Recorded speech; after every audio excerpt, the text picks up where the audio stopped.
just what we needed. And that last trade was right at the end of the live trading. We closed that one out. We also had a euro trade open at the time too, which we got a break even on. Today we made 6 ticks in soybeans. We lost 15 in the Russell. We made 28 in crude. We lost 16 in gold. We made 5 in the euro. Okay. Today it took us 120 minutes and 29 trades to get to our goal for the day. At that point, we're up $107.50 a contract, and we took a total of 29 trades today. All right, the 14th day of August, we are now up $2,377.50 per contract, trading 2 hours per day with 1 contract. That averages out to $169 a day. Net profit with an $8 commission, now $609.50. Net profit with a $5 commission, $1272.50. Okay. Happy Thursday, John.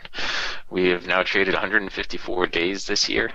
We're averaging $239 a day, and our total on the year so far is $36,912.50. Okay, $36,912.50. All right, so let's get into the trades. Okay. I guess I pointed out a couple of trades today on the ES.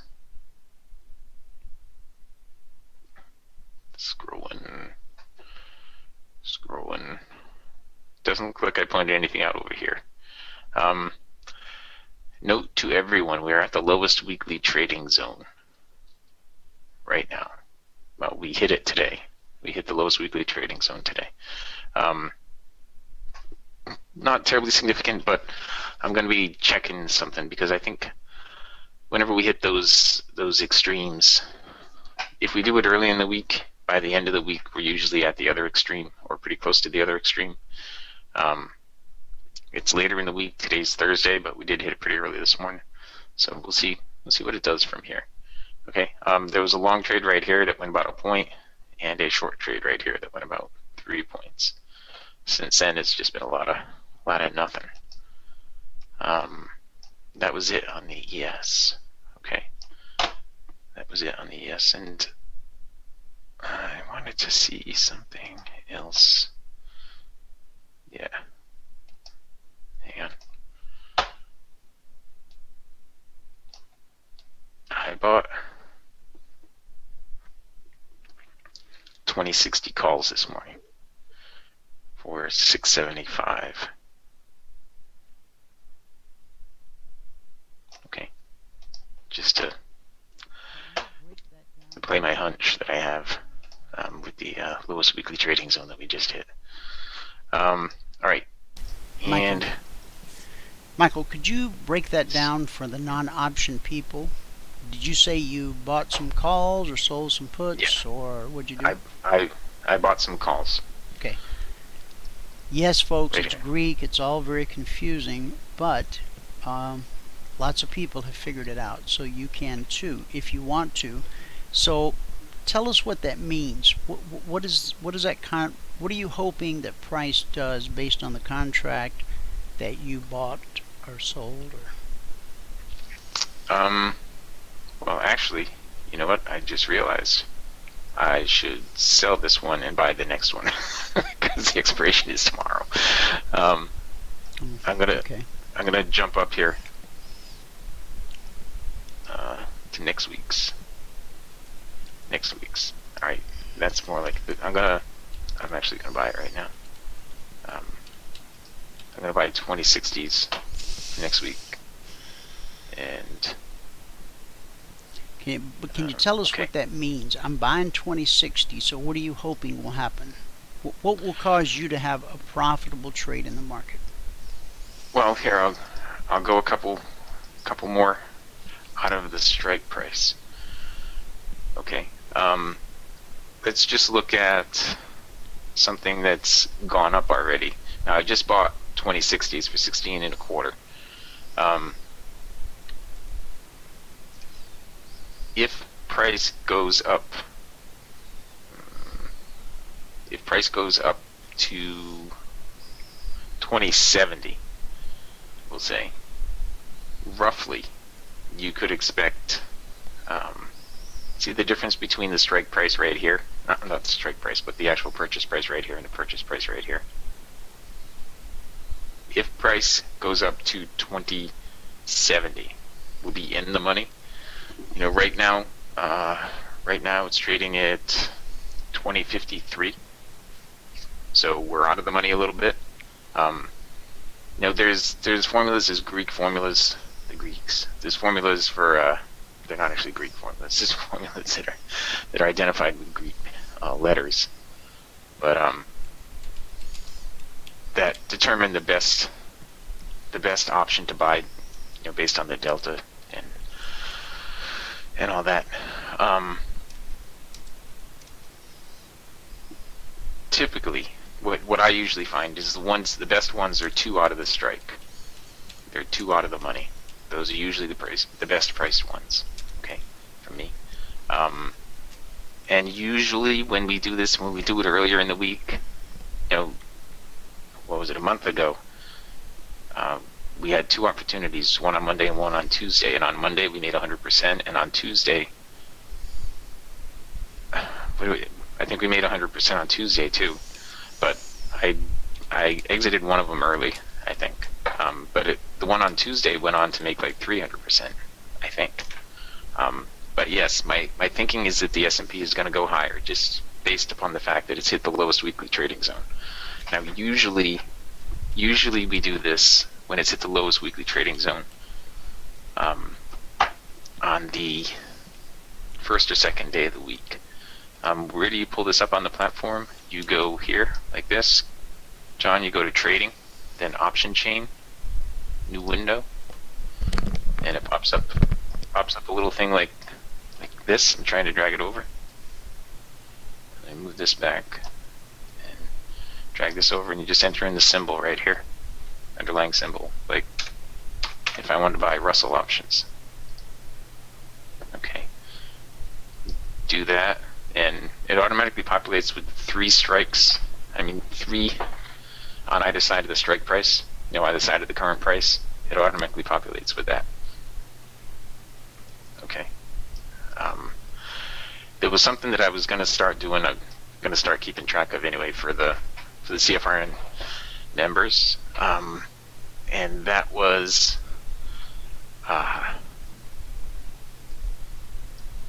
on API days. You know, the day before the crude inventories come out.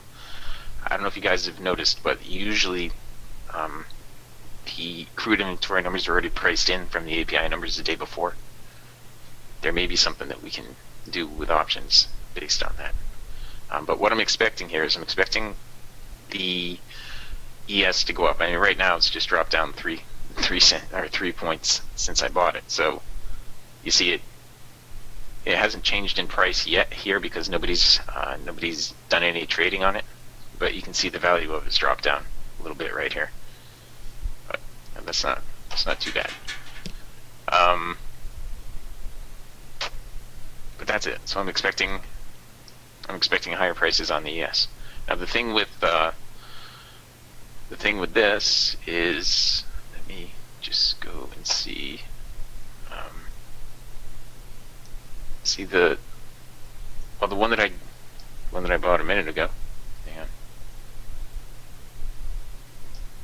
Yeah, the one that I bought earlier cost 337 bucks. This one was more expensive.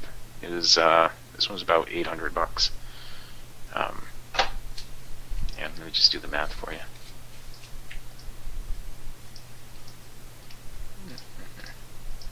Yeah, 812.50. But it's all right. See that? The last sale was right there at 15.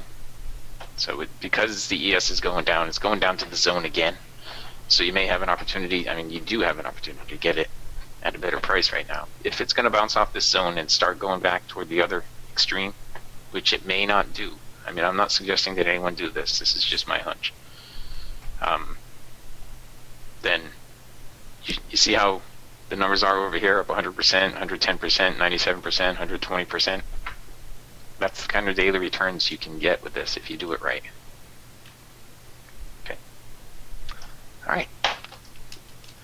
Options 101. Just one, John.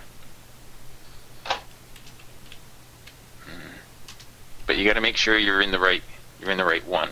You don't want the one that expires tomorrow. You want the one that expires next week. Okay.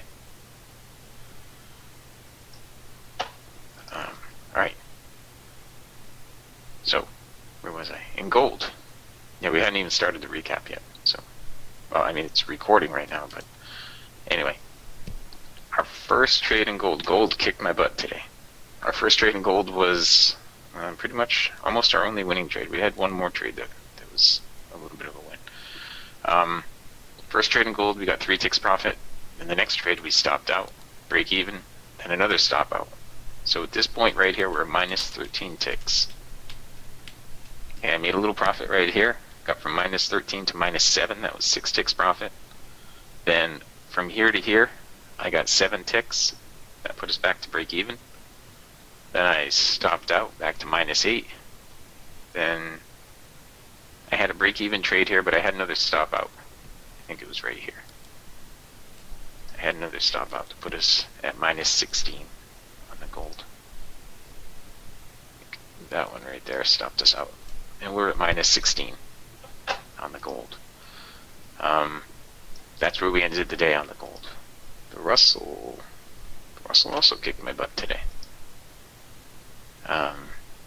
Now, if you were doing the partner trades, there was a lot of opportunity today. Those of you guys who have been to that.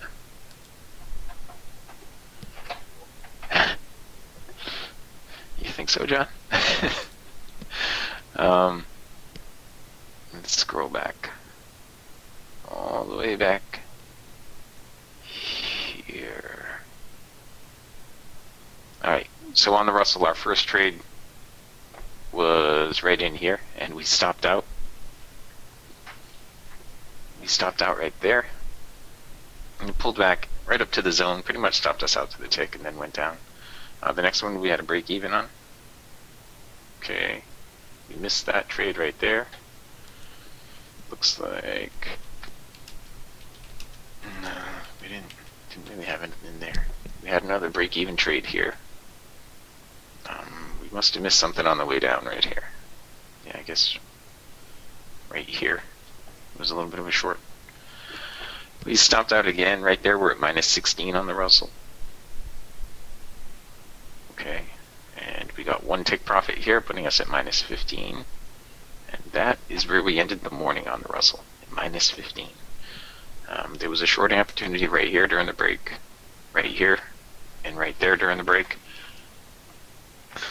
And that, oh, nope, we had another one back over here. Okay.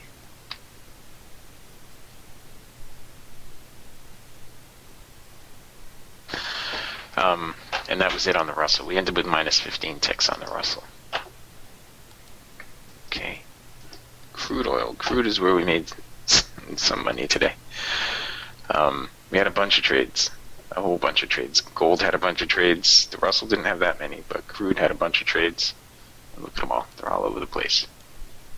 Our first trade on crude was right here. We made 3 ticks profit on that. We made 2 more ticks down here, putting us at plus 5. 2 more here, putting us at plus 7. 1 here, putting us at plus 8. 9 here, putting us at plus 17. 10 here, putting us at plus 27. Break even there, and 1 there, putting us at plus 28. And look at the time on that, 11:26. Now, at like 11 o'clock today, I think I was down $240 a contract, and I still hadn't hit my goal for the day. Yes. We had this trade here and this trade here.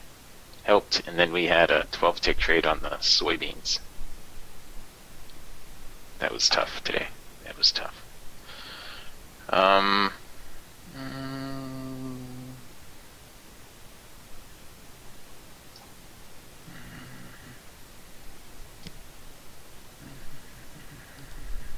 just reading that whole thing that Martin just put in. Okay. Alright, and during the break there was a short trade here, and that's about it. Okay. Crude is where we made the majority of the money today. Soybeans, look at our last trade in soybeans ended at, well, really this bar right here, 1129.40. 1129.40. That was the end of the live trading room. Our first trade in beans. Oh, why do I have? This is our first trade in beans was a break even. Okay, the second trade we stopped out on. Third trade, break even. Fourth trade, we got 2 ticks profit, putting us at -6.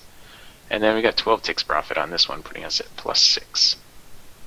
All right, and that is where we got our goal for the day, at 1129.40. This bar right here. All right, and soybeans. All right, on the euro. See, it had this huge run up right here, but we were kind of stuck sideways, waiting for it to actually make a huge run. And then we kept taking the momentum long trades here, but we missed out on the best one out of all of them. Yeah, the best one was there was one right here that we missed, and one right there that we missed. All right, we took that one, got to break even on it, and we took this one.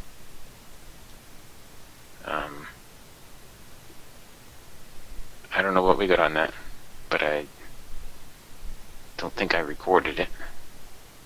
You know what? I ended up better than I thought I did today. I had to have, because we got some profit on this one, and then we got 5 ticks profit here. I think, you know what? I might only got, no, we had one tick profit there and 4 ticks profit here, I think, is what we got, and a break even on that very last one. Let me just look at the thing and make sure. Yeah, that's what we got. And that was it. And you can see this last trade we took off at 11:31. We got a break even on. During the break, there was a long trade right here. During the break, you could have gotten long right here at 12:02. Okay, and that was it. So we barely made it today. The last trade of the morning is the one that got it for us. Back here. Here is the spreadsheet. Okay. We had 6 ticks on soybeans. We lost 15 on the Russell. We made 28 on crude. We lost 16 on gold, and we made 5 on the euro. All right. That put us. It took us 120 minutes, the whole 2 hours, and 29 trades to get $207.50. 29 trades in all. All right. On the month, we're $2,377.50 over 14 trading days. That averages out to $169 a day. And on the year, we're up $36,912 over 154 trading days, and that averages out to $239 a day. All right. If you have not taken the free trial with us, then you just need to go to CFRN.net, and over here in the right-hand column, put in your name, put in your email, click register for a free trial. When you do that, you'll be sent a confirmation link. Right? You must click on the confirmation link, or you are not going to get a free trial. And that's it. That's it, guys.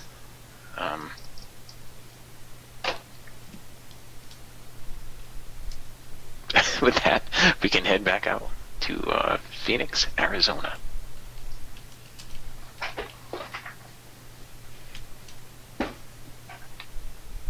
Phoenix, are you on the line? All right. You're welcome, John. You're welcome again. And did you call me? Yes. Oh. We are done.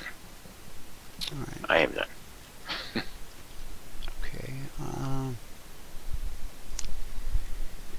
Tell you what, I'm hitting send. I don't know if these actually get to you or not, because I think you just get them and take them with a grain of salt. But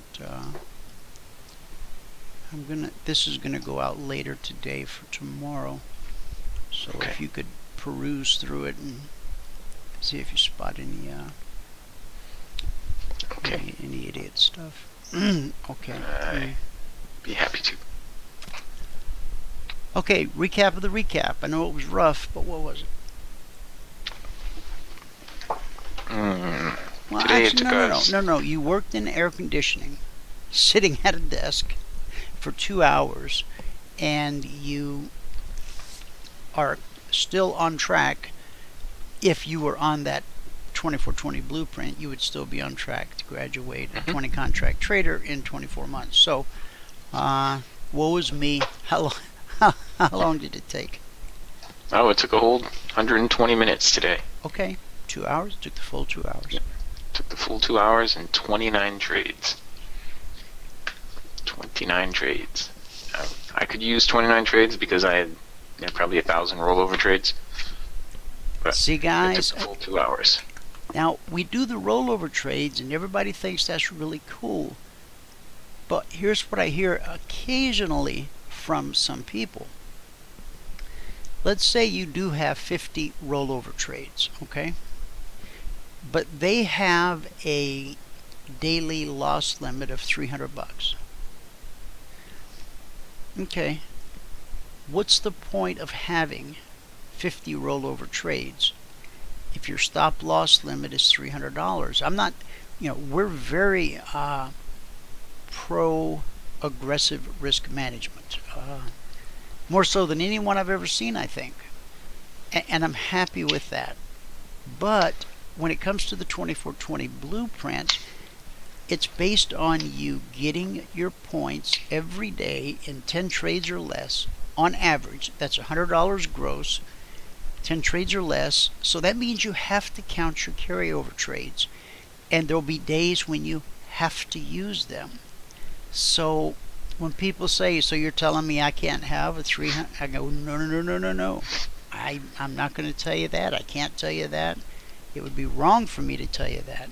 I'm just saying, if you're trying to get to that part of the mountain up there where it says 24/20 blueprint traders rest here, you're never going to get there. Unless you just suddenly have some incredible lucky streak where you don't, have many stop outs. And that aggravates people, and then they don't like me. And then I cry. No, I don't cry. But it does bother me because they're trying to be aggressive in their own manner, but we've already handed them a way in which to be aggressive. And I think if you double up on them, then I think you just kind of stay stuck in a quagmire or something. Do you follow what I'm saying? I follow what you're saying. Okay, so what's the solution? I don't want to tell some guy, hey, no, man, that $300 loss limit, that's no good. Toss that out the door. Because surely as I do, tomorrow he'll blow up his whole account, and then I'll feel like I'll go get a second job just to try to help him recoup the money. I mean, I'm just not brutal enough for this business. An old softy. So how do we solve that? Because it's not just one or two or three traders that have that issue. In books that they've read, in classes they've taken, they've probably always been taught you must have, some kind of a daily loss limit, well defined. Yeah? Right? Mm-hmm. Okay. That's what they say in the books. In my opinion, once you're confident that you have an edge, as long as you have the time, I just keep trading until, because I only have 2 hours, I keep trading until I run out of time. But if I were still down at that point, I would still keep trading until I got back. The max I was down today, I think, was probably $340 at one point. Oh, brother man. Okay. All right. So you want me to take the charts, I guess. Sure. I gotta send Jerry an invitation. He's gonna join us today on this Shreddidio show. So let me do that real quick. Compose. close.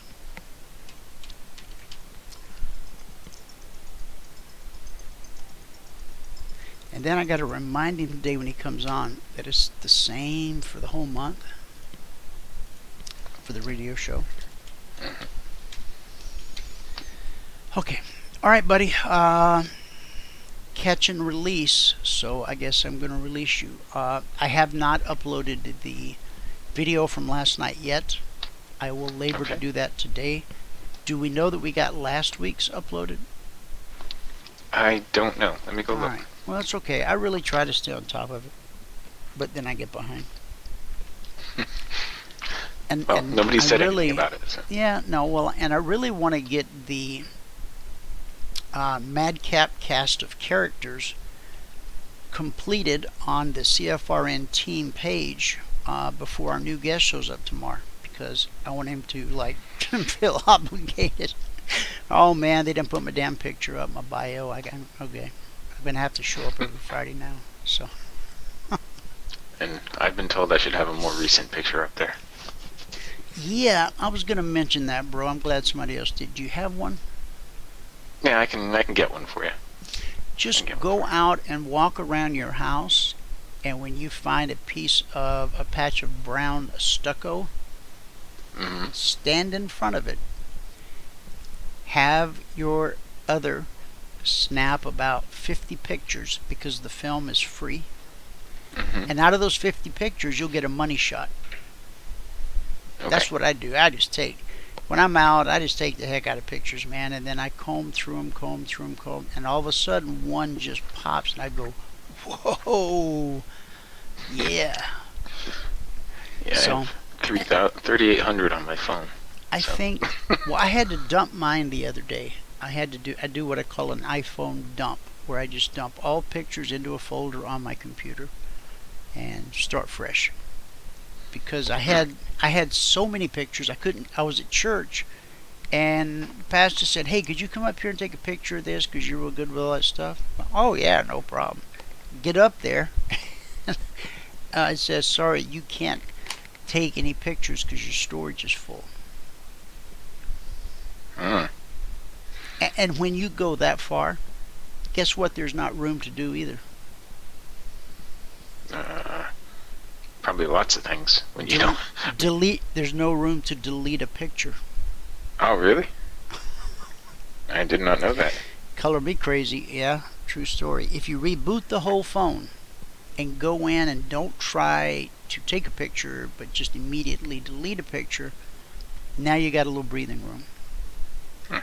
I'd already gotten rid of all my podcasts, and actually text messages. If you send a lot of pictures to people on the text message, that can eat up a lot of space. But when I went to, but I don't want to delete my text messages, because the other day when I wanted to talk to Mark, I just went into my message thing and I just searched his name, and even though we had lunch 2 years ago, this past July, took me right to it, had his phone number, had the last words we said to each other. I mean, made me feel highly organized, which is a real stretch for this short guy. So, all right, dude, it is late. Oh, it's not that late, but I still should probably shove off. You probably got things to do. You're a very important guy. Yeah, very important guy. That's me. Okay, I talked to our new helper today, kind of laid down some ground rules. I think he's here hanging out with us on the radio show today. And one day, the three of us, we'd like to get together for about, 10, just 15-minute chat. I explained to him that our last group, we had some major communication problems, and I don't think we'll have that with him. And plus I said, I don't think the other guys were working very much. And he says, you know me. I said, well, I know. Every morning you're like, hey, what do you got for me? So, yeah. Let's just figure out what jobs he can do, because I think he can probably do a whole heck of a lot more than we would initially think. But we'll go one step at a time. Okay. That sounds good. All right, buddy. Take care. All right. I'll talk to you. Let's see, today's Thursday. I guess tomorrow. All right. All right. Talk to you in the morning. Okay. Bye. All right. Let me get these. Oh, I should have got the pictures or the charts back before he splits Bill. Yeah. I may actually have to call him and tell him to come back. What's going on? Oh, you know, I never fired up the other side. I wonder if I should. Okay, screen sharing.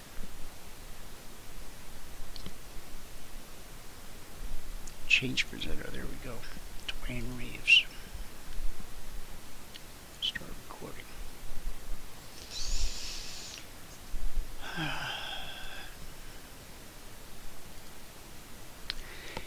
Hey, greetings, good afternoon, guys. We have two videos again today. One that started at the very beginning of the show, which caught the recap of the live trading room.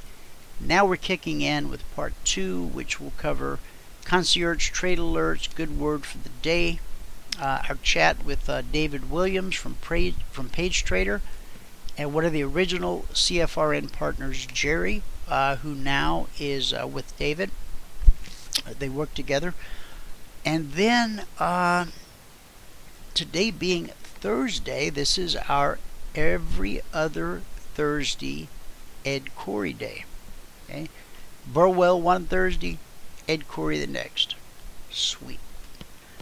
So now Ed got offered that every Thursday slot a lot.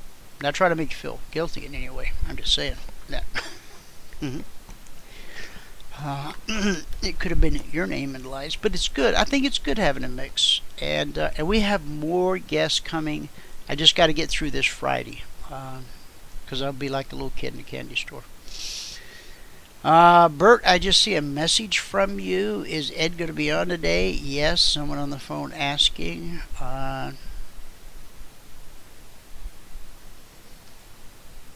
Okay.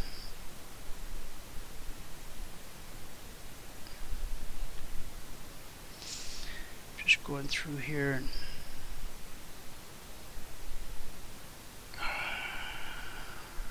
all right, Bert, I'll get with you on that later. All right, guys. Let's go to the S&P chart. Take a look for a momento. See where we're at? Lowest weekly trading zone. Now, according to weekly trading zone lore, that even if price spikes below and does some backflips and whatever, by close of business tomorrow, price should be at 2048 or above. We didn't set out to make it that way. It's just that after, I don't know, probably a year of historical observance, we realized that like 99% of the time, price closed inside of the lowest zone or the highest zone. We have had some occasions where it blew out the top, blew out the bottom, never looked back. But I think, you know, in 5.5 years, it may have happened 5 times. So, anyway, keep an eye on this, all right? Now, if we start to trade back above this area right here, okay? See, the swing high is 204.75. So let me just take it right up to 206. That's what I'm going to do. 206, is that right? Close enough. Close enough for government work, as they used to say. 206, but I'm not with the government anymore. So, I really want to make it right.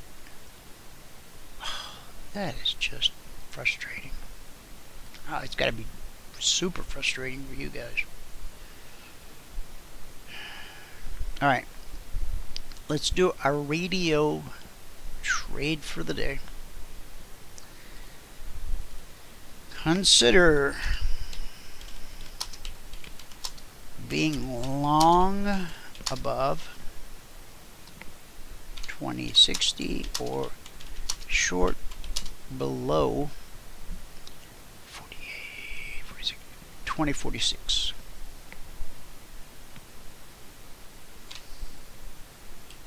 Now remember, these radio trades are designed to help you get your 2 points for the day in the event you have not already gotten them.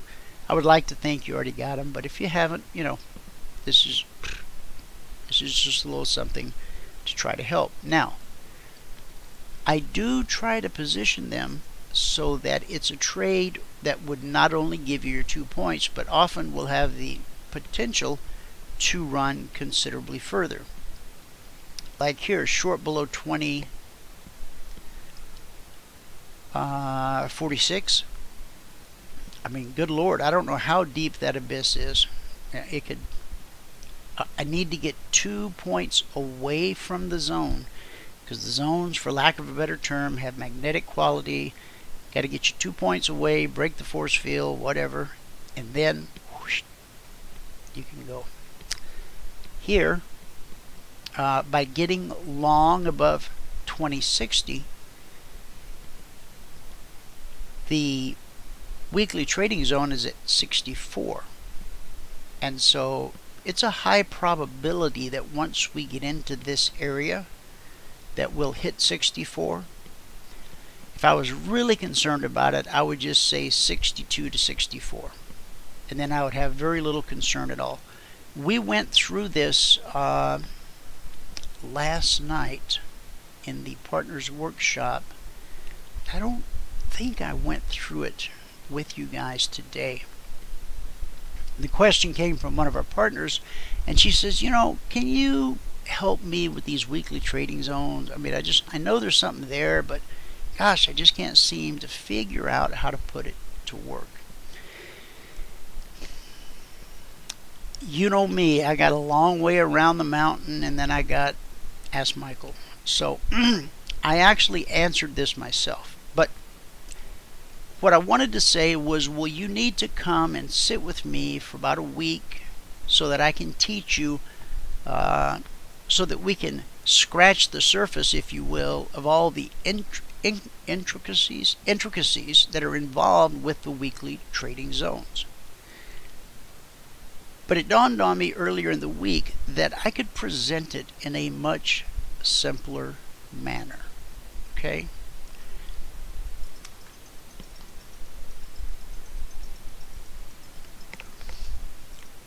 Hold on for me, guys. I'm sorry. 1 second.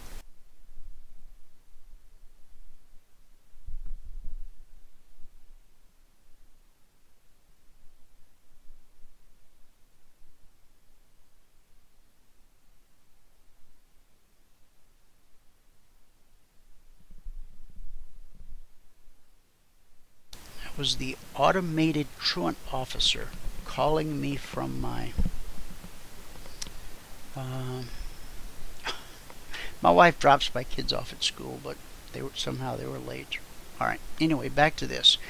So there's so many things I could teach you and tell you and try to explain to you about the weekly trading zones, or it dawned on me that I could just say something really simple. Now the zones come out at 6:15 a.m. on Monday morning. Okay. And the 16th was a Sunday, so we need to get to 7. Okay, 3. So we're just going to go right on over to the 7 a.m. hour Monday morning. Okay. Now, there's a reason I can't send them to you before that, but here's what I'm going to show you. When price gets within 2 points of the zone, there's a high probability it's going to hit the zone. Here it gave you 2 points. Here it gave you 2 points. Here it gave you 2 points. Here it gave you 2 points. and then it tried to pull away, folded its tent, came right back down, and gave you 2 points. And then as soon as it got within 2 points, what did it do? It gave you 2 points. Okay? Then it did a reversal. Got within 2 points, gave you 2 points. Got within 2 points, gave you 2 points. Got within 2 points, gave you 2 points. In other words, there's a very high probability that when price gets within 2 points of a weekly trading zone, it's going to hit the zone. Now, somebody pointed out one example last night, and let's see if I can spot that. If you're here today and if you still have that same example on hand, I would like to point that out, because if you're in an incredible downtrend and you come somehow, you bounce up and come within 2 points of the zone overhead, but you're just in this mean downtrend, let that one go. Okay, so we went up, hit the zone, and then as we're coming back down, 2 points hit the zone. Okay, and then as we're coming down, 2 points hit the zone. I think it might have even been this one right here, not sure, but we had a downtrend and we didn't want to be long, and then 2 points hit the zone. 2 points hit the zone, 2 points hit the zone. Over here, this might have been the one he was talking about. See, we only got up to 2098. So it would be 97 to 99, right? 2 points. What do you do at 98? You move your stop to break even, if you're trading the 2420 blueprint and if you're using aggressive risk management. Okay, now here's one where, guess what? It just didn't do it. Or did it? The swing low is 2085, so no, this did do it. So it came down and gave you 2 points, and then it went back up, touched the zone, and gave you 2 points. And then it came down and touched the zone, but on the way back up, it didn't touch the zone. Okay? On the way back down, it touched the zone. On the way down, it touched the zone. Oh, and after it came down and touched the zone, it bounced, and then when it got back within 2 points, it did it again. Gave you another 2 points. Okay? Alright, and then on this one, the swing low was 66.50, and the actual zone was 65. Is that right? 65. And the swing low was 66.50. Okay, so that was what, a six tick miss. So it hit it up here, but not down here. But then when it came back here, it gave you the 2. And then, now this was the Fed meeting minutes yesterday, and I always tell you to just be flat in front of those reports. So once we get over here, though, now we're in the 3 o'clock hour. I'm not embarrassed to say 2 points. It got within 2 points and touched the zone. Period. Came down, started to head back up, got within 2 points of the zone, touched it. Okay? And it started to head down and it got within 2 points of the zone and it touched it. Okay? And then we started down, but we changed course, and when we got within 2 points of the zone, we hit it. And today, when we got within 2 points of the zone, we hit it. Got within 2 points of the zone, hit it. Got within 2 points of the zone, hit it. That's 6 points, 3 hours in a row. And what a simple rule of thumb to remember.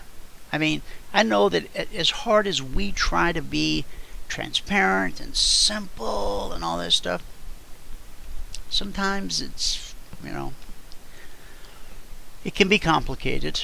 But our logo, trading is not easy, but it can be simple. So we'll always try to keep it simple. But I don't know what else could be simpler than saying if price gets within 2 points of a weekly zone, whether it's coming from below or from above, there's a high probability that it will actually touch the zone. Okay? So file that away. I have spent hours in partners workshops going through these lengthy discussions and all the metaphysics, and oh my goodness. And then it just dawned on me, I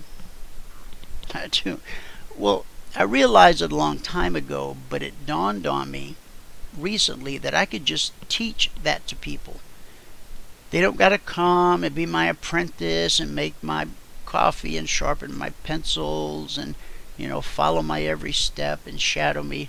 No, I could just say, all right, if it gets within 2 points of the zone, buy it or sell it. Depends upon which direction you're approaching the zone. Oh, okay, and what else? Nah, that's it. Boy, got to be more to it than that. No, it's just that. Okay, so I hope that helps.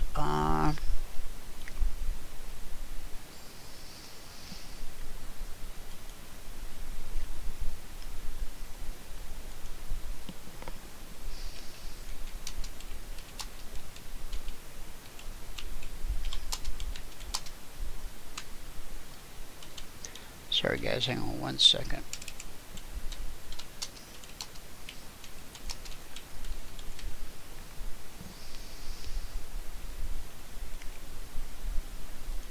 Okay. All right, real quick. Let's go through these as quickly as we can because Ed will be on today. All right, last night on the Concierge Trade Alerts, bonds, and we've just had a spectacular time with the bonds. I got to tell you, woohoo! All right. Now the alerts went out last night at. Come here. The alerts went out at 9:45, so I'm just going to call it 10 o'clock, which makes it 2200 hours. Okay? So that we keep these days divided up properly.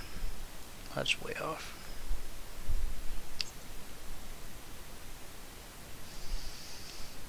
Perfect. 22. Gotta go one more.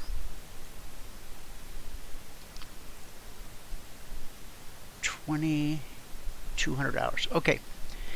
Now the alert said to consider being long above 159.13. So we breach 159.13 and we run up to 159.16. Is that right? 159.13 bonds. Long above, short below 150. Yeah. Wow, I didn't realize that. Oh, I read it wrong. My apology. The swing high, if you look at the little pop-up, is 159.28. Okay? So we wanted to be long the bonds above 159.13. If I don't write it down this time, I'll just forget it again. Oh, wait, there it is.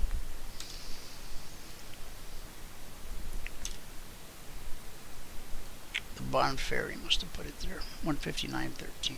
Okay. So on the first move, we get up to 28. So that's going to be a 15 tick rally. Okay? How many do we need to make our daily goal? 4. Plain and simple. 4. Important prices, important areas are almost always tested.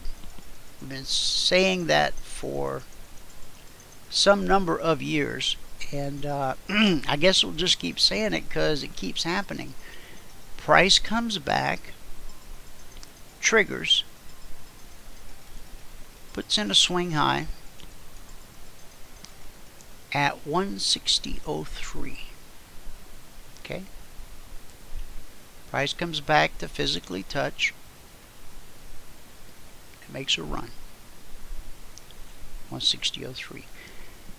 Now, if it had gone 10 more ticks to 160.13, that would have been a $1,000 per contract move, but it didn't. Alright guys, I'm so sorry, please forgive me.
Hey guys, I'm really sorry. I'm usually fairly reliable, but I just had a couple things come up today. So anyway, we went from 159.13 to 60.03. So that would be a 22 tick rally. But it may not be done. We'll finish these up. We're going to go to David right now at Page Trader for his forecast from the edge. I think Jerry's going to join him today. Then we'll go to our every other Thursday friend, Ed Corey. When I come back, I'll do the good word for the day, and I will finish up each and every one of these Concierge Trade Alerts because they were hot. That's what I was trying to say. I'm out of breath running up and down these stairs. A minute to get on. I better join the health club like David. I think that's probably what I got to do. Now, because I didn't load the back-end computer today, God, David, I hate to do this to you, brother, because you mean so much to me. You're going to have to come in without intro music today. Good morning, Dwayne. It's that easy. Good morning, David. Welcome to the show. Thank you. It's a pleasure to be here. Just hoping everyone's having a decent day. It wouldn't hurt if perhaps you got a little cardio exercise a few times a week. Good Lord, you're not kidding, man. You'd be in great shape. You know, I myself have missed recently over the last several months. It's just time and life takes you away from it. You really have to, at some point, say to yourself, this is something that is a part of my life, rather than something that's outside of it that you do occasionally. Otherwise, you tend to drop off, and you can come back. You can definitely come back, and your body is very resourceful in coming back, but it feels a lot better and is a lot more healthy to get something. We all, every one of us, we're sitting while we're trading. We're sitting while we're eating. We're sitting while we're driving. We're sitting while watching TV. We're sitting our lives away. And I don't know about you, David, but this sitting business is really starting to take a toll on my knees. Yeah.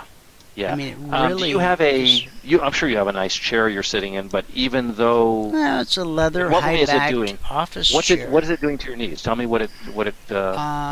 When I stand up, I scream.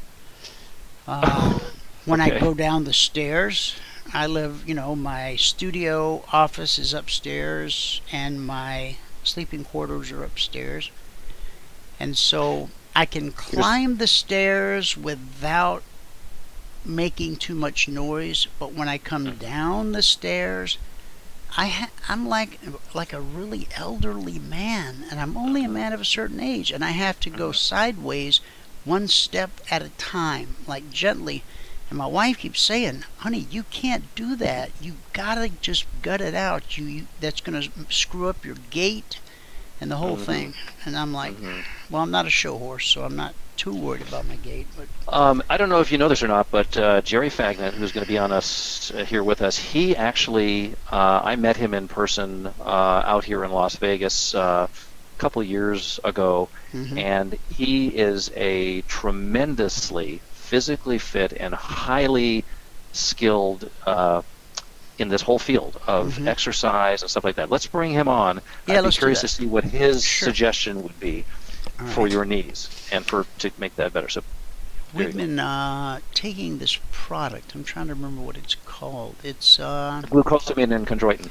Well, that we've been taking for a long time, but this doctor that I saw, he recommended a new thing called. Might have to go downstairs and get it. It's called. Well, let's ask him about it when you. Yeah, when you he might know what it is. It's Great Lakes something, and it's. Let me just find Jerry. There you are. Okay, you are live. Welcome to the show, Jerry. Hey, thanks for having me, Dwayne. How are you today? I'm doing good, man. Good to be here. Yeah, good you to sound be here. good.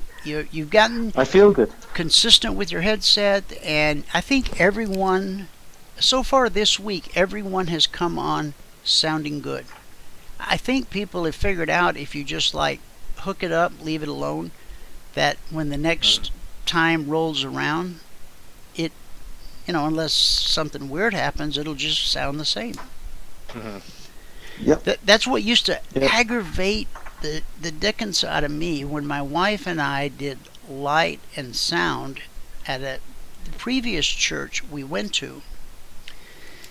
We would work our little butts off. We had one of these huge mixing boards with like 1,000,000 different little knobs on it, and man, we would tweak and turn and tweak and turn. And our praise and worship team at that church, let me say this, they had a lot of heart. Okay. I mean, they were there because they loved God and wanted to serve God. Church we go to now, it's more like a performance. I mean, you still feel the spirit and everything, and you get all caught up in it, and it's really wonderful. It's just two different, skill levels. But anyway, so we would work so hard on a Sunday to get all these buttons right so that everybody sounded right. This one singer, we had to take her way down. And this one over here, who was really good but wouldn't sing loud, we had to bring her all. But I don't know who the gremlins are that come in the church midweek and turn every dead blame knob on the soundboard. We had a big cover that we stretched over it.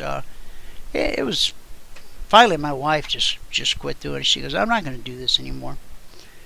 She says, I don't know if it's because they let kids come in and play with it, or if, on Wednesday night they do like 2 songs, and if somebody thinks they got to come back here and jack with all these knobs for 2 songs, well, they're wrong. And so, anyway, that's the story of my life, true.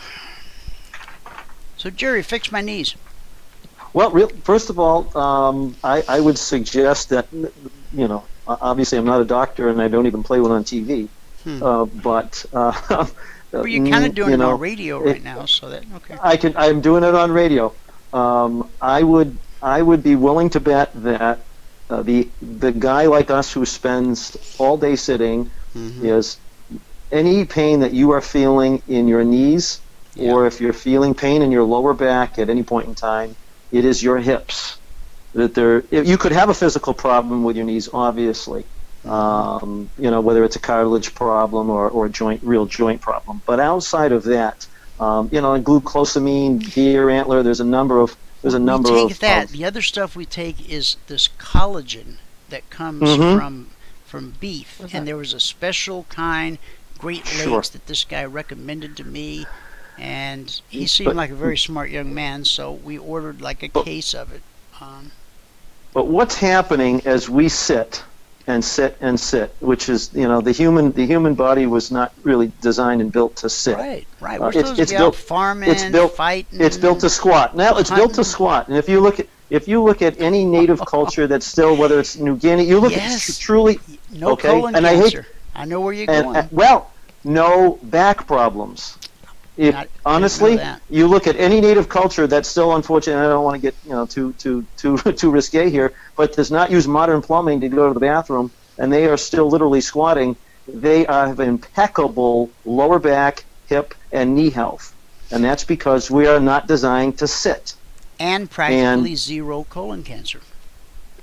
So what you need to do is they squat over that hole and go to the bathroom.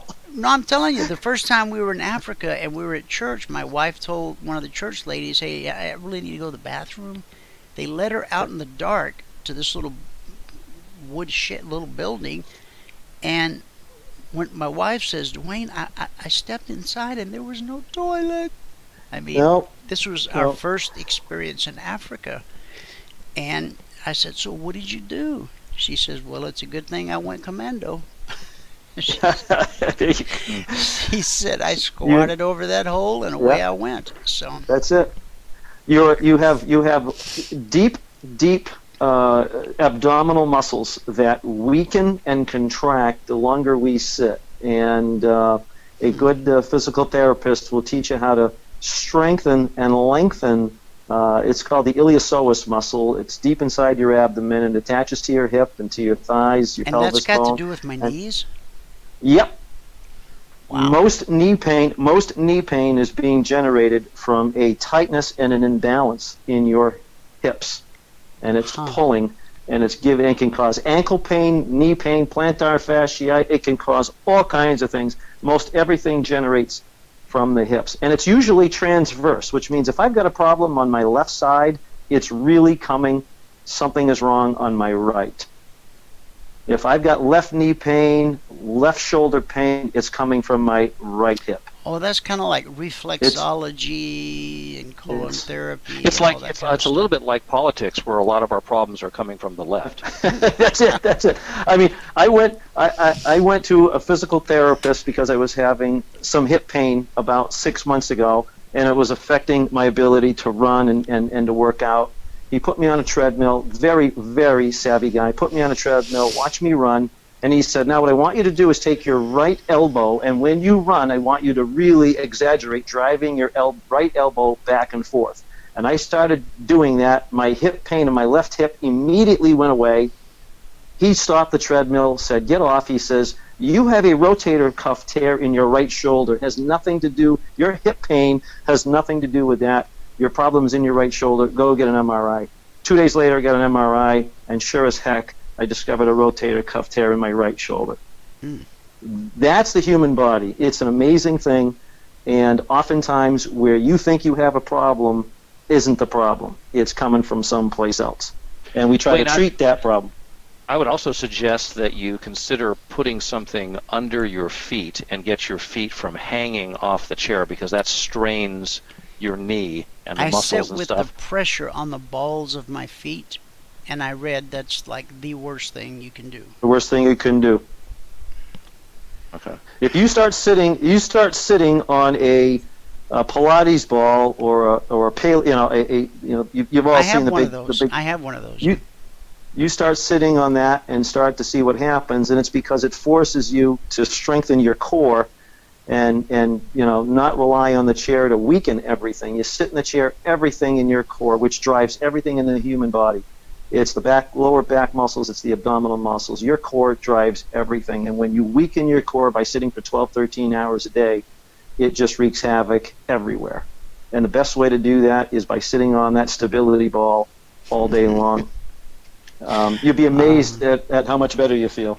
But in any event, I'll never forget the first time I had an office manager who sat on one of those balls because he had back problems from Vietnam, and he'd been shot and motorcycle wrecks, all kind of stuff. But he had one of the balls, and so I was doing a pep rally, for lack of a better term, for our 50 employees because we need to pump up the jams and get some more sales out the door and crack down on the collections, typical sales meeting kind of thing. And I'd been standing for a while, and I says, hey, Al, let me use that ball of yours. He says, okay. So he rolls it out, and I sit down on it, and I'm feeling pretty sporty, and I'm like, yeah, this ain't nothing but a thing. All right, I could probably do this.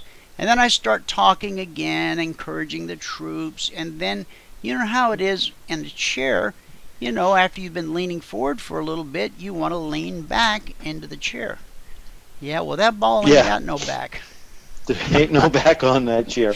And we were in the basement. We had a 6,000 square foot basement in the Hub building at 130 North Central, downtown Phoenix. The floor was concrete.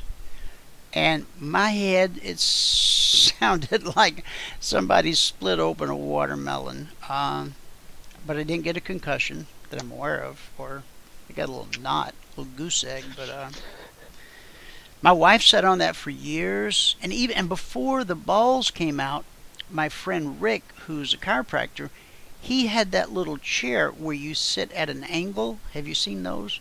Oh, When yeah. you're kneeling, you kind of kneel into it. Yeah, it's like a little kneeling chair. I used that chair myself for about 5.5 years. I used that. I still have it here in the office. They have newer ones. And it was very good. It doesn't require a back, and it keeps you upright. It did, after many, many years, start to, and I think it might have been the way I had it adjusted. It was bothering behind my knee because my leg was compressing back there. So, and they have new ones that adjust.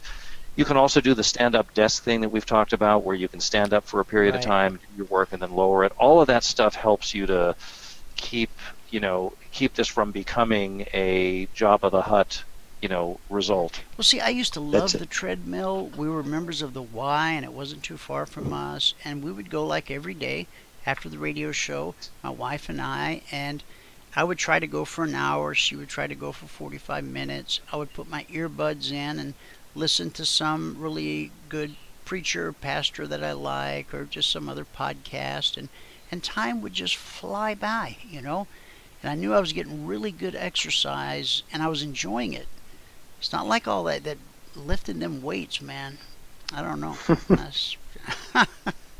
But the treadmill, I could do it. I enjoyed it, and so I brought one home the other day, and I was going to bring it upstairs, and I was going to try to see if I could walk and talk at the same time. And it's just a little too noisy. It was a used one that I got practically free, so no big deal. I'll just haul it out next time we have solid waste Treadmills are collection.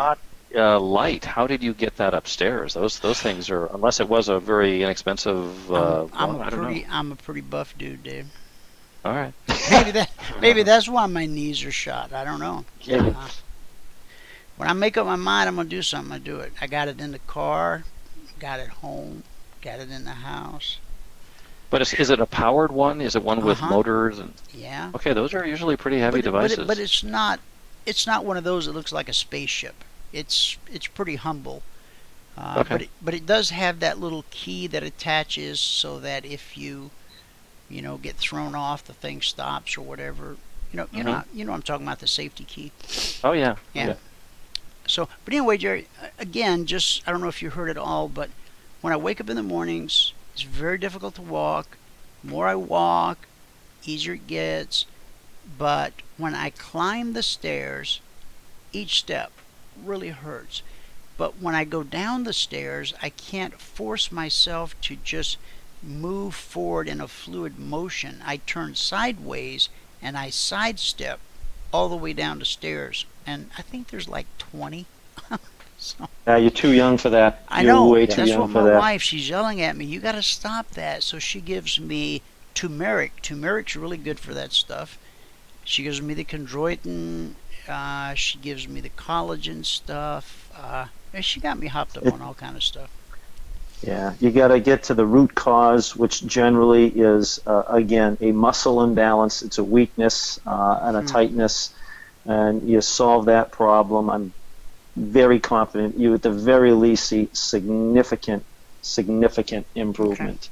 Because this came on like overnight. I mean, one day I was, perfectly fine, and then the next day I was like 20 years older.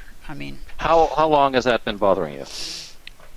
It's been going on now, David, for probably 3 months.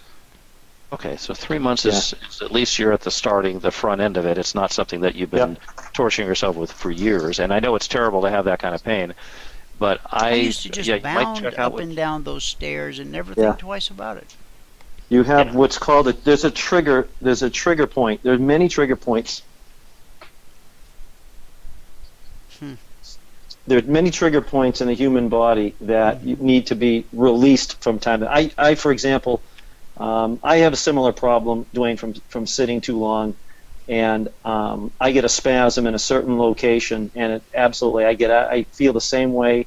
I'm very active. I'm a very active athlete, and I get out of bed in the morning, and I feel the same way. Racquetball? You play tennis? What do you do? I'm a competitive CrossFit athlete. Oh wow, you're serious. I'm sick. Yeah, I do some pretty crazy. I'm sick. I do some pretty crazy things for 54 years old. But I get up in the morning and I can feel the same way. I feel like I'm 90 some days, where I just hunched it. And I will take it when you find where that trigger spot is, and you learn what your body needs. I will take a lacrosse ball and find that spot that needs to be broken up. And you'd be amazed that if you can find that spot. Oftentimes, it might be in your hip, it might be in your hamstring, it might be in your lower back. And when you find that release point and you can break up that release point, it's like magic. Could a good masseuse possibly locate this spot? Yes. Oh, yes. A real good therapist, a massage therapist, physical 'Cause, I mean, even therapist if they can don't find that find it, it release. still feels good, and you Oh, go away they'll very find it relaxed. when they find the spot. It won't feel so good. Okay. Right. And initially, it's going to be very painful to release that trigger point. But when they release it, it's going to feel like just a flood of relief. And as I said, it's amazing what that trigger spot can cause. I mean, it can, I can have one in my lower hip. It's causing me a problem in my shoulder. It's causing me a problem in my lower back. It's incredible. I can release a trigger spot in my armpit, and my left leg feels instantly better. All kidding aside, it's pretty important. So that's like what I would encourage you to seek that out. The acupuncture thing and the reflexology thing. You massage a certain spot on the foot, and your colon clears up, and all these other things. So. Now, Jerry, do you like chiropractic at all? Is that something that you believe in or like, or does that fit into all this? I certainly, I've got a number of friends who are chiropractors. I've used a chiropractor on a number of occasions to get things back into alignment. Okay. But and that's usually a point where you've let something really go beyond a point where just any natural either massage or, I use, as I said, a lacrosse ball or a foam roller. I'm sure you've seen them in physical therapy or chiropractor's office. But when I get to the point where I need a chiropractor, it's because I haven't done my maintenance work along the way and staying. Flexibility and mobility, especially as we age, is so important, and it's exacerbated when we sit in a chair the way that we do, hunched over a screen, hunched over a keyboard. It's brutal. It's a slow death, David. You and I have had this conversation. It's a slow death. You've got to fight it. I tell people, come to my funeral. It's coming. It's nearby. I do try to also, in my office, I do try to get up, and every about 3-4 times a day, I get up, and because we have hallways out here and all kinds of things, I can walk, and I take 5 or 7 minutes of just pure walking just to not be sitting. Even though I can stand up and sit down in the office, walking is a wonderful way of just... I used to get so much good exercise. I would go outside like every 15 minutes at work and pace around the grounds, smoking, Oh, jeez. That's great. Go get your exercise with a cigarette. There you go. I'll take a walk and smoke a pack. Have a beer while you're at it. Yeah. Anyway. Where do you guys want to go? You want to dive into a topic, a market? What do we got? Well, Jerry, I was inviting Jerry to come on only because we do have probably some fundamental things that are behind the market today. I don't know, Jerry, or whatever you wanted to cover, and then I'll say something about it as well. Yeah, well, I think briefly is a confluence of a couple of things that that kind of started us off on the wrong foot this week again, and I think we touched upon it briefly in one of our last conversations. But global deflation, our CPI numbers much weaker than expected earlier this week, throwing out growing concerns of global deflation, global slowdown, global growth slowing, and coupling that with the fact that from the U.S.'s perspective, there's not a lot that we can do to fight that fight. Many other countries, as we see China with a shot across the bow with currency devaluation, and certainly concerns that other countries will follow suit and have no choice but to devalue currencies along the way. That's really what I think is driving this, and potentially we finally getting into potentially a real good break to the downside in the stocks. We've been talking about the bonds, the 30-year bond for as many times as I've been on the show in recent weeks and months, and they just continue to show very strong signs of firmness. Even when they pull back from highs, they're fairly shallow and modest pullbacks. Here we are pressing back over the 160 mark, probably trying to get to the 160.20 area. And bonds for me is an important tell. And that tells me, as I've said in the past, that big money is preparing for something far more important than their concerns over a rate hike. So fundamentally, I look at what large institutions, big money is doing in the 30-year bond. 30-year bond market, while we trade it, it's really not a day traders or a retail traders market. It's a big money market. Retail traders and day traders tend to use the 10-year or the 5-year. 30-year money is big money. It's long-term money. And the fact that they're migrating and moving out in maturities the way that they have and buying them up tells they're preparing for something significant a few months down the road on a fundamental basis. Yeah. Okay. And I know David will talk about gold here in a few minutes, and gold's very meteoric rise here in recent days and recent weeks, coupled with the move in bonds, is something I think that we need to pay attention to. Now, rumor, I don't know if I talked to you about it or not, but I know I talked to somebody here on the show. There's a rumor that has been secretly hoarding gold for quite some number of years, and they've got a pretty healthy stockpile that no one really knows about, and that they're going to make an announcement. First, they devalued their currency, okay, as some would say. But the rumor is that they're going to come out and make an announcement that they are pegging the yuan to gold, and that they will, in fact, have the only gold or metals-backed currency in the world, and therefore it only makes sense that the renminbi or the yuan should be the world's reserve currency. I mean, it's been the dollar forever, but there's been so much talk about switching out the dollar for something else, even possibly creating some synthetic blend. But they say, the rumors say that China is going to come at it in this direction. Do you think that could be doable, possible? Boy, that's hard to say. Now, it would make it easier to do it if you devalued your currency first, right? Because then you wouldn't have to have quite as much gold to back your money, right? Sure, of course. And seems falling into place. I don't know. Well, there's been a number of even the IMF, as I've said in the past, the IMF would be happier with the U.S. dollar being replaced by some other, and they've floated the idea of a basket of currencies to be a reserve currency.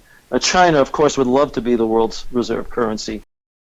It's one of the reasons they want the biggest navy on the planet. From my understanding of world history is the reserve currency has belonged to the nation with the largest navy. Now, why the Navy? Seriously. Why the Navy? Well, it's probably it's very old in its basis, but because of technology today. But if you've got the biggest navy and can go anywhere and kick any, you're in charge, so to speak. Well, and the thing is, when as you're sending your ships over there to kick their butt, the other guy can send his fighter jets in. Well, that's why I say it goes back. It certainly goes back to earlier days. When we took over as the world's reserve currency from who was it from us? Britain. Britain, okay. Britain. All right. So. You see, and who was but it in any Britain? event, any idea? I had no idea. Okay. Not. Right. Probably goes back to gold, but in any event, whether I don't think we would. Personally, I can't imagine life with the Chinese yuan as the world's reserve currency. So I don't know if that's in the cards. But I could see life with a world reserve currency, some basket where things aren't pegged to the U.S. dollar. It is an unfair advantage to the rest of the world that we could manipulate, because so many things are priced in dollars, a lot of commodities and the price of food and so on and so forth. So I could certainly see life where the U.S. is not the reserve currency, but I can't see. I personally couldn't see where the yuan is. And but anything that comes out of China, you've got to take with a grain of salt. I mean, China did release not that long ago their gold holdings, and they have been building golds. Even publicly, they've built their stockpiles in gold. They just released that information a couple of months ago, and I don't know about the secret reserves, so to speak. Yeah. Yeah, that's the whole mystery of gold. Who's got it? Where is it? How much really exists? Nobody really knows for sure. Well, Germany said... But we do know one thing. We do know one thing, is that there's only so much of it on the planet. That's right. We can't print it. We can't make it. What's here. After 7 days, God shut down production. He said, that's it. I'm done. That's it. Good job. And what was I was getting ready to say something about Germany. What the heck was it? What were you talking about just before you said what you just finished saying? Chinese the stockpiles. Oh yeah, the stockpiles. Okay. Some time ago, Germany addressed America in a very, civilized manner and said, by the way, you guys, through some agreement that was made, you guys hold, like, the most of our gold is held in your vaults below the Federal Reserve Bank in New York. And they went on to say, and, well, quite frankly, we know you ain't got it, but we're putting you on notice that we want our money. And I think they gave them a 5-year time frame to produce the gold. And boy, I gotta believe that 5 years is almost up. Are you familiar with that at all?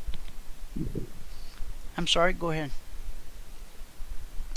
No, I was going to just say, why give anyone 5 years to give back what's theirs? What's the purpose of putting a 5-year window in it? Because they knew we didn't have it, and they were trying to help everybody save face. And I think they didn't want to go to war again. And so when somebody's ripped off all your gold, it's kind of like you got to fight to defend your honor.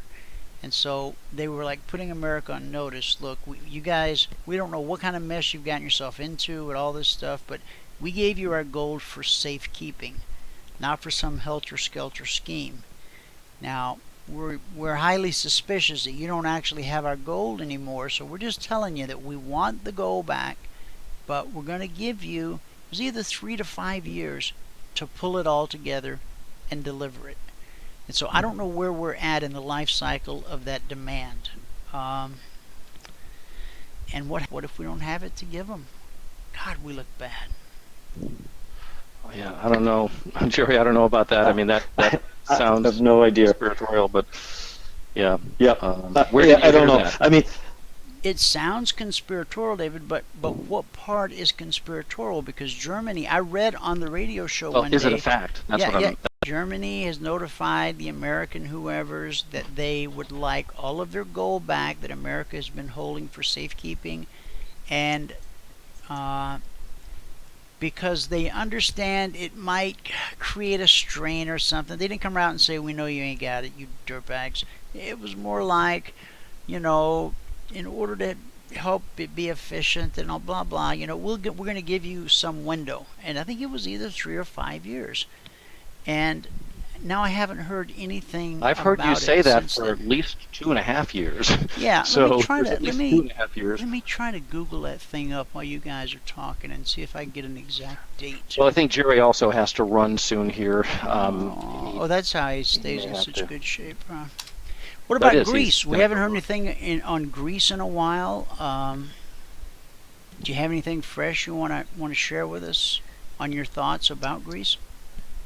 I've got nothing on Greece, nothing new to add to that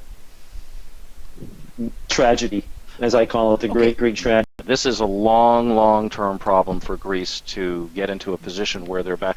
Goes back to that same old thing. At the longer you wait to solve a problem, the harder it will be to solve in the end. It's better to solve it earlier than later. And they waited and waited and waited and continued to do what people asked them to stop doing, and it's too big of a problem. It's like our problem. When we get over 24 trillion in debt, we're going to be at a point where it actually may be impossible to come back from that. The problem gets worse and worse and worse. That's why we have so many people upset about the irresponsibility of the United States. Some other method of operation, some other group, something terrible is going to happen if they don't believe it or not. That's how this administration looks at Europe. Okay. They love everything about it. Now, I understand it has a conspiratorial sound to it. So, I've got 3 articles in front of me. Tell me which one you might personally have more faith in. I've got an article by Bloomberg. I've got an article by CNBC. I've got an article by the Washington, and then I've got Proactive Investors. They might be the conspiracy guys. I don't know. I don't want to say that about them because I don't know who they are. So Bloomberg, Washington Post, or CNBC. Script writers rejoice. Germany's central bank will relocate 54,000 solid gold bars worth about 36 billion from deep underneath the Federal Reserve Bank of New York and the Banque de France in Paris to the safe confines of German soil, vaults at the Bundesbank Frankfurt headquarters. The Bundesbank understandably offered a few details as to the timing of or methods to be used in the move, which presumably will occur with secret well-guarded trucks from Paris and in numerous small batches by plane from New York. Presumably, it will make sure the villain from Die Hard with a Vengeance is accounted for before the move, along with the ocean and whatever happened to Auric Goldfinger. Alright. But while the notions of billions of dollars in gold bars are being transported across the Atlantic and the Franco-German countryside triggered 1,000 heist jokes on Twitter, the decision reflects a real and somewhat disturbing current in German politics. Backstory: Germany built up its gold reserves as the flip side of running trade surpluses in the decades after World War II. In practice, much of the world's gold, not just Germany, but the world's gold, is stored in vaults underneath central banks 80 feet below street level and hard against the bedrock of lower Manhattan at the New York Fed.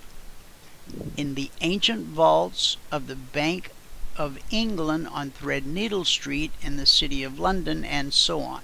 This is highly convenient when one government or central bank sells its gold to another. The precious metal can be rolled from one cage to the next, with none of the risk that comes with transporting it across oceans. Okay, the system, of course, is built upon trust. That the New York Fed won't suddenly be taken over with people with no respect for the nation's property rights and seize it for their own use. And that the central banks won't lie about how much gold is actually in their vaults. Among the world's central bankers, that trust runs deep, and most governments are content to keep their gold wherever is most convenient. The exceptions are governments that have reason to fear that their gold stocks could be frozen as part of a conflict such as in Iran and Libya. So what the heck's Germany doing? It's a nation with deep-seated fears about the stability of its currency, no doubt in part to the legacy of the Weimar hyperinflation of the early 20s. That the Weimar Republic, that's when it took a wheelbarrow of money to buy a loaf of bread. The fixation on gold comes at a time when the world of finance seems in chaos. Germans are being asked to help rescue Greece and other European nations with troubled finances. European Central Bank has bought bonds from some of those nations, which Germans widely view as tempting enormous inflation. Against that backdrop, it is perhaps not shocking that there is a political resonance to the theory that the New York Fed and Banque de France may be putting one over on the Bundesbank, and that some of Germany's gold might actually be missing. This is, it should be noted, not solely a German fixation. There are plenty of Americans who are convinced that the U.S. gold reserves in Fort Knox are missing. Okay. Now, this particular article didn't tell us, they gave a time frame of, we want to give you plenty of time to light, but by this date we want it back. And so, I don't know. Let me go to the chat box. I haven't even been there yet today, because I had just sort of a funny, hectic day. Let me scroll down and see what people are talking about. David, now that the S&P has broken below the 50-55 level, do you have indications for the Ed? Ed, every week we're supposed to talk before the show, but you do realize that unless you call me, that's not going to happen, right? You do know that, right? I don't see Ed. Now, Ed just emailed me. Ed Corey. Can you come out to play? Alright, let me scroll down through the list one more time. Got an Ed D, I got an Ed T, I got an Ed W. I got no Ed C. Well, that's quite strange. Ed, if you're having trouble getting in or something, would you shoot me a text message? Well, if you're having trouble getting in, you can't hear me. That's stupid. Let me see. Hey, Bert, are you there by chance? Bert?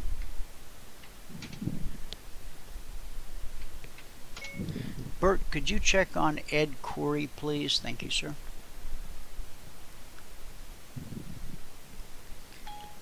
Okay. All right, so David, let's go ahead now and talk about what you wanted to talk about. Okay.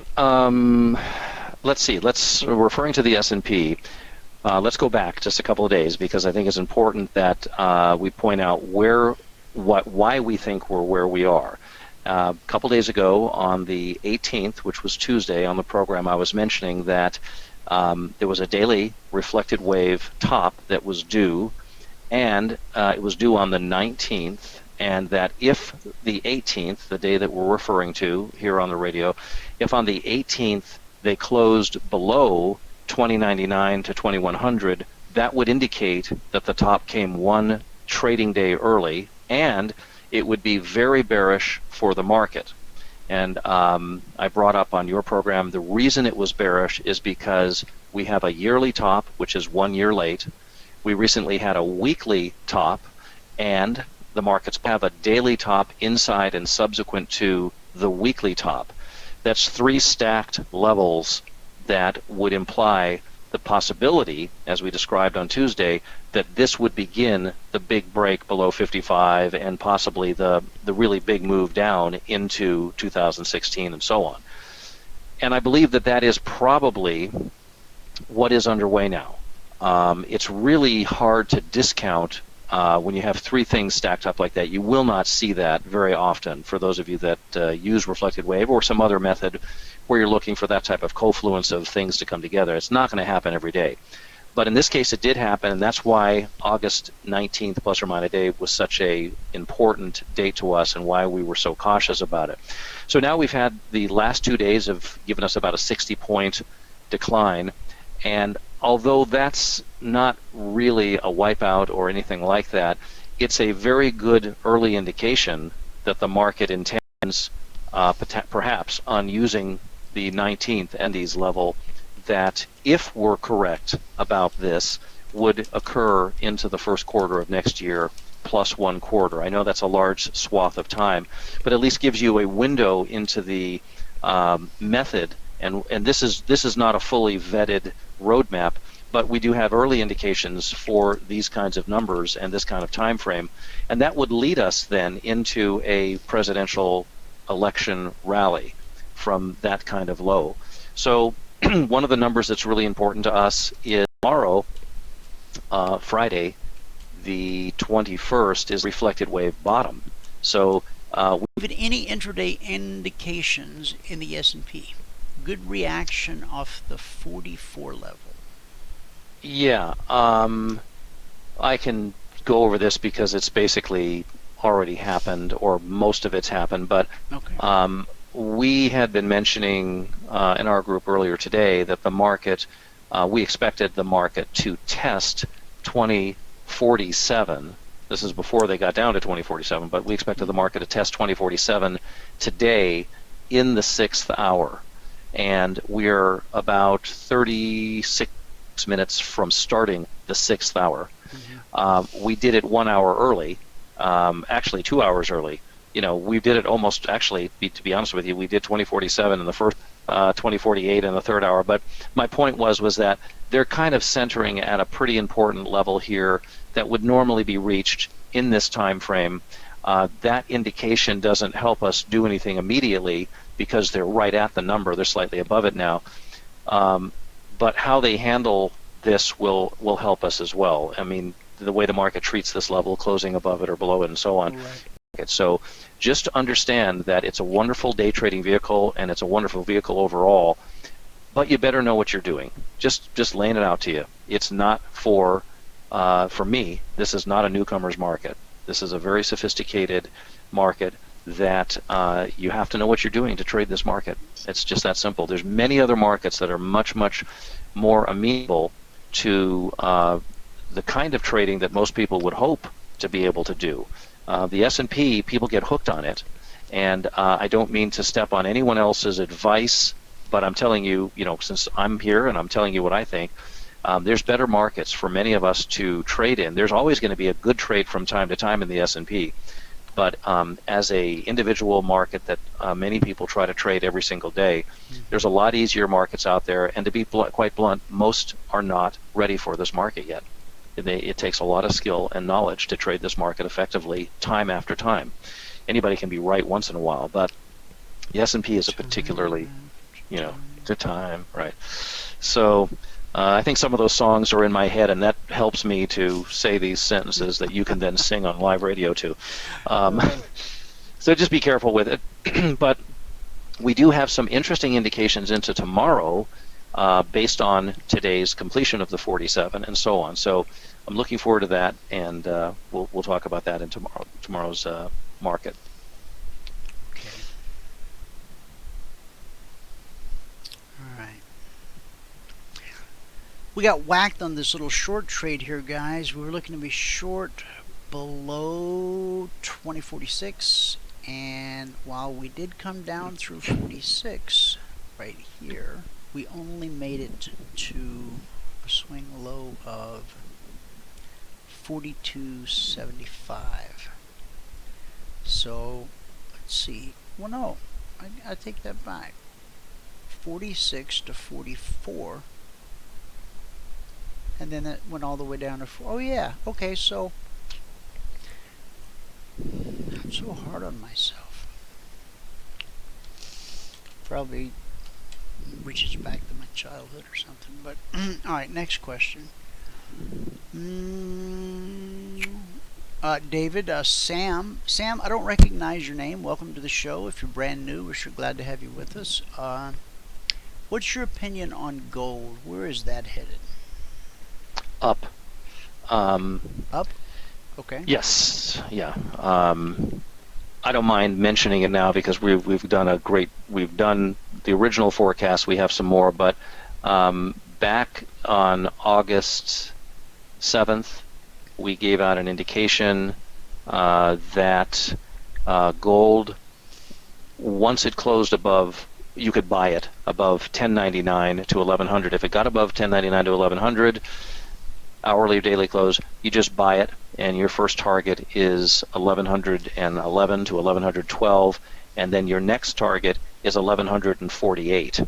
Okay, and we were forecasting also that the 1148 level would occur into September, and September we would touch 1148 on gold.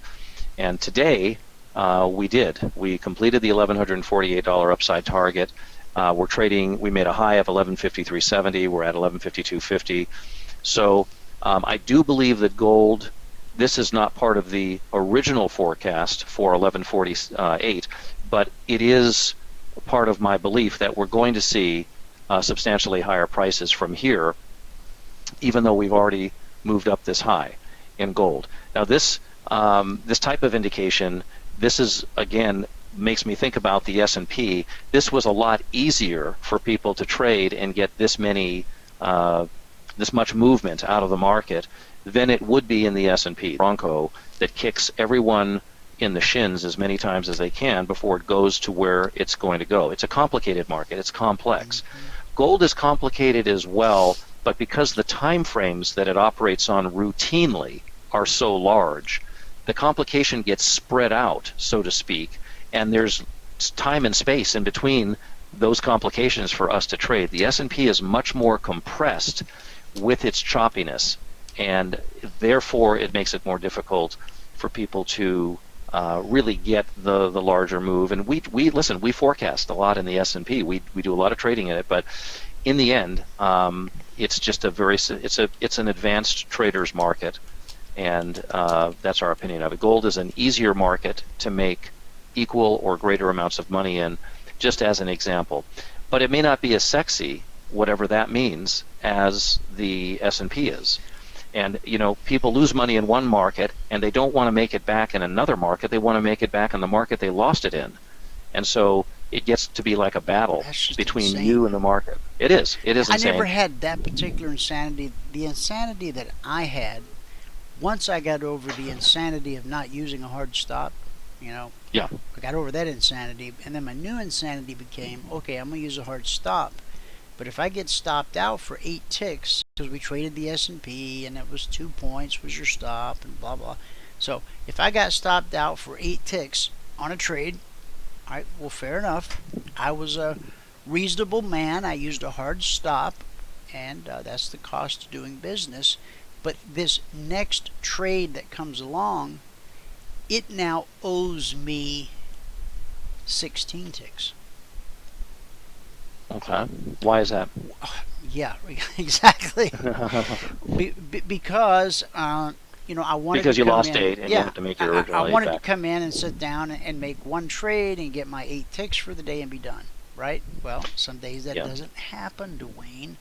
And so, what was so insane is that you get stopped out for 8 ticks, okay, and you take the next trade set up, and that thing would run up, man, and it would give. And I wanted 16 ticks out of this trade, and so it might go 13, 14, 15, come back down to 7, go back up to 12, 13. Next thing, before you know it, I'm sitting on 2 stop outs for a total of 16 ticks. And here the market was being so kind, trying to give me 12 ticks, 13 ticks, 4, but no, no. You robbed from me earlier today. You're going to pay me back what you robbed, and that is some faulty thinking, man. Mm-hmm. If there's anyone out there still, if there's anyone out there holding on to that kind of ludicrous thinking, let go, please, and ask somebody to pray for you and sprinkle some holy water on you, because that's bad science. I'm always of a mind that I'm willing to take. I always know what I would like to take out of a trade. I can look at a chart and I can use different tools and different things, and I can establish where the target should be.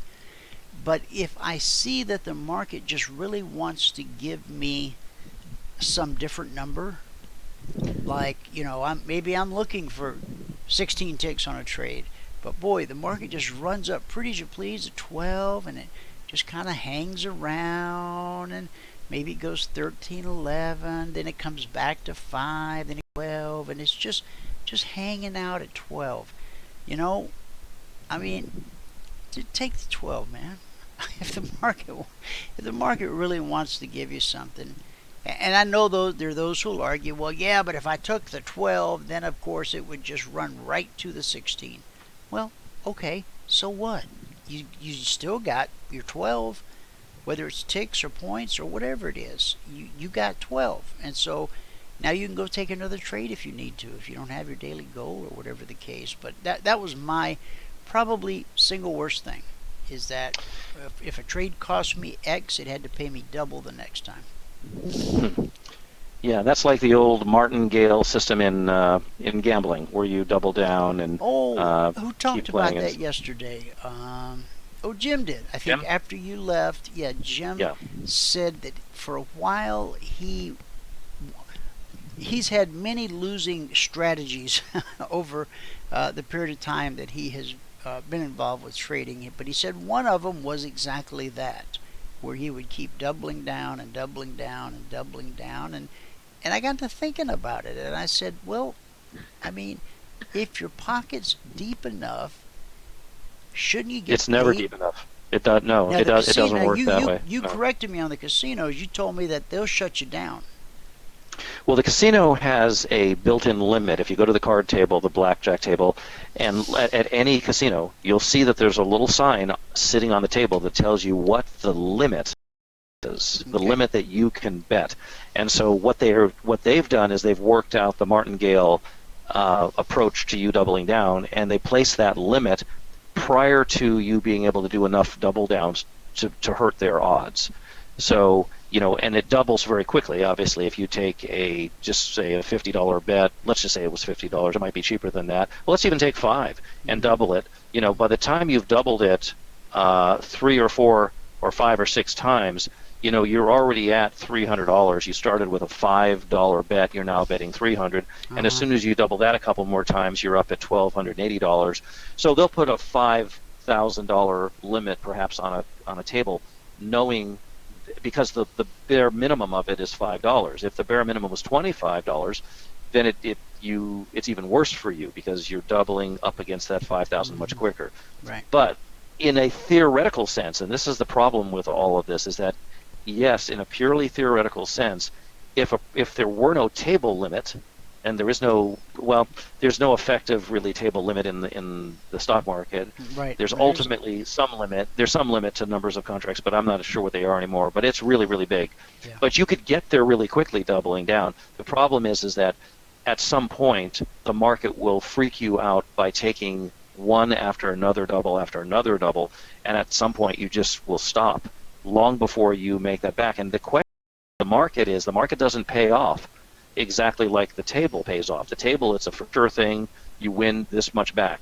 But the market only turns maybe a little bit and gives you just a little bit, and you don't get it all back. Then maybe it goes a little more and it doesn't quite reach your target, like you said, and then you hold on, and now that's another loss. Before you know it, you aren't really martingaling it effectively, because the market's already bounced and you missed it somehow.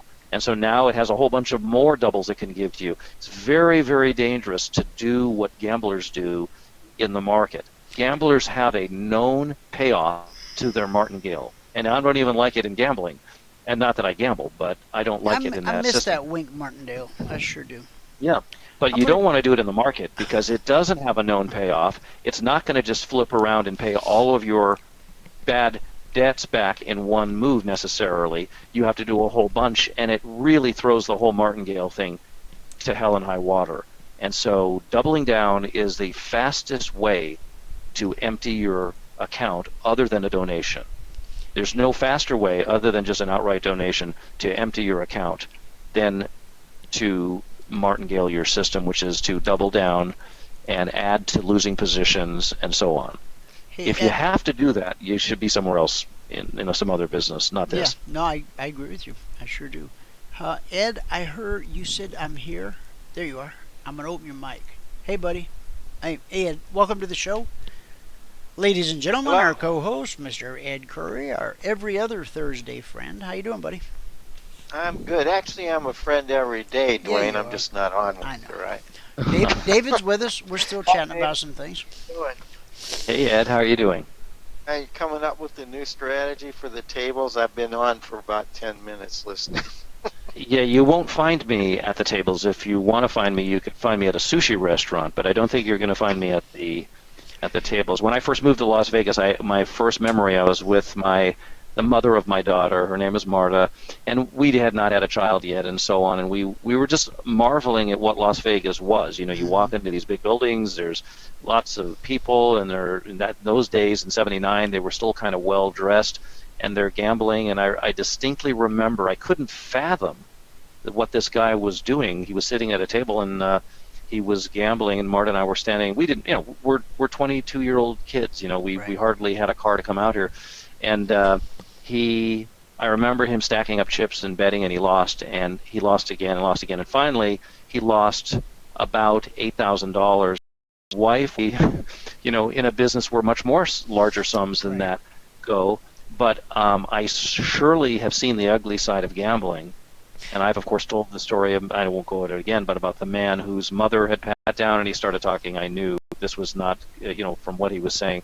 Basically, he just came out and said, my mom, was a nurse. She passed away. She saved up this money. And I said, well, how much have you gone through? And he says, well, I'm down to my last 35,000 or whatever. And I said, gosh, why don't you just hold on to that? He says, listen, it's as good as gone. I remember him saying that. I'm thinking, what an attitude. I mean, it's as good as gone? Well, then it's gone, because if that's how you're coming at it, it is gone. It's going to be gone. And anyway, I said, why don't you just do this? Why don't you just leave today and just your mom will forgive you for your $170,000 loss if you'll just take the 35 and do what she originally planned, which she saved that money for you to probably be, living, giving you a start in life. Sure. That didn't happen. He wasn't going to do that, and that was one of the ugliest. I felt like taking a shower after getting away from this guy whose thinking was so bad, so ugly, so disgusting that I literally almost rented a room to take a shower to get any of that off me. And so how you think obviously plays a part in this. And gambling, I've seen the ugly side of gambling in Las Vegas. And the upside of it, though, is if you come to Las Vegas and you limit yourself to $1,000 or something, you'll have a great time. It's a lot of fun. It's just if you take it too seriously and let it get to you, just like trading, it'll show you its ugly side. And they have some really great pawn shops shops there. They do. We have some great pawn shops here.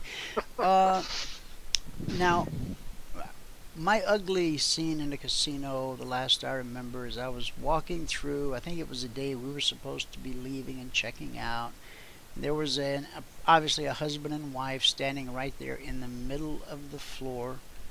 He had this stony kind of look on his face, and she was just weeping, and she was pounding on his chest with her little fists, and she goes, "You promised me you would never, ever, ever do this again." And I thought, oh my God. I don't want to do this. I might have been up there to see you, David, on the time that happened. Because I can't remember the last time I went to Vegas. Before that, it's been such a long time. But anyway, that picture, that mental picture, stayed with me for so long. Now there was a part of me that wanted to walk up to her and go, "Ma'am, I can see you're very upset, and you have my condolences. But can I ask you a question? If he promised you this would never happen again, then why did you agree to come here with him?" And I'm assuming that he had said that he wouldn't lose a whole bunch of money in the casino, right? But doesn't she understand that she's an enabler? When he said, "Hey, baby, let's go to Vegas for the weekend," and she said, "Okay." I mean, she bore some response. I felt so sorry for her, not really for him, but after thinking about it for a while, she had culpability in there. She did. Here's something I'd like to say to every woman: get rid of the loser. Period. If you're hanging out with a loser, get rid of him. It doesn't get any better. Lose. That's what they do. Winners win. Or moderate people are moderate. But if you have a loser, get rid of them. You can do much better than that. Seriously. Are you saying there are no women losers?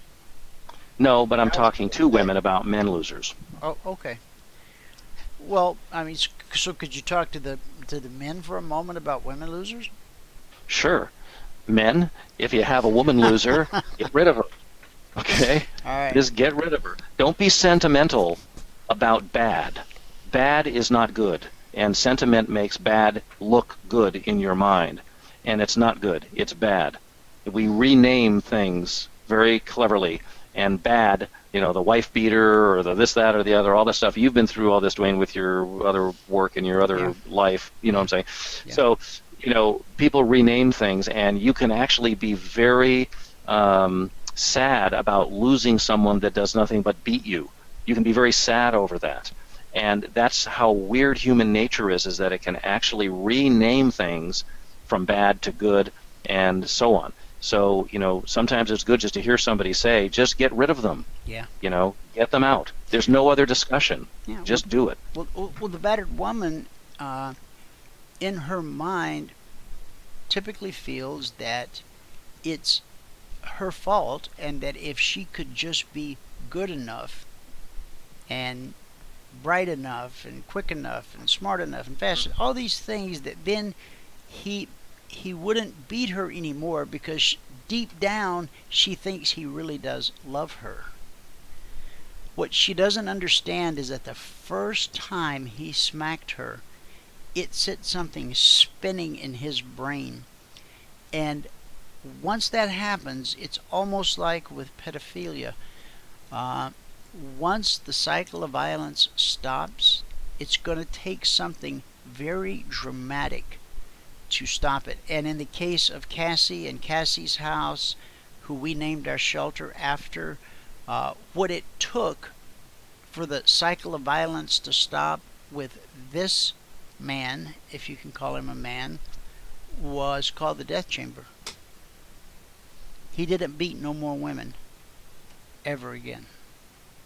He shot Cassie, killed her, shot her mother, and her mother miraculously survived, And he was just some angry biker dude, He just wanted to drink his beer and yell and scream. And this little girl, Cassie, was 13. I mean, it wasn't her dad, it was her mother's boyfriend. And so, of course, her mother carried much guilt,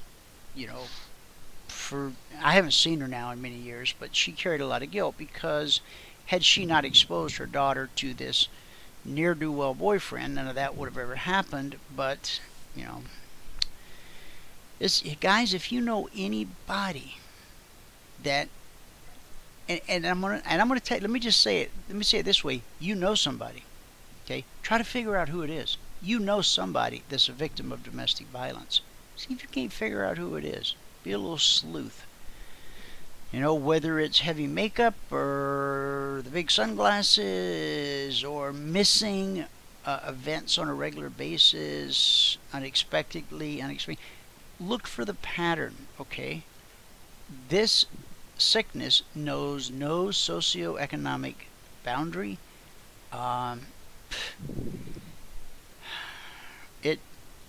It infects kings as easily as it does welfare recipients.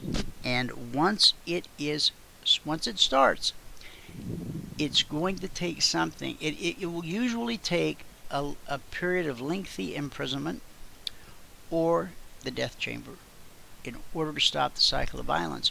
Unfortunately, the women who get beat up and who call 911 and the guy gets arrested, and then we take him into the shelter, well, we find out 3 days later she snuck off to go down and pay his bail.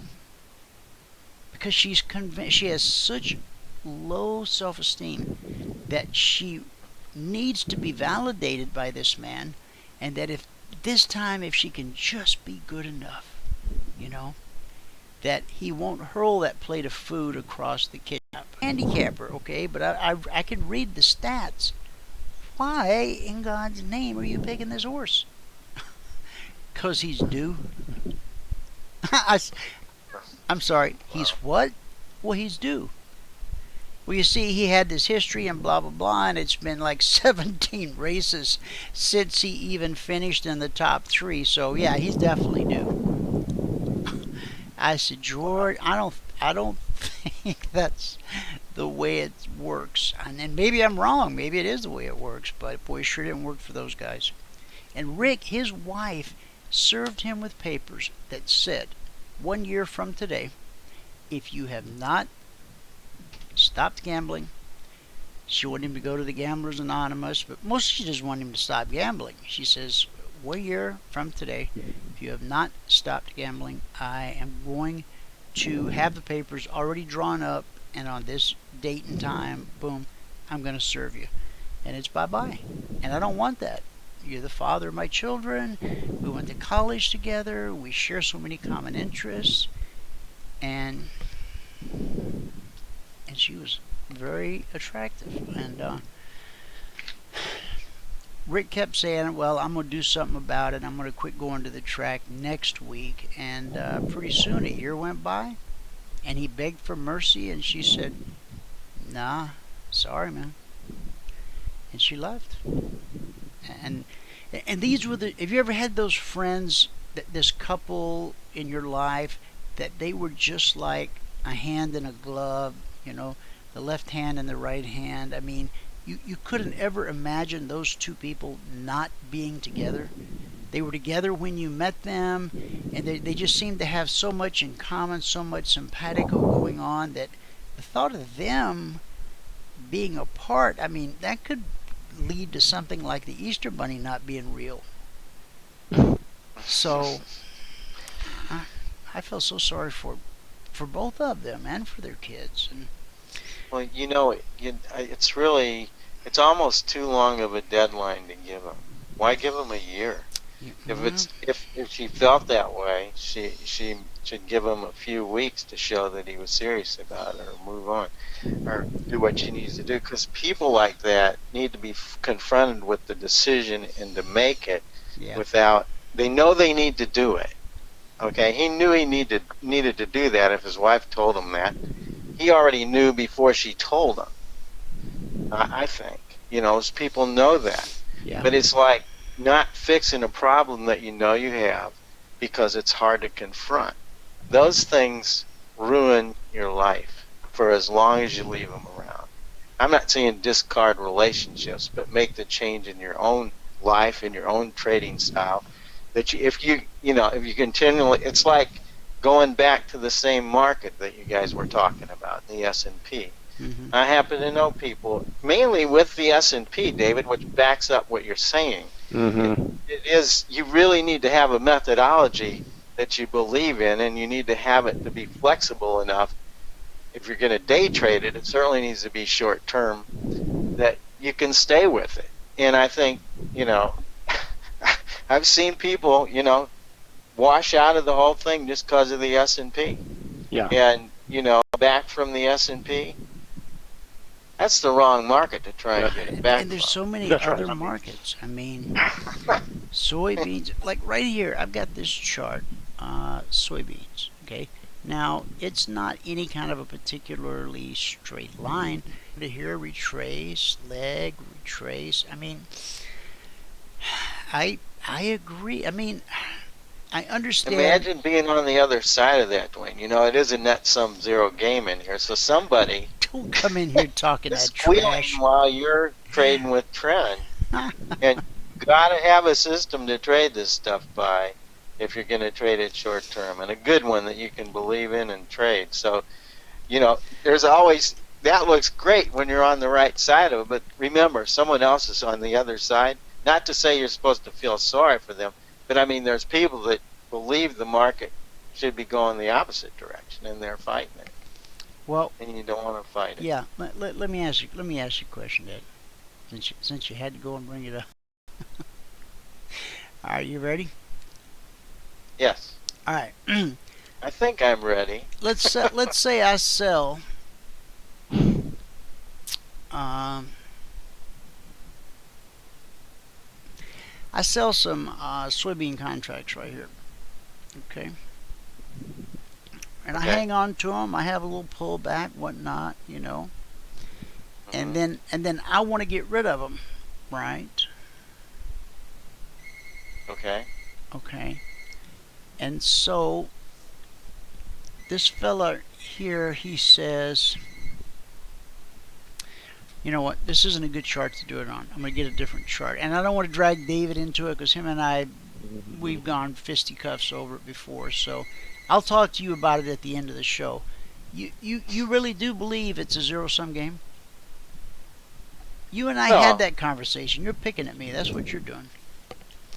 No, I don't know that I've ever had that conversation with you. But all right. Well, we will it's not today. like a stock that can keep going up. It's totally different vehicle. Okay. Right? If I buy it at $10 and sell it at 20, and the guy who bought it from me at 20 sells it at 30, and the guy who bought it from me at 30 sells it at 40, and the guy who bought it at 40 sells it at 50.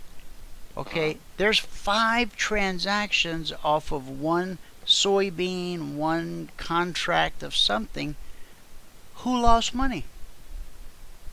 Well, it may be the guy buying it from you. No. No, he's giving the example that it goes up. What if you break it down into it is somewhat confusing unless you break it down into a simple a two-party transaction. Forget the fact that you're selling it to other people along the way because it gets confusing to people that are listening it. Just take it as if the whole market is just 2 people. So let's eliminate all the other people that are in the market. The basic transaction is I want to go long the market, and in order for me to go long, Ed, I'm gonna buy from Ed. Let's say there's only 2 of us here. I want to go long, and Ed is willing to sell that contract to me.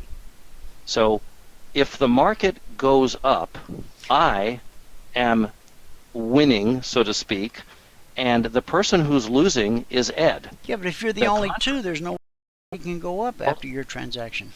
Hold on. I'm just using this as a way of breaking down all of these participants that are in the market. So the market starts to move up, and Ed, who's on the other side of my transaction, and this is the case even if there are thousands of other people, there's 2 parties to this transaction.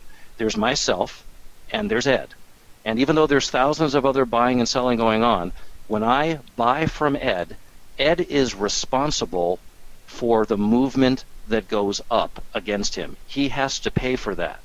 And Right. I am responsible for the movement when it goes down. I have to pay for that. We both start at the same number, and if the market goes up, Ed is responsible for my win. That's the zero-sum portion of it. I am going to win exactly how much money Ed loses, minus Pays a contract for $100. No, he doesn't buy a contract for 100. He doesn't pay something. He's just participating, unless you mean he's buying an option.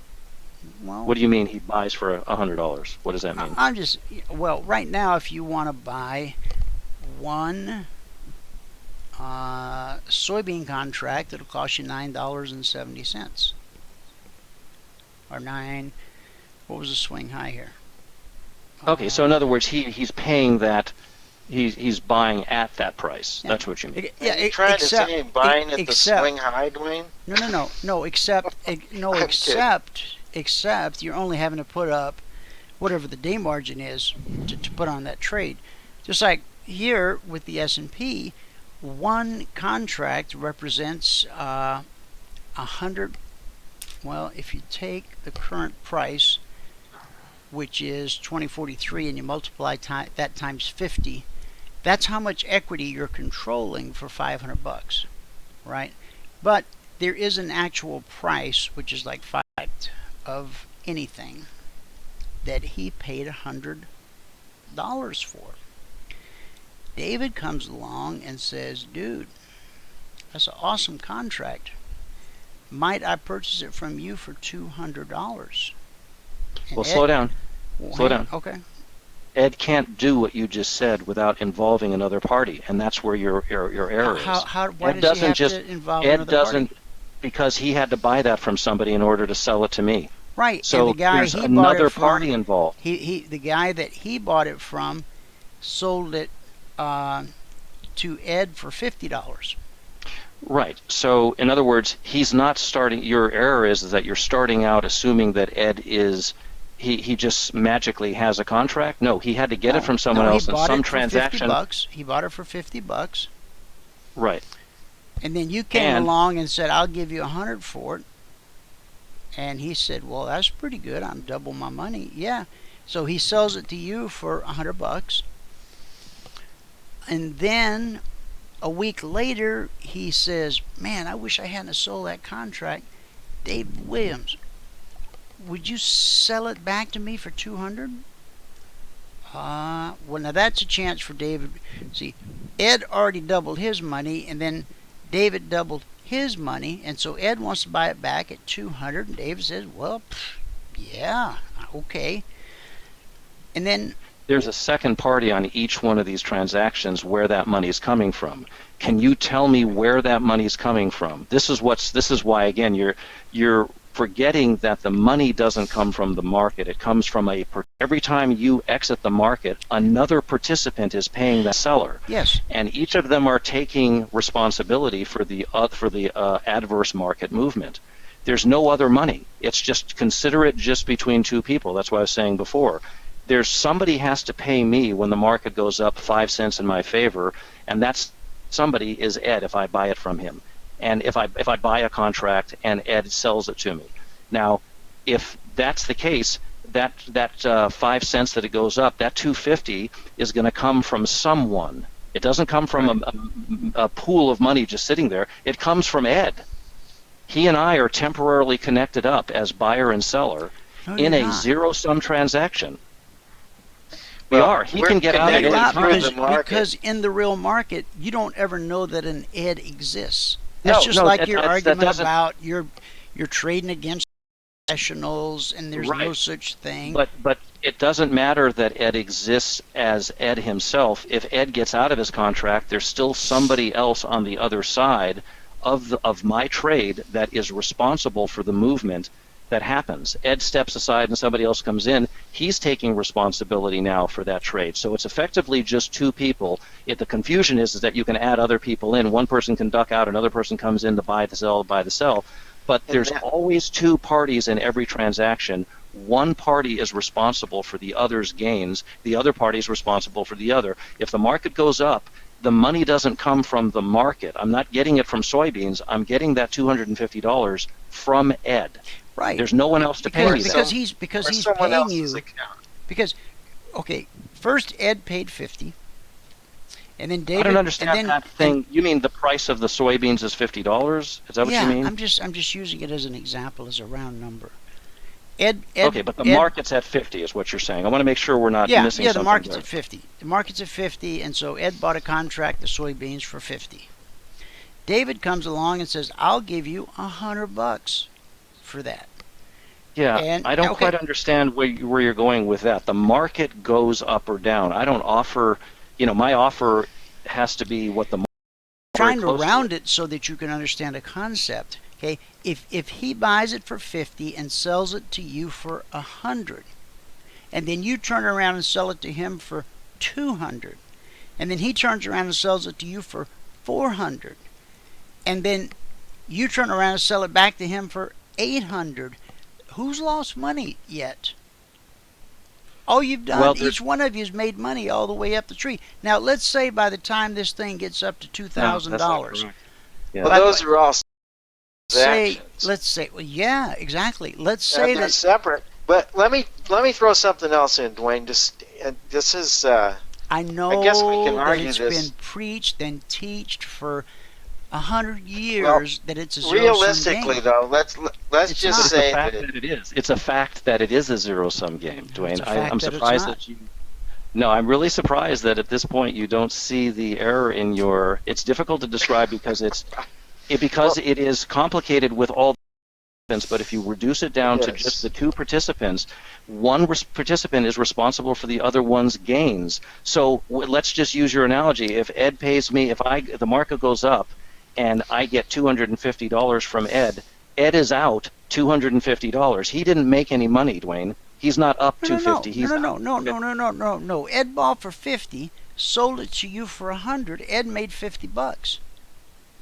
And then you turn around and sell it to some other guy for $200, you made $100. Yeah, what you're doing is you're laddering up as people. Let's say the market's going up in one I'm direction. dealing with the reality of the market, how it operates No, every day, no, that day is in not and day correct. out. You're going to find, Dwayne, ultimately, you're going to find out that you're wrong about this. The market really is a zero-sum game. The money doesn't come from nowhere. It comes from other participants. Your story that the market keeps going up and you keep you double your money, where does that money come from, Dwayne? It comes from another participant. The next guy Tell me that where buys. the money comes from. The next No, guy when that you buys. ladder yourself up, you say, if I buy it from Ed and then he sells it to me, where is that money coming from? Well, the money that I buy with comes out of my pocket. The money Right, you buy and with comes out of your pocket. right, And when then the when you market sell goes, it to the next guy up the food chain, you sell it to him for more than what you paid for it. So you made a profit. Ed makes a profit. I make a profit. You No. make a profit. And eventually, based on the history of markets, what will happen is eventually there will be a guy, okay? Eventually there will be a guy who pays $900 for that contract because it slowly worked its way up, and he sees price starting to decline, and so he dumps it for 700. He paid 9, dumps it for 7. He lost 200. All these people made money on the way up on that contract. Then all of a sudden one guy takes a $200 loss, but the guy that bought it from him for 700, he hangs on to it till it gets up to 1400. yeah, the market doesn't pay the participant. You guys are only parroting what you've heard all your life. I'm sorry, that's the truth. No, Dwayne, I'm not parroting. I'm explaining what I understand about the market, and I know where the money comes from. It doesn't come from the market. When you say the market doubles, that double is someone else's loss in every single case. The money comes from someone else. I think that's the difference. Look, let me just say it another way. If I God, how sold did we get on this David- stupid subject again? I You swear. brought it up. I'm sorry I Never talk brought it about up. I again. shouldn't have said it. Because it's really hard to talk through, but realistically, there's so many people involved in the market that if you just want to look at the initial transaction, let's say That's the simplest way. sold it to David for $50 and it now went to $100. Uh-huh. Well, I didn't like it when it went through $70, so I'm out, and some other person Takes who the responsibility bought for it. that trade. Someone who sold it to me is now short at 70. So he's going to take his money up to 100 when he sells. He'll take that $30. He took 20 of mine. He'll take 30, and until someone sells it, he's not going to get out. I mean, if the market locks limit, that means there's no sellers, right? If it's limit up, you can't get out if you're short.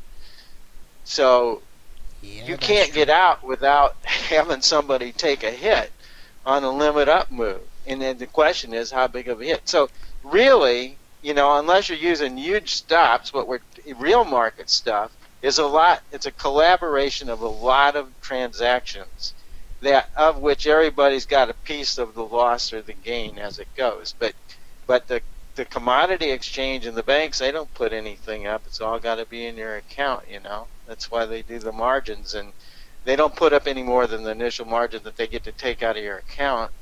Right, Dwayne, that's a good point, is that the margin that is being put up is because you are responsible for adverse market movement against your position in every case. Absolutely. In every single case. Well, I think he knows that. You know that, Dwayne.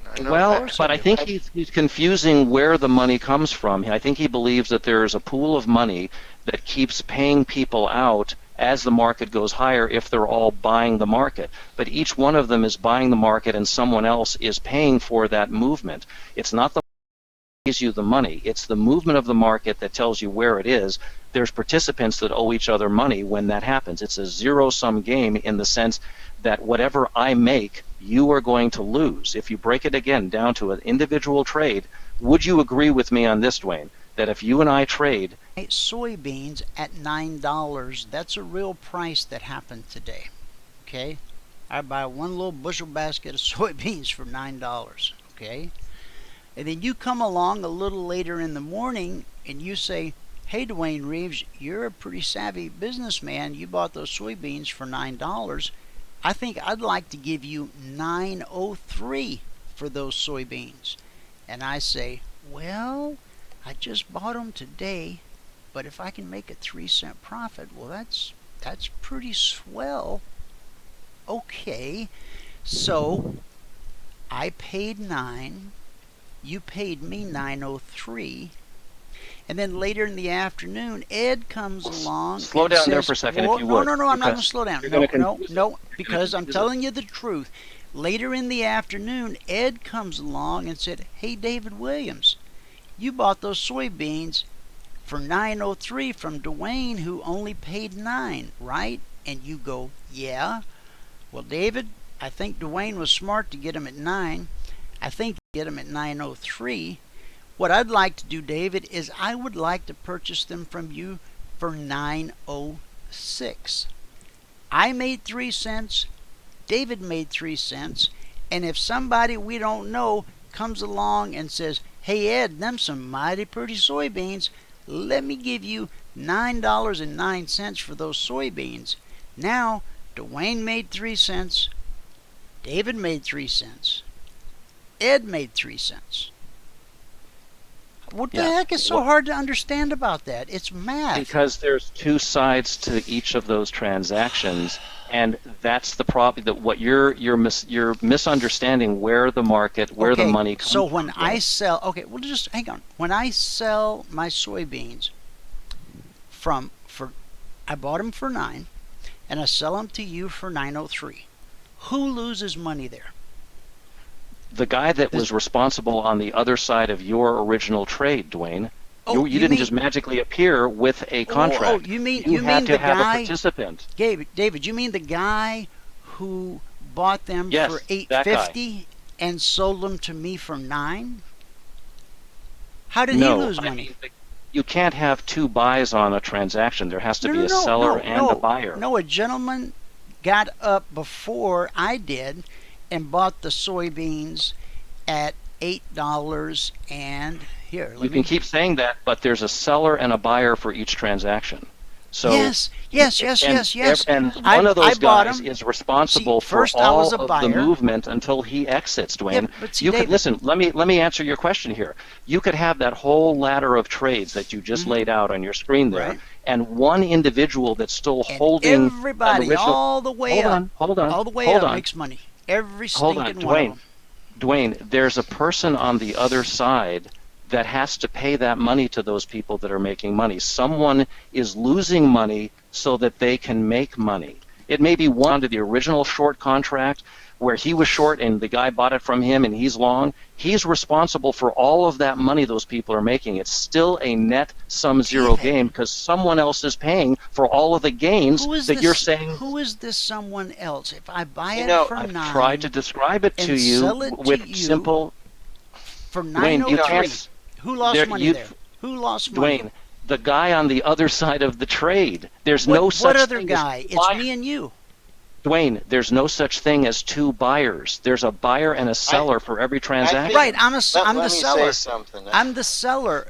I sell it to you for $9.03. But in order to get to be a seller, you had to get it from another person who's the buyer, and that's where the money's coming from, Dwayne. I bought it from him. He's losing. I bought it from him. He's losing. I bought it from him for $8.50. He sold it to me for $8.50. I don't care what the price is. There has to be a buyer and seller in every transaction. And there was one all of the those way parties up. is going to lose. I bought in every transaction. I bought and then I sold, which made you the buyer, and then you sold, which made him the buyer. I know, Dwayne, you're missing this one part of this that is making it difficult for you to see it. But trust me that you are incorrect on this subject. Right. There's a buyer and seller for every transaction, and some person is responsible for every gain. I gave the buyers and sellers names, and I told you exactly how much they made on their transaction. And Dwayne, even if they do that, someone has to pay for all that. Even if they all somehow made money, there's losers on the other side that haven't gotten out yet that pay that money to them. In every case. Here's the thing. Dwayne, you'd be right if you were dealing in a physical market that you actually had the soybeans in your wheelbarrow And That's you right. sold them to another guy That who is sold them correct. to another guy who sold them to another That's guy. the error You guys that can you all make money. You could do that. But the exchange, the way it works, you have to have a seller who's margined up, not putting all that money in there, and he's got to cover the margin calls that he gets when he's on the wrong side of the market. So in order for the guys to see the unrealized gain in their account, somebody's going to see an unrealized loss in their account, and they're going to have to put the money up to the exchange on the maintenance margin as it goes against them. And that will show up as equity in somebody else's account. But if you were strictly dealing in physical transactions It in would your be just like you backyard, said it. If You you, would- if you were you don't have to deal you in would be physical. right. You can deal in S&P 500 E-mini contracts. If you're in a No. bull run, It- 1,000 people in a row can make money, and then At the eventually expense of some other people. At the expense of someone else, Dwayne. That money has to come the from zombie somewhere. people. Okay. No, the other people in the market that have not yet exited their trade and finalized their trade. There's two participants in every trade, all of them. I'm surprised that you don't see that. David, I don't know why you believe that. if I buy something, I'm a buyer. And then if you want to buy it from me, then you become the buyer and I become the seller. Right, but stop there so that you can see that if you buy something, there's somebody on the other side of your trade already who sold something to you. He's taking the downside of your trade before No, you he's flip not. it into He a bunch made of a people. profit too. No, hold on. Somebody had to sell you what you just bought. Isn't that correct? Yeah, the guy below Okay. me sold it to me at $8.50 because he bought it at $8. Okay, but before you get into your ladder, there has to be somebody on the other side of your trade who's responsible financially for the adverse movement against his current position. You represent that adverse movement. The market moves up, and that money, him. It doesn't come from the guy. It comes from the guy who's on the other side of your trade. No matter how complicated you set it out, there is a buyer and seller for every one of these, and one person has to pay for the other. That's why there's margin. Why don't they just say, listen, some of the participants don't need margin because they might be in a trade where there's no margin required. Ask a broker or ask an exchange, is there any trades where no margin is required? And they'll tell you there's no such thing because margin's required since every participant is responsible for the adverse movement against his account. That's it. There's no trade where no margin's required. Would you agree with that? No matter what your scenario is, there's no brokers that are going to say, well, you only buy Absolutely. when the market's going up. Absolutely. Right? And so, when you make a profit, you get your margin back. right, less but the you need commission. margin. You do. You need your margin in order to participate because you might be wrong on an individual trade. It's a buyer and seller on each side. I'm surprised I think you're mistaken. I think Ed really laid out where your mistake is that you're thinking of it as a physical commodity that starts out with a basket of something right here and no other obligations, and that basket gets sold to another guy, and then that guy sells it and he makes money. I'm in complete agreement, but the exchange doesn't work that way. The exchange does not work that way. There's always a buyer and seller on every transaction, and one of them is responsible for the adverse movement against his trade. So It's just that simple. If I buy it for $9 and sell it to you for $9.03, Well, then the exchange is going to come in and take money away from somebody because I just made a 3-cent profit. So now they got to go find somebody to take 3 cents from because I made no, a the 3-cent somebody was profit. the guy that you bought from or sold from, Oh no, or in this David, case, bought from. because he paid $8.50 for it, and I bought it from him for $9. He made 50 cents. No, he has to. You can't have two buyers in a transaction, Dwayne. There has to be a seller. That's where your I'm mistake not saying is. there's two buyers in a transaction. Well, if there's a seller and bought there's it a buyer, and then the seller sold it is to me. responsible for He your bought it and sold movement. it to me. I bought it and sold it to you. You bought Right. it and sold it to Ed. Right, but the money that all those people, if in that latter transaction, there still are people left behind that are responsible for that adverse movement. You're just going from buyer to buyer, but there's always a seller and a buyer in every transaction, even if you can't see it as such. How else would the exchange work, Dwayne? Where does that money come from?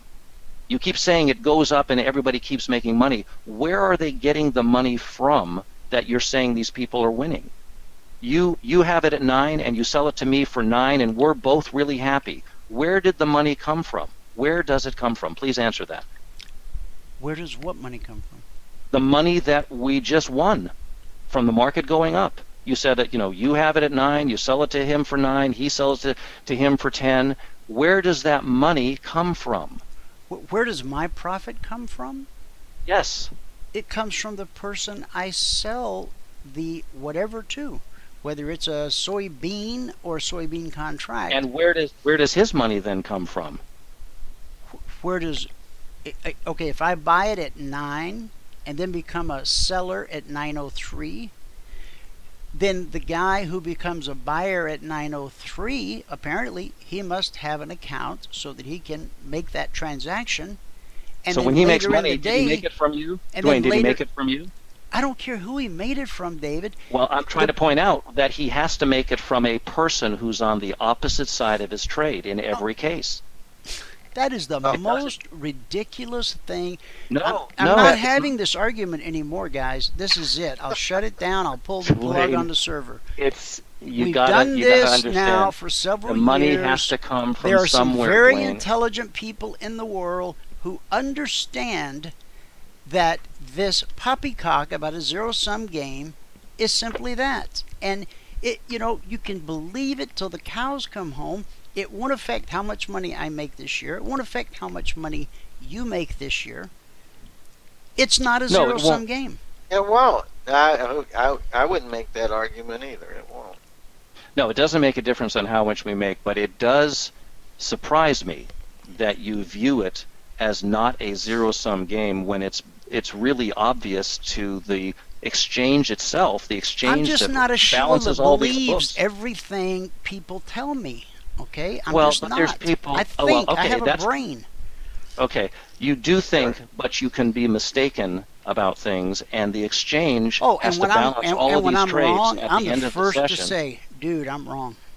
Okay, the exchange has to balance out at the end of the day. All the buys have to be balanced out with all the sells. There's no free money in it. It's a net sum zero game. There's no leftover money. It has to balance out at the end of the contract's existence. It all has to balance out. It Is has that to what balance they out mean every by day. open interest? Well, the number of Yeah. contracts that are there, yes. And at the end of each night, when you get your statement, the brokerage at the end of the day, they have to balance out a buy for every sell. That's because there's two parties in every transaction, and those all have to balance, meaning the buyer and the winner and the loser, that money has to be balanced out minus commissions and so on. That's what they do at the end of the day at the exchange. Now, if you want to advance your argument to an exchange official and maybe have him come on and explain to you what it is that's really happening in the exchange, that's what's happening. They're not telling you that as a conspiracy. They're telling you that because that's how it works. That's how it really does work. I think we're trying to figure out something that's not really easily explainable. It's really hard to debate it.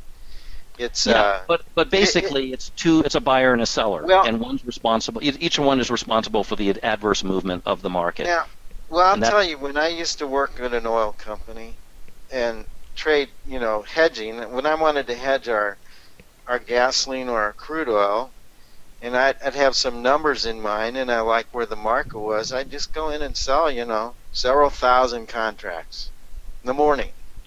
Sometimes I had so much I wanted to do, I just told them to sell 50 contracts every 10 minutes till we're done. And so I accumulated a big short position there, okay? A big one.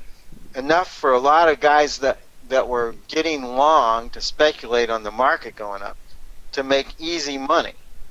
And they, there were times they took a lot out of my hide because I had the staying power to stay with it. I had the inventory that I knew I was locking in that was going to make me money at that price, and I quite frankly didn't care. So the commercials usually are short, the producers of a commodity, and they're short big quantities. The speculators usually aren't so big. And lately they've become bigger, a lot bigger than they used to be. So you could have guys taking that one thing that I sold, let's say I sold crude oil for $20 a barrel, and it went up to 40. there might be, I'm still short all the way up to 40, okay, and I'm going to make delivery. So I don't care. I knew when I locked it in, I was going to take that part of my portfolio or inventory and make money on it. So not, it looks stupid in the end, that if I did it all down there like that, which I would never do, but you have to measure your steps when you're doing that. But so there's this big pool sitting there of an oil company. Let's say Valero has sold all their gasoline in there, and they sold a big amount of their production, thousands and thousands of shorts put on, and they sit through it for a month, and then they deliver the gasoline if they need to, or they'll cover the shorts, whatever fits their bill easily. But so there's your fodder there for somebody. This is one of the reasons the speculators normally like to be long, is because they're going against the commercials. And the commercials have the staying power to go through what would be big futures losses, but when they offset and sell their when they deliver, they know what their cost was to deliver that when they made the decision to hedge it. So, there'd be a lot of guys that would get long and sell and get long and sell, and that's still, my same contract will be still stuck down there at $20, and the price worked its way all the way up to 40. And you can bet that if the market made a big move up, there'd be a lot of guys in there stacked up trying to push it up and make their money and take their money out as it went. So you have these commercials that can take these big losses. So maybe that can kind of explain it. There's somebody in there, who made a stupid decision, or whatever you want to call it, and that they're going to stick with it because they have the physical barrels to cover it. They know that when we sold at 20, we knew we had a $4 refining margin, and we were fine with that. In fact, we had goals that when our refining margin got to X dollars, we'd sell 100%. And we're fine with that because we knew we were making money in a volatile market. So we were okay. We couldn't do that all the time, but there were times that that's the way it worked. And a lot of these companies, Exxon, these guys make their decisions that way. That's why their results are pretty steady. A lot of them got caught in this down move because a lot of them, went to sleep on the way up. They just got spoiled. And there's a lot going on with the smaller oil companies right now. They're just really in trouble, cash flow wise.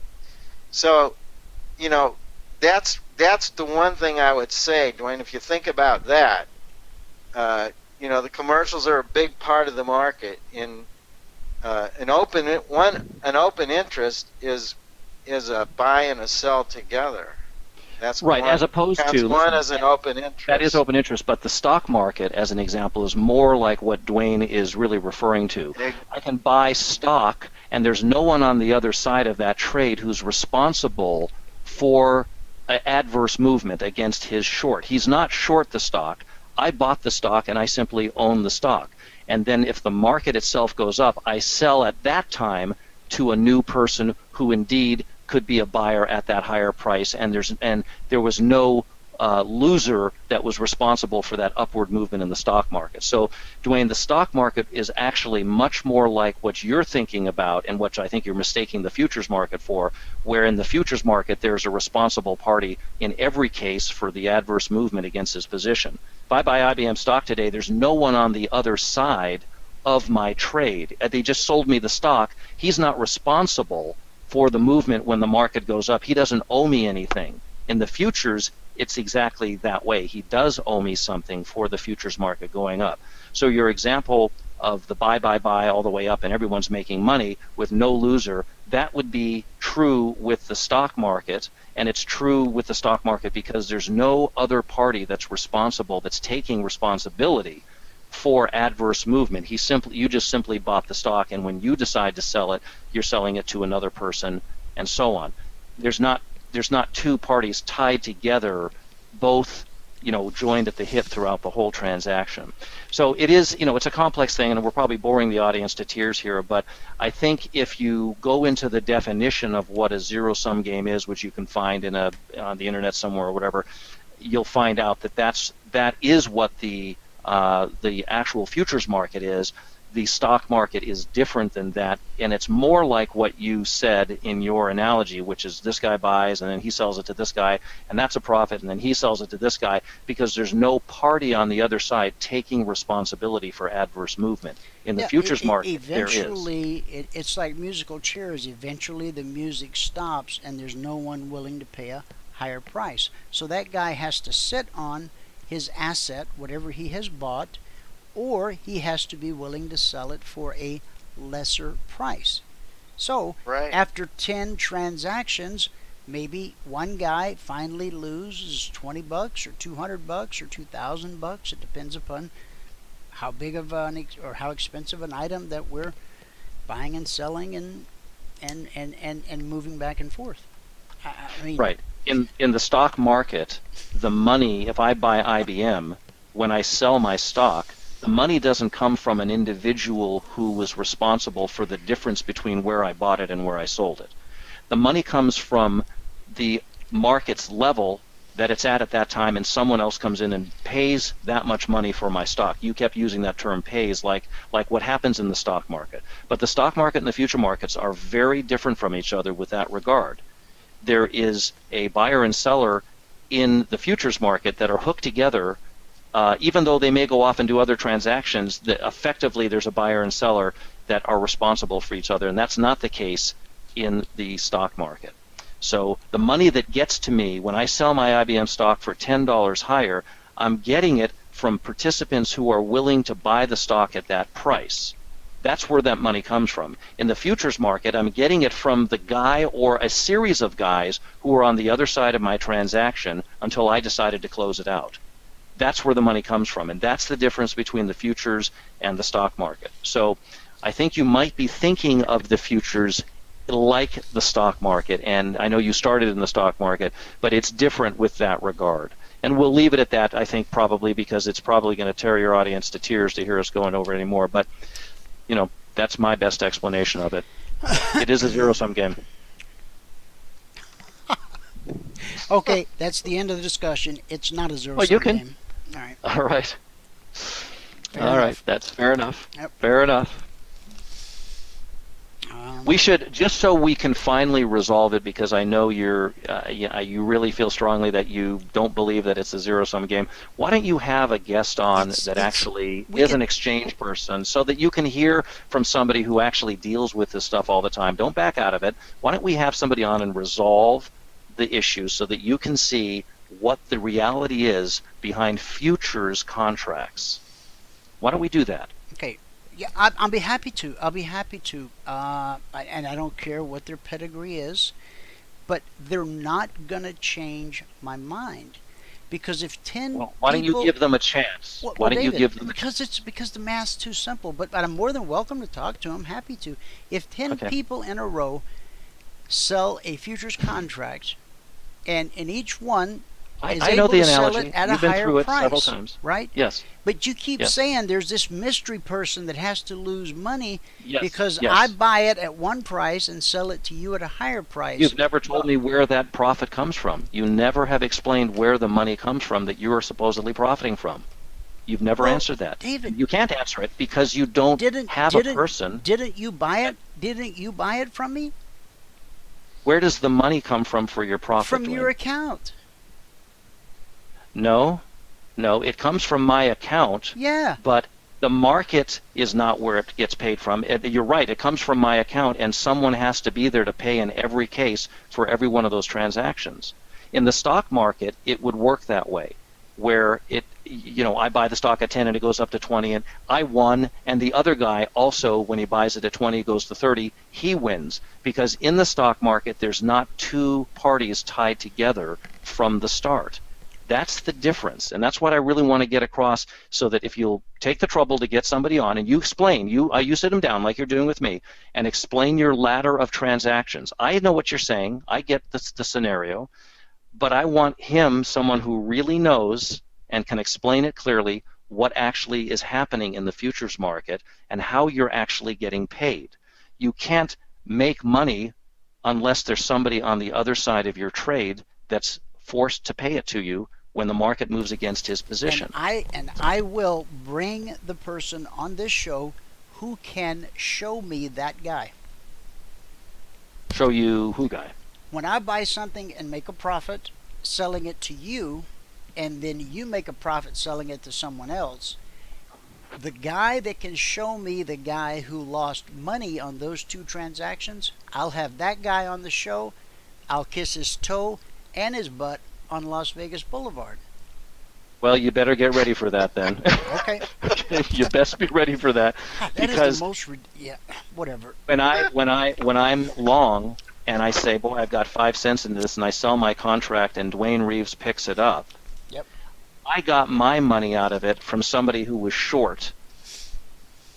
That's where I got my money from. I got it from somebody who was on the other side of my transaction. That's how I got paid. They didn't have to be short. But that's how you get paid, is that there's somebody who's responsible for your They could have payment. been long. You're not getting paid from somebody else who's long, you're getting paid from somebody else who's short.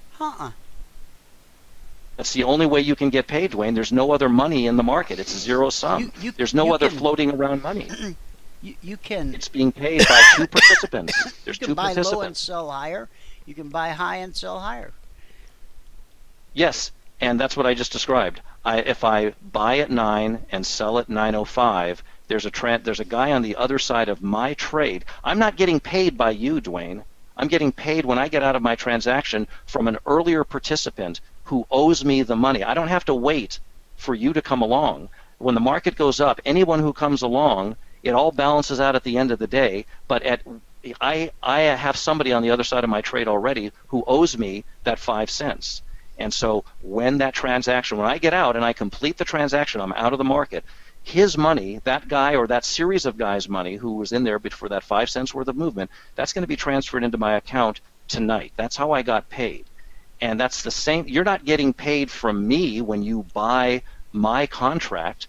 That money doesn't come from me. I'm out. I don't have any further responsibility. But there is someone who is responsible for that upward movement because there's two parties in every single transaction. Ultimately, it all has to balance out at the end of the day so that for every buyer, there was a seller, and all those dollar amounts, whatever the market moved, all balance out. That's how it works. And if you promise me that you'll get somebody who's competent to come on, we'll get through it, no shame. Just get through it so that we can finally answer the question, and you can ask them and lay out every scenario that you think is valid for it not being a zero-sum game. You go do that, and I think that would be a final way to end this. And I'm no shame to anybody. Let's just have someone third party come in and explain it. Would you do that? So we can get past You know what, this. David? I can't wait to meet these imaginary little people who mysteriously lose money when there's a series of positive transactions. They lose money because they were short somewhere along the line, and they haven't taken offsetting transaction yet. They're still in the market, and so you and your buddies who are buying it up, That's a figment there's someone. of your imagination. No, of course not. Of course not. There's always two parties to a transaction. Yeah, buyer and seller. Right. A buyer and a seller. I buy it. And then I become a seller, and you become the buyer. Two parties to every transaction. That is correct, Wayne. But someone is responsible prior to your getting in for your profit. It's not the next guy. The guy that sold it to me for $8.50. That's why I'm suggesting who paid $8 for it. Right. That's why I'm suggesting he made more money than all of us. I should have him on the show. Why don't you get a competent person who works at the exchange to do this? Come on and let him explain how it works, and then we'll put it to rest. The money doesn't come from nowhere. It comes from other participants, Dwayne.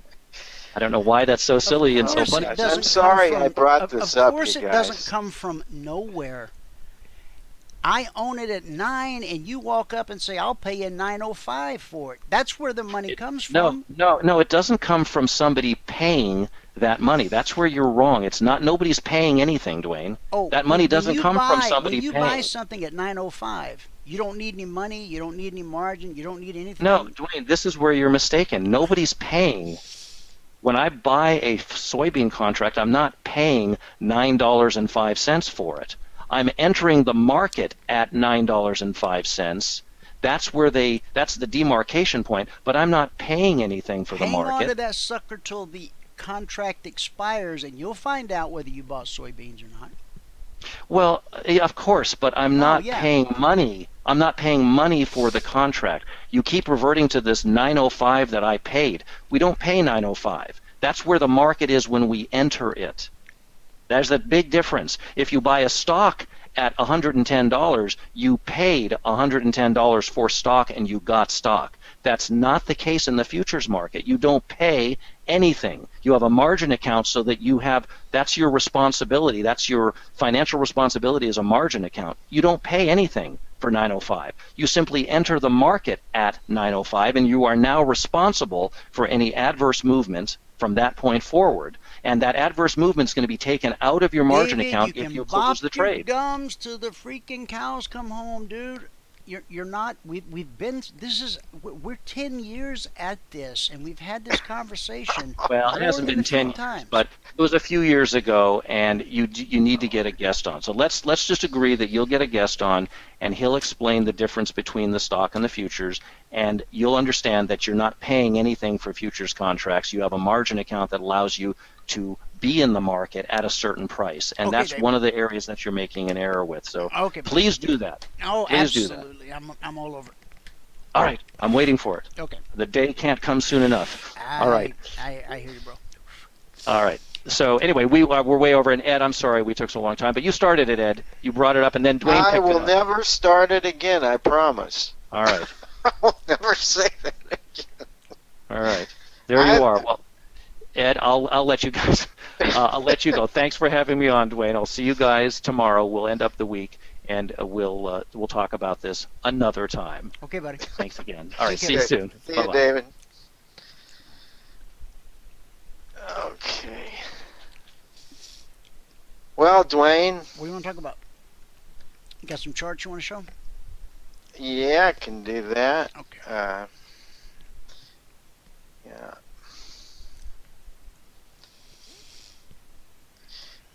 I have heard it argued before too, Dwayne. You're not alone on that. Oh, of course I'm not. There's a whole army of brilliant people out there who understand how the market really works. They don't just accept the pablum they were fed as they went through high school and as they went through college. And I got all these parrots in the chat room right now, parroting what they've been told, never taking the time to actually think it through themselves. I got news for you. I spent a couple years thinking it through, and I've arrived at the proper conclusion. So if you guys want to delude yourself, you know what? At the end of the year, is that going to make any difference in the statement that you get from your broker? It's ridiculous to waste time and man hours even having the discussion, especially for those of you that are wrong. It's really silly. So anyway, I pray for y'all as I do every day. So, all right, Ed, here comes the charts. Okay. You know what? I'm the guy who always goes out of his way to be kind and courteous to everyone. I work more hours. I do all these different things, but what I won't do is I won't just nod my head and accept something that's ludicrous. I just won't. It's just that's not me. You can walk on me. I'll be your doormat. That's okay. I can be humble. I can, filled with humility. All that good stuff. I have no problem with that. Ignorance, I don't tolerate. So. Well. And if none of you come back tomorrow, well, God bless it. It's been a wonderful decade plus. I love you all from the bottom of my heart. I'll never forget you. I'll always pray for you. That the road rise up to meet you. That the sun be at your face and the wind be at your back. I appreciate high finance. It's not everybody's cup of tea. And I'm no Howard Hughes. But my God, I can add 2 + 2. So Anyway, enough. I'm done. Done. All right, I can see your chart, It's buddy. always better to be adding it than subtracting it. Yeah. That's for sure. Okay. All right. Well, here it is, the old S&P acting like there's no tomorrow, huh? I wanted to talk about the S&P a little bit. Sure. I think, that we've been watching this long enough. This sideways price action here on the monthly chart is just kind of ridiculous. And you can see that it keeps holding the 10-period exponential moving average on the monthly chart. It seems to contain this move, all except for the spike down to the mid-Keltner channel that we had last fall, I believe it was, when we made that spike down to 1813. Nonetheless, we're in this is really it's a bull market waiting to go into a wave 4 down. The wave 4 down on this chart, when we do get it, it'll be very significant. Just the 382 in it will be significant. So significant, we're going to be in the 1700s if we get there. I would like to say that this third wave that we've been watching here for a long time, 3 years now, is getting pretty tired. Because if you just take a look at it against the upper Keltner channel here. We've been riding this upper Keltner channel here for a couple years now. Up until this year, we started falling short of hitting it. We fell short here, then they got it back to it there, and then now we're short. We're short of it here. We're short for about how many months in a row? All year.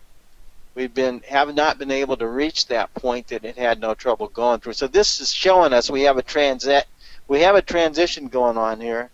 There is selling. There has to be some significant selling to stop the powerful uptrend, but it hasn't been significant enough to confirm that we're going to break down. I can tell you, picking tops is very hard in this market. It's very hard, and it's best to require it to do something that is significant. Like, what would be significant here? Well, the low here is 1970. That's our low since last, when was that set? 1968 in December of 14. That's a lot of months of trading up here going sideways. That will get some people in trouble pretty quick in 1968. But I'm watching the fib numbers coming back from this point just down to this 1813 right now to give me a clue on this last move up here. That's what I'm interested in. And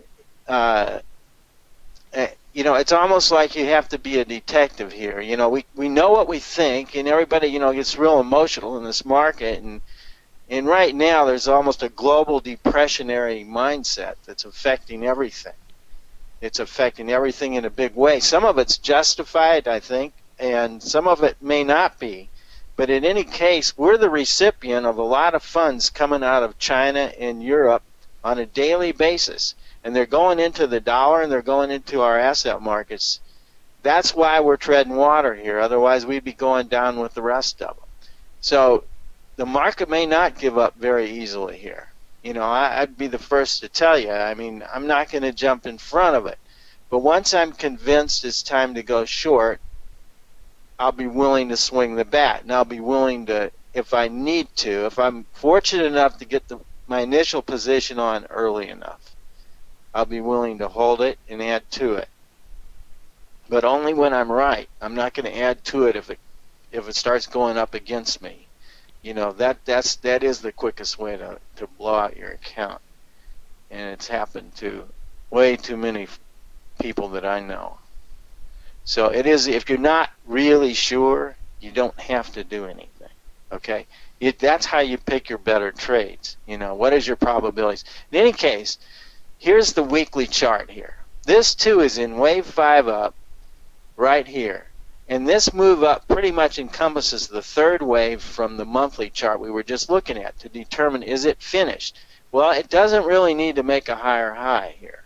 It could well be finished right now. but I can't confirm it. This is not enough of a down move off the highs to convince me that it's going to do it. So the first thing I'm going to look at in coming down here is the move down to this up from 1813 up to the high here of 2134. The 382 coming back down is 2011. I've been using that number for several months, saying that's the number. I know I've got to get serious and get covered and shed more of my stock positions that I haven't already shed. But I have done some of it up here because this feels like, topping action. But I also know that, we have a lot of money coming in from foreign outflows right now. And as bad as we think what's going on in our country and how it's going, it's obviously worse overseas because they want to still bring their money into our country here and buy our stock market and buy our dollar. So as long as that's going on, we'll have to really be careful here. So just case in point that I want to show you. So if this is our market, and if you look at our monthly, let me go back to the monthly chart. There's the monthly chart on the S&P. If I look at the German stock index, there's its chart.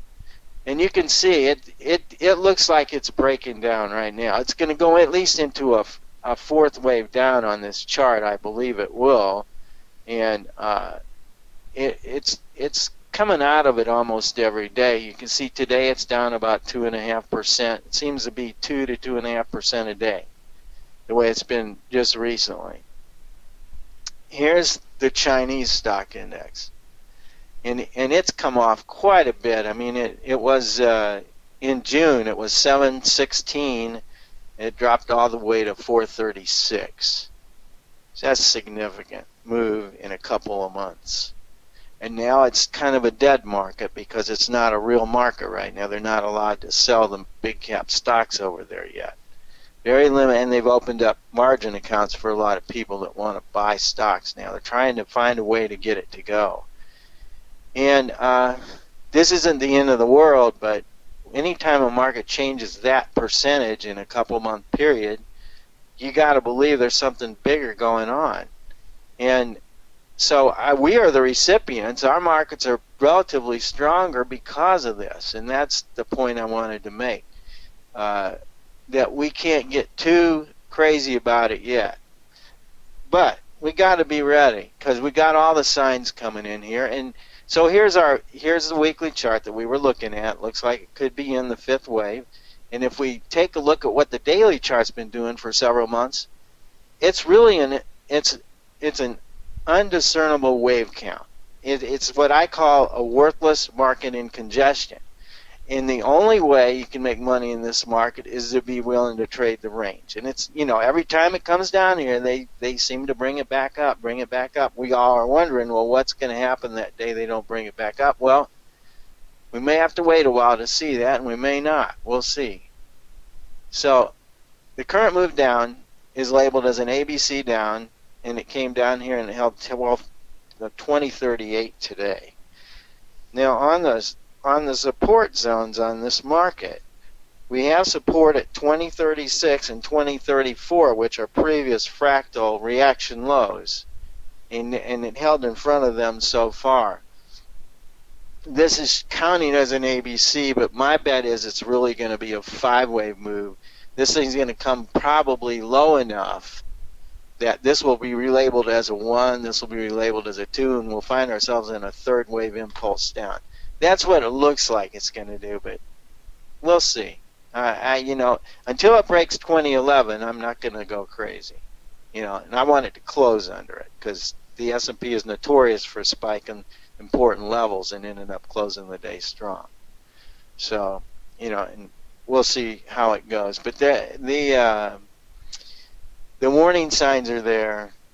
I'm certainly not as long stocks as I used to be like 6 months ago.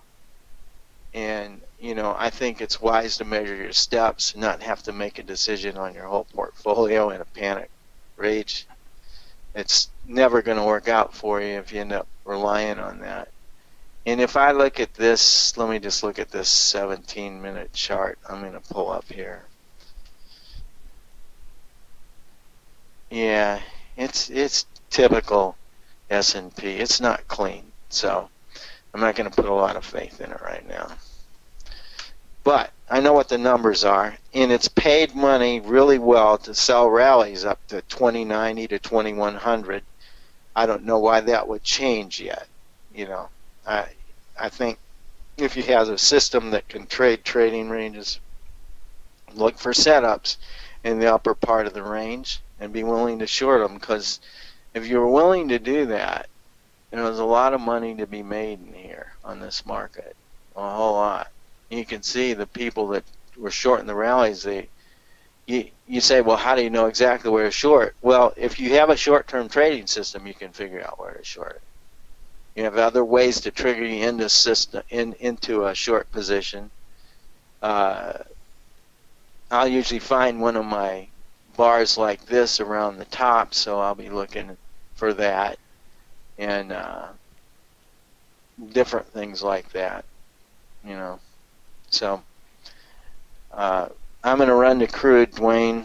It's really been, it's tracked our wave count well. We've been looking at this wave count all year, and we got the fourth wave up, and we came into the wave 5 down. I went short in the 58s on this break, and again on a short of 56.50 when that broke, because that's where the real support was. All that sideways price action we had between $58 and $62. It's like it ran into a brick wall of hedgers. And you know, it's really inflicting a lot of pain on some of the newer aggressive oil companies that leverage themselves out to get into those fields as quick as they could for the fracking, and there's some real cash flow problems going on in smaller oil companies right now, and it's very, very significant. They're going to have real problems here if it goes under $40. Most of them are going to need $50 to get by, and $60 to really you make it. $60, that's pretty much what the rally told us. $60 they were willing to sell their production, and because they all could make money up there, most of them, when they pool together their wells. You know, some of the fields are more expensive than others, but on average, that's a pretty good number. Under $50 is a problem. Under $40, it's going to create a lot of problems, I think. And I think the reason it's down here is because of the global macro view that we're in a deflationary recession in many parts of the world. That is, our balances aren't that bad, and it really doesn't matter that they aren't that bad right now. We're going into the turnaround season when companies shut their refineries down and do maintenance. This is the biggest season, the fall. We're getting ready to go into it. We're trading October crude after today. September went off the board today. So we're into the turnaround season. Yeah, we actually rolled, I think we rolled yesterday. Yeah, well, you got out just in time. Today would have been delivery. Today was the expiration day, I think. What's today? Today's Thursday? It's the 20th, right? Yeah, and so I sent out the alerts Tuesday night on September, and based on volume, I should have been sending out alerts on October Tuesday night. You could have traded them either way for either month, and you'd still, you know, you're in good times when you could trade either month at the same price, and there's just money to be made.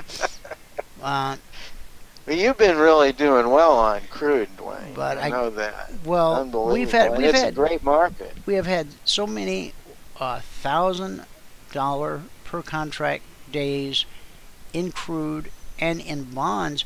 I mean, I literally lost track, and so I sat down the other night and I did a 5-week study.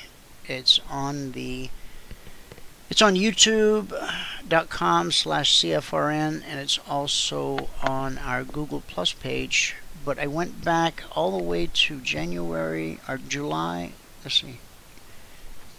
11th, I think it was, and then came all the way forward, and I covered a period of 5 weeks.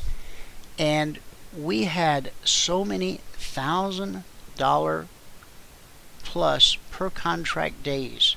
And I'm talking just, the intraday, not carrying it over from one session to the next.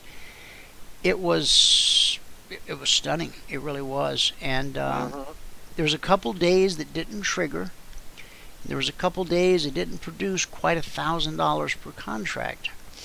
Now, there's the conundrum in that those who have chosen to trade the 2420 blueprint, in other words, they're willing to deny themselves some immediate gratification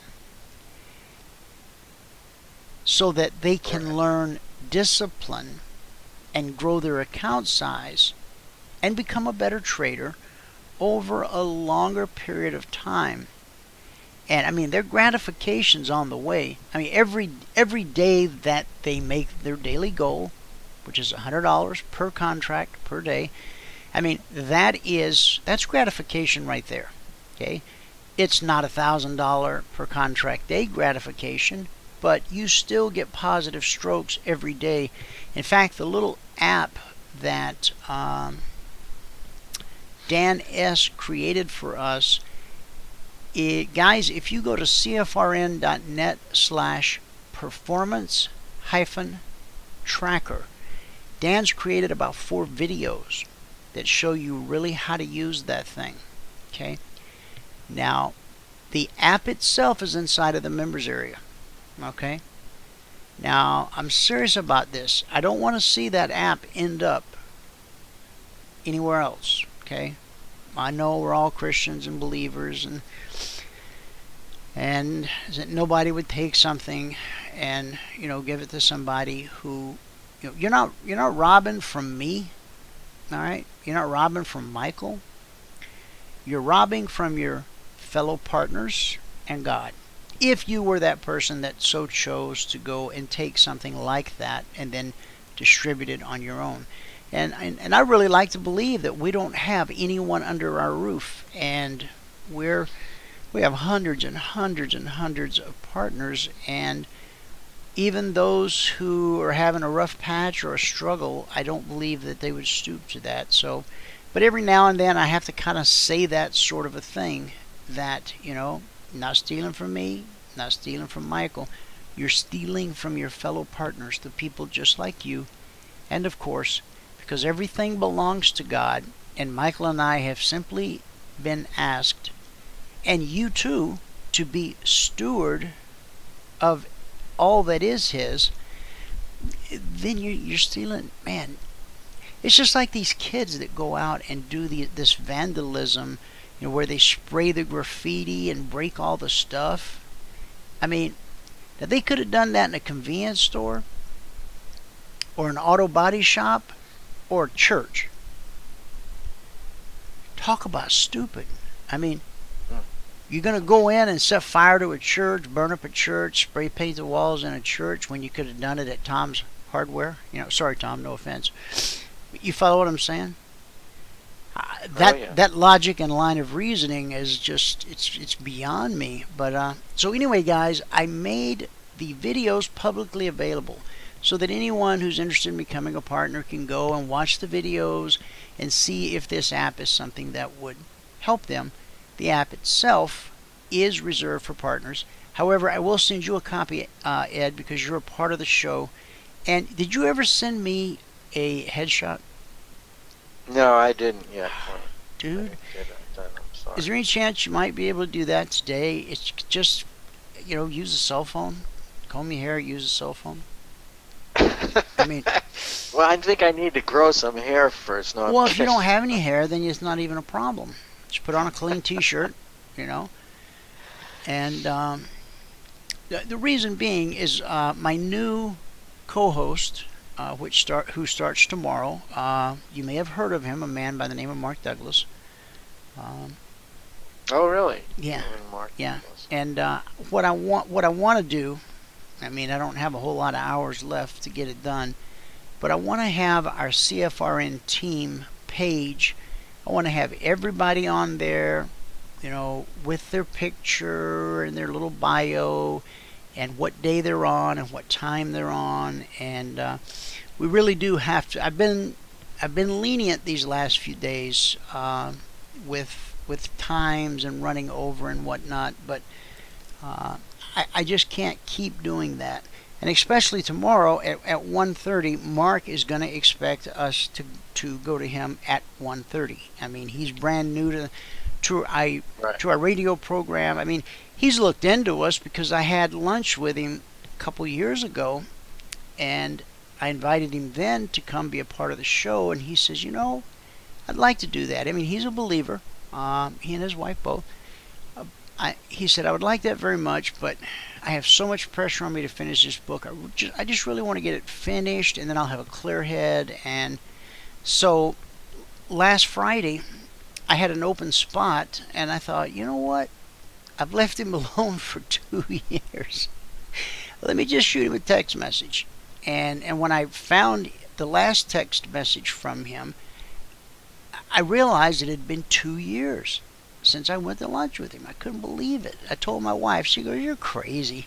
It was like last year sometime." So I showed her my phone. She goes, okay. So anyway, he has not listened to this station evolve over the 10 years and all the ins and outs and ups and downs and things we've been through. He will, expect it to be probably run, like a tight ship. And so I want to really start doing that with all shows. And audience, I'm saying this for your benefit as well. I think you like it better when you know what's going to happen at exactly what time, and people don't get off on tangents and talking about things that don't even really matter. I mean, so if you could, Ed, I think you're because Jim sent me his headshot today. If you could maybe get your wife to just, it doesn't have to be anything fancy at all, brother. Just brightly lit, And so if you're using like an iPhone, get the sun at your back. Go stand on the side of your house. You got a nice stucco background there or something, and just click it. My money shot came from an iPhone. An iPhone, huh? My wife's got the iPhone. There you go. You home free, baby. You got to have the battle within the family, right? It's either iPhone or Samsung. We don't allow Samsung people in our house. Okay, that's what I meant by battle. I have an iPhone. My wife has an iPhone, and my son has an iPhone that's in a constant state of being taken away from him because he's always doing something, and that's something that's so meaningful. So you got to strike where it hurts, right? Yeah. Remember Br'er Rabbit? What was that? The Uncle Remus. Remember Uncle Remus? It was like not fairy tales, but maybe they were fairy tales. And when the one guy caught the rabbit, the rabbit said, "Oh, please, please, whatever you do, don't throw me in the briar patch." And so the guy's like, "Oh, well, that's exactly what I'm going to do with you, is I'm going to throw you in the briar." Well, that's where he lived, was in the briar patch. It was one of my first lessons in psychology at about the 3rd grade level or something. Yeah, I think I remember that, but it didn't have a big impact on me. Oh, it did me. Spun my world. I like Linda Blair's head. It did. Oh. Okay. All right, back to the charts. On Crude, the problem with the 5th wave here in crude oil is it's not complete. It's not complete on an Elliott wave basis. And we'll break it down right here on the next chart. And you can see this leg down needs to be 5 waves, and we're currently in the 3rd wave. We could see a $7 to a $10 bounce in this thing, and normally would for a wave 4 bounce on this chart. We're a long way away from it. I mean, let's just take a look at this chart and see what if we went up right now. This thing's projecting 43.5 and 45.35. I think that'll be too shallow of a correction. I think it'll go more than that, like I said. But, you know, is it close to doing it? Well, it could do it right now if we had the right catalyst. But nobody wants to buy this right now because of the global scene. People are afraid that what's going on overseas is going to really dent demand for gasoline and diesel fuel. So, you know, here it hasn't been the case. I mean, our diesel demand is down this year, but our gasoline demand is way up. And it's been really strong. And it was like 6.5% growth last year, which is a whole lot of barrels of oil, a whole lot of gallons of gasoline. So when we look at the U.S., we don't look as bad, and I think that's helping to attract the money over here also. But it's hurting. The global outlook is hurting our market right now for crude oil, and it, like, this is just as steady as a down move as you could see, pretty much. I mean, it's been a one-way street. It can't even just get off the floor. You know, sideways is all it can do to get to the any of its moving averages, and then it comes right back down again. You see the impulses are all to the downside on this chart. So we could, you know, anything could cause that, you know, something in the Middle East. But right now, the overbearing problem is the mindset out there of a depression coming on, and, you know, recession, global problems. So when I look at this third wave within this fourth wave, within the fifth wave down, it's close to completing. It looks like it's close, and it looks okay as long as it doesn't close under $39.50. That's a number I really don't want it to close under. You know, there's been a battle going on here at $40. I mean, they've been fighting it all the way since it made new lows. I mean, the March low was 42.03, and we didn't break it until this bar right here. That's when it broke it, and it really hasn't broke down hard until this point. You know, but we broke it and it didn't go anywhere, meaning there wasn't stops under the old reaction low, and that was a several month low. Normally you would see more stops if it was going to let go, but they jumped all over it here, and I think that, you know, this move now, it just needs to hold $40. We have enough divergence in here that we could count this as a fifth wave down and then get the move that I was talking about. But I'll tell you, there's no one in the oil patch that thinks it's going up, which makes me think like it's got a decent chance of doing it, because absolutely no one. The commercials are just scared to death to buy this thing, which means they're probably short still. So now I'm not an option guy. It's all Greek to me. So if a person wanted to, maybe if they had some, you know, extra risk capital that they wanted to do something very speculative with, because it had potentially a tremendous upside, and they know that perhaps this isn't the highest probability of trades, but what would a person do right now with oil? Let's say, because everybody's so bearish on oil that what you just said, you know, it almost seems like it has to go higher because everybody just, you know, thinks it's going lower. So what would you do? What would be give me the proper lingo. You would buy a call. Well, I'd buy if you wanted to bet to the upside. Upside, yeah. If you wanted to bet to the upside, can you see the option screen I just pulled up, Wayne? Yeah, I mean, your little thing up there by the red X, that it won't blow up one more time, right? That's as big as it goes.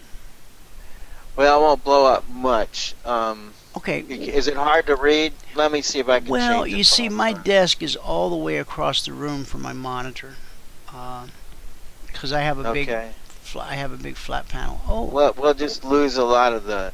Let me see what this does. Okay. That's not doing much. I can see that pretty good, and you can talk me through it. I know you like the pinks and everything in there. I love them. That's that's Windows 8. I have never went and adjusted the colors when I run it on this computer. But here's the price of October crude oil. It's $40.79. When the zero-sum chums go to the Olympics, that's the color of their jersey right there. It is. Oh, really? Mhm. Cool. All right. Well, $40, $41.60. You see how the market's believing that the inversion, the market is in contango right now, meaning the front months are the cheapest. Yeah. So when we look out to December, we're at 42.37. Today we're at 40.82. It's about $1.50 to get to December from October.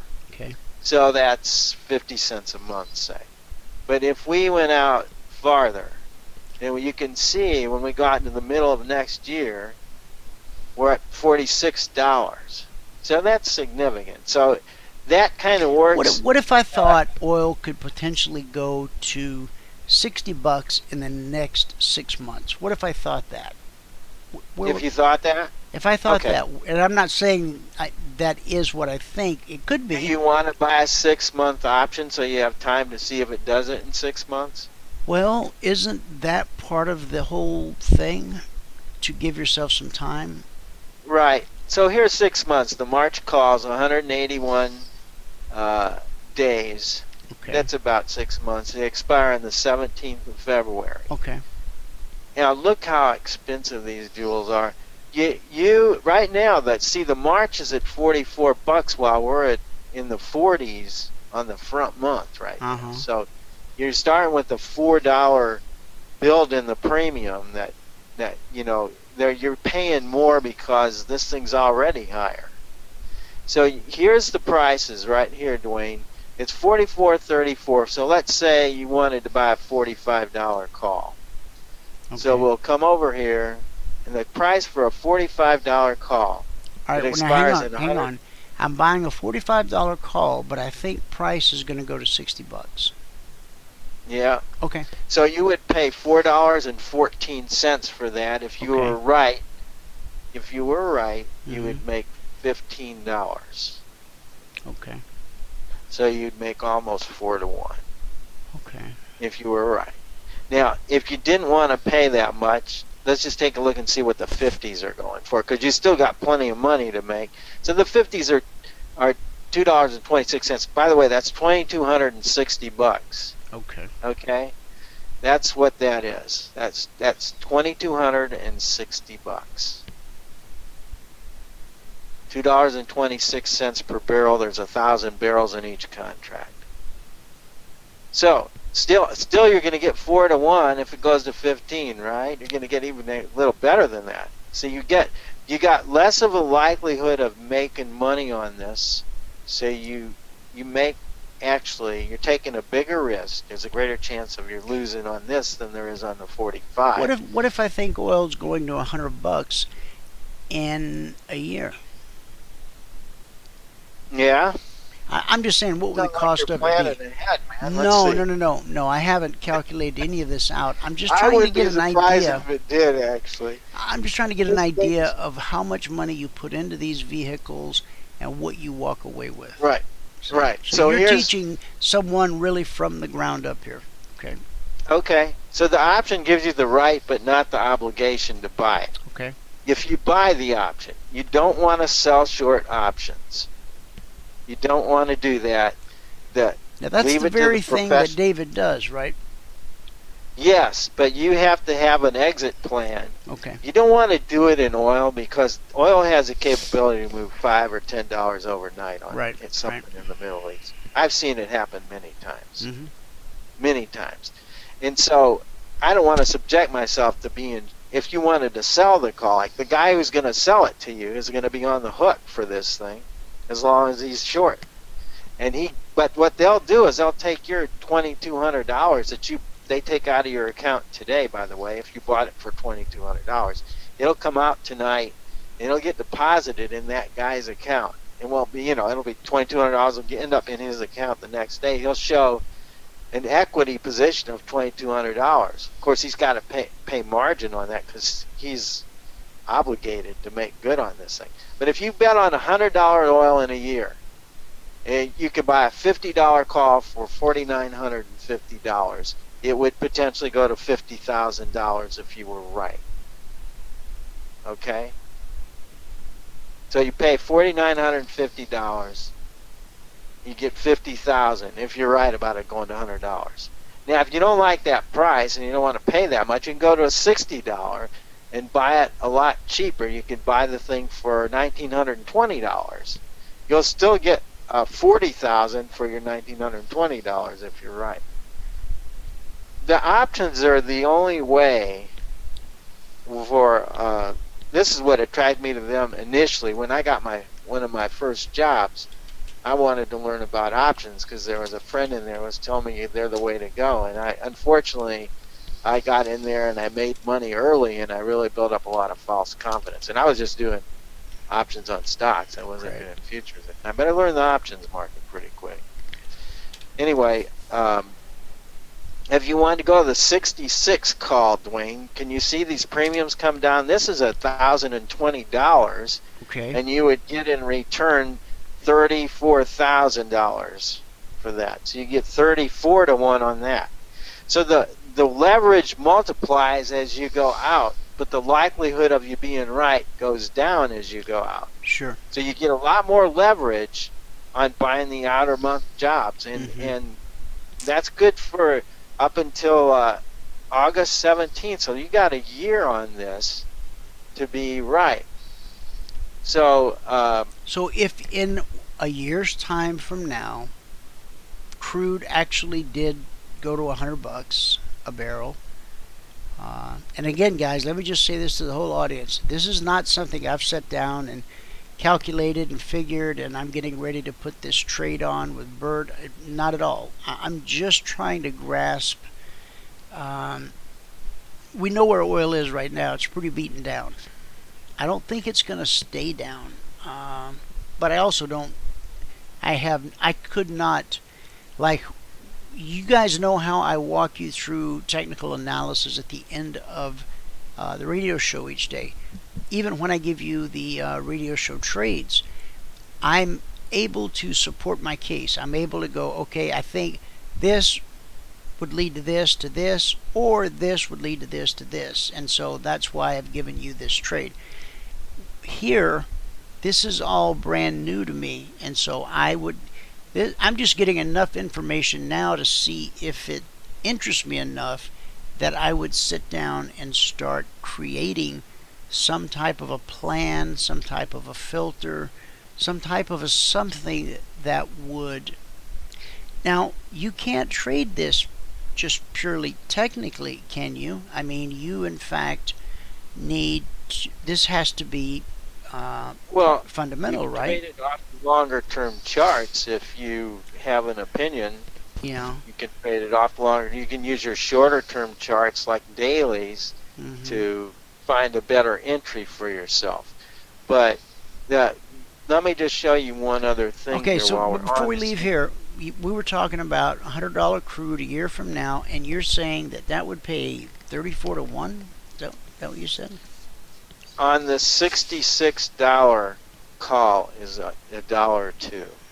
Okay, that's $1,020 you're going to pay for it. Okay, I'm going to pay $1,020, and you're then going to pay $1,020 for a 66 call, and for you to break even on this trade, it needs to go to $67.02. You get your money back. Everything above that is money in your pocket. It's gonna, and each dollar will be $1,000. It's just like one contract of crude. Okay. You have the right, but not the obligation to buy crude at $66 anytime between now and September. Now, there's one other thing. So then, if this thing actually did go to $100, then it could be a $30,000 trade. Exactly. That cost me $1,000. How much to put on? $1,020. Okay. All right. I've traded options a lot, Dwayne. And yeah, I know. That's why I'm asking you, because I know you have a good grasp. I will tell you this: buying options, you have to really be selective.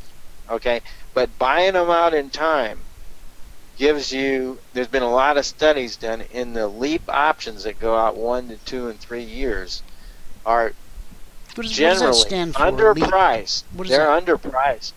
Huh? What does LEAP stand for? Well, it's a long-term option. Now, if it's a year, 2 years, or 3 years, they'll throw it into So that it's category. I don't know what long Yeah, see, because look, equity. I was just trying to figure out what it stood for. Leap. I'm not exactly Okay. sure. They All call right, them that's cool. leaps. All right. But like we can go out here in Crude if you want to go out to 2017. Okay, we can go out there and find you. So I mean, if you really want to stretch it out, and you can see what the calls cost coming out here. I mean, you might as well go to get 2 years out, 789 days, $71 call, $2.61. Okay. That gives you a lot of time to be right. And you're paying $2,610. It'll be worth $29,000 if it goes to $100. But here's the thing I want to tell you. If you wanted to, let me go back to the original one we were talking about. Okay. The September, I think we were in September. I think I owe it to myself and to the audience as well to learn more about options. I really do. Yeah, I think it's a good thing. It's, people like the professionals are usually sellers of options all the time, and they will delta hedge them. They will hedge them with the futures. The old rub you hear is that 80% of all options expire worthless.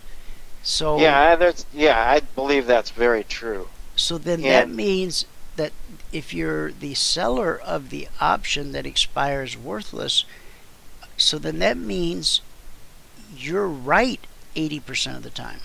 It does. But the 20% of the time you're wrong might be somebody who just made $50,000 on the thing they bought. Okay. And you got to pay it if you're not out of the position. Yeah, I've heard Bert say, I've heard many say that it's very dangerous a business, and that some brokers really don't even want to take that kind of business. That's really true. A lot of them don't, and they have different classifications for whether they'll let you sell options.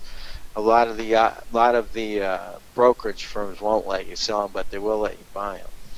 Yeah, but you still have to be approved for options trading, which is another hurdle. But it's not bad.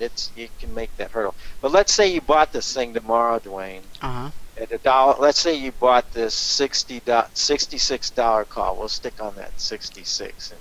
Okay. You bought the $66 call for $1,020. Here's a quick rule of thumb. We got 363 days. So what this does in the next 20 or 30 days isn't going to do much to the time value.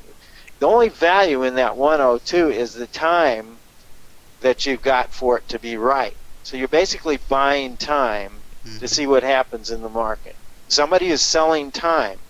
They're selling something that's it hasn't even occurred yet, and you're going to give them money for it because you want the right, but not the obligation. They have the obligation with no rights to get out of it unless they get out of the position and sell it to somebody else or buy it from somebody else. So, right. So let's say the market went up $10 from 66. If the market went up $10, you can take a look on the scale over here and go to 56. That $1,020 would now be worth $2,820 if that happened, let's say, in the next 30 to 60 days. So you see, you would make 50 or 60% on your investment if you wanted to take it. Can oil move $10 in that time frame? Yeah. We can move $10 in a day. Yeah. So what do you? We've had a lot of $1,000 days in Crude here recently, off of our Concierge Alerts. Well, you look at this $66 premium here, it's $1,020, and let's say if it goes against you $10, what does it go to? So we'll go to the $76 call down here, and it goes to 40 cents. So you look at it from a risk-return standpoint. If you buy the longer-term options, you have a lot more time to be right. And even if it goes against you, there's still plenty of a time for it to work. So if oil prices drop $10, your $1,020 would be $40. All things being equal, roughly. Okay, so that gives you an idea how much movement you need before you get going. Because some people will take a bet like this. They won't just buy one option. They might buy 10. Right. And they'll get rid of 5 of them when they double their money. So if it gets in there, then they'll just keep the rest till expiration. Gotcha. There's their play. They have enough time, in a year to not say those moves aren't unrealistic, but they can just really pound you on these premiums because the equity in someone else's account is based on these. Most of those guys are market makers. Most of them are real connected, and they like to close the options lower than they should be, below theoretical value. I mean, the other thing, in most option cases, this is the last price traded. Here's the theoretical value I just punched in here. So this $66 call, this is based on Black and Scholl's model that most guys use to price options. Okay. They're saying, yeah. They're saying, see the premium here, they're saying is 85. Wow, that's theoretical. Maybe that thing didn't trade today. So that's cheaper than what we were talking about, 102. Let's just look and see what they're showing us. Now, there's a book that David recommends about options. It's called Options as a Strategic Investment. I'm trying to think of the name of the guy that wrote it. But Macmillan. Lawrence Macmillan wrote a book, big book, Options as a Strategic Investment. Is there a particular book that you like or recommend regarding options? No, I'd just go off of what he said since he's selling them. Okay. I started so long ago, Dwayne. I've read some options books, but none of them really. Okay. I won't feel comfortable recommending any of them because I can't remember their names. I'm sorry. I just don't know. Right. I will show you this. So that thing didn't trade today. So here's the option we were looking at, this $66 call in September of next year. The last trade was yesterday at $1.02, or maybe it was a couple days ago. I don't know. But the price has come down since then. So the theoretical value now is 75 cents. So that's probably a $2 to $2.50 move. Look how much the premium dropped. And you see it's changing with the price right now. Yeah. The outermost. The premium dropped from 102 down to $750 instead of $1,020. Okay. They're real volatile because they're very emotional. Actually, if the market's having a good up day or down day, all you'll find is option sellers or buyers. I mean, it's pretty crazy. Yeah, because you have your screen up. Oh wait, you know what? I can change that though. I know how. I'm gonna just give me a second. How did I do that? Did it? Wow, we're running late. I really wanted to go over gold real quick too, but I'll stay on this as long as you need to. I got some. We don't need to stay on it. We can talk about it another time. Let me just. Dwayne, when you want to do that, I'll help you pick out the call. We can do it on the show if you want. We can do it on the phone. No, that'd be great. That'd be great. I do that stuff. Done it a lot. Okay. So I appreciate that very much. I'll tell you what the angles are that you got to think about. Because the other thing that we didn't mention here is notice the price structure in this thing is the price structure is going up over time because expectations are that the market's going to go up.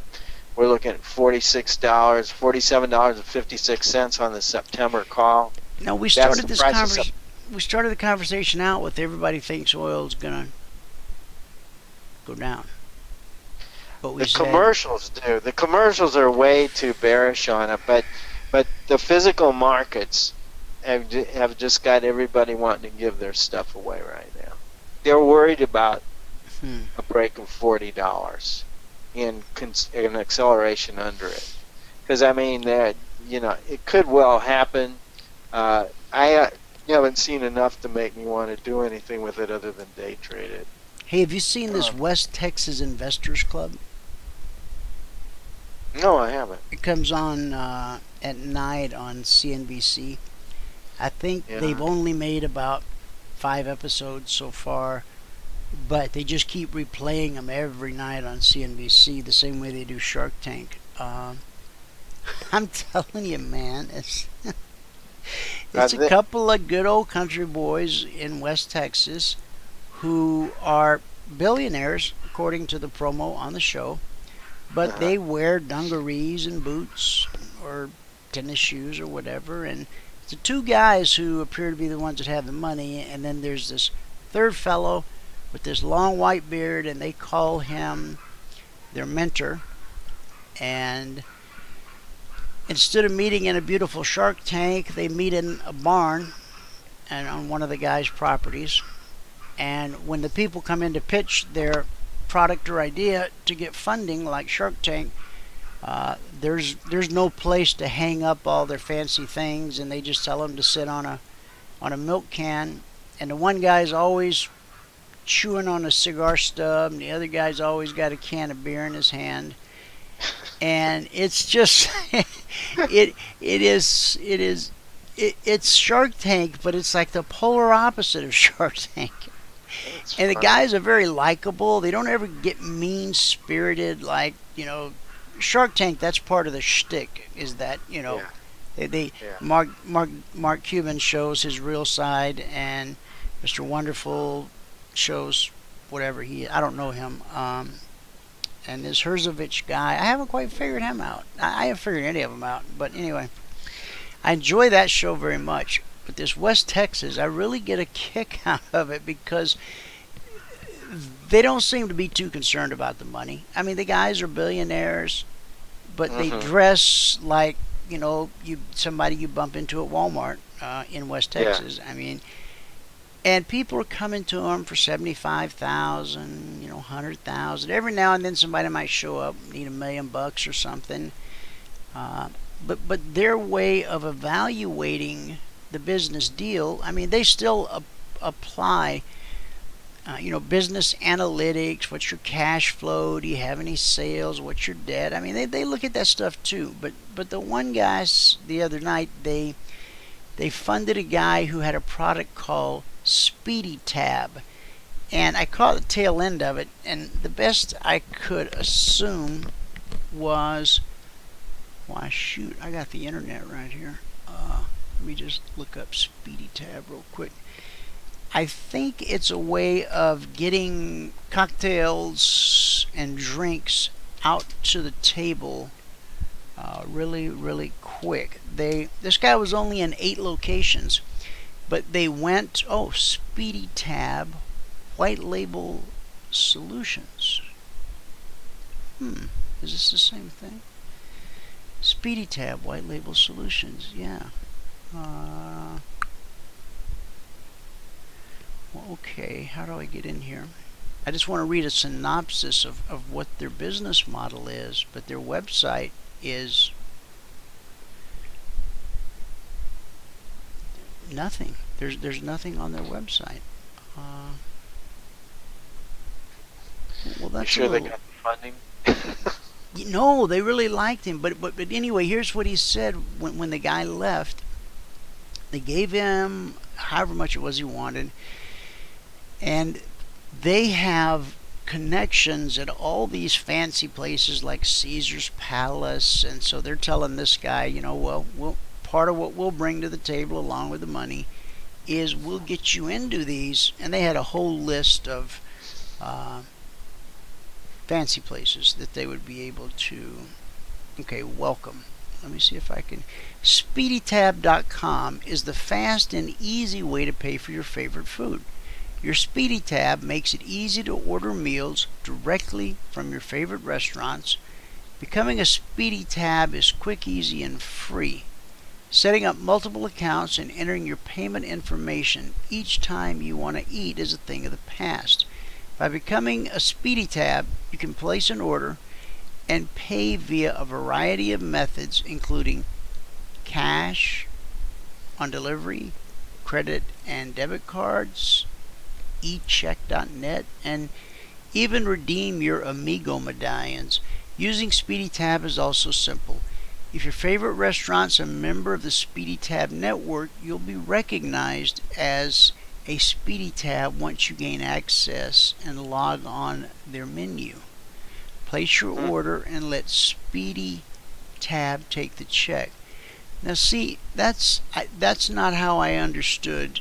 This sounds like some kind of home delivery thing for food. I may have the wrong thing here. I know what I'll do. I'll go Speedy Tab, West Texas Investors Club. Now I'll get the straight skinny on this doggone thing. Speedy Tab, West Texas Investors Club. Rooster McConaughey. That's one of the guys' names. Let's see. Looking for the one that's got Speedy Tab in it. Oh, this guy, Rooster McConaughey, he is actually Matthew McConaughey's brother. Oh, really? Yeah. Think of CNBC's new show, West Texas Investors Club, as Shark Tank with cowboy boots, beer, a conscience, and a taxidermied bear. Hosted by oil entrepreneurs Rooster McConaughey, Matthew's big brother. He's in the plaid green shirt above. He's been in the same shirt every episode. Butch Gilliam left, and Gil Prather center the Midland, Texas-based investors must decide which eager capitalist making a pitch is the one to fund. And they spell that F-U-N, not F-U-N-D.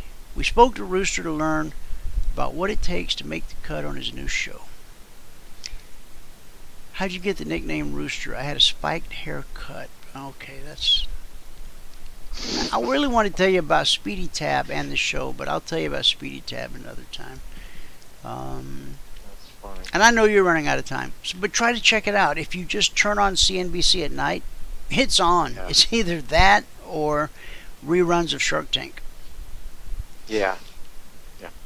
I will. That sounds like fun. I've never watched Shark Tank. You're in Texas, I'd rather watch the Texas guys. You're in Texas. You could drive over and meet these guys. In Midland, they're right in the middle of the oil fields. Yeah. There's nothing in Midland, Texas. You should go there and pitch them about this guy.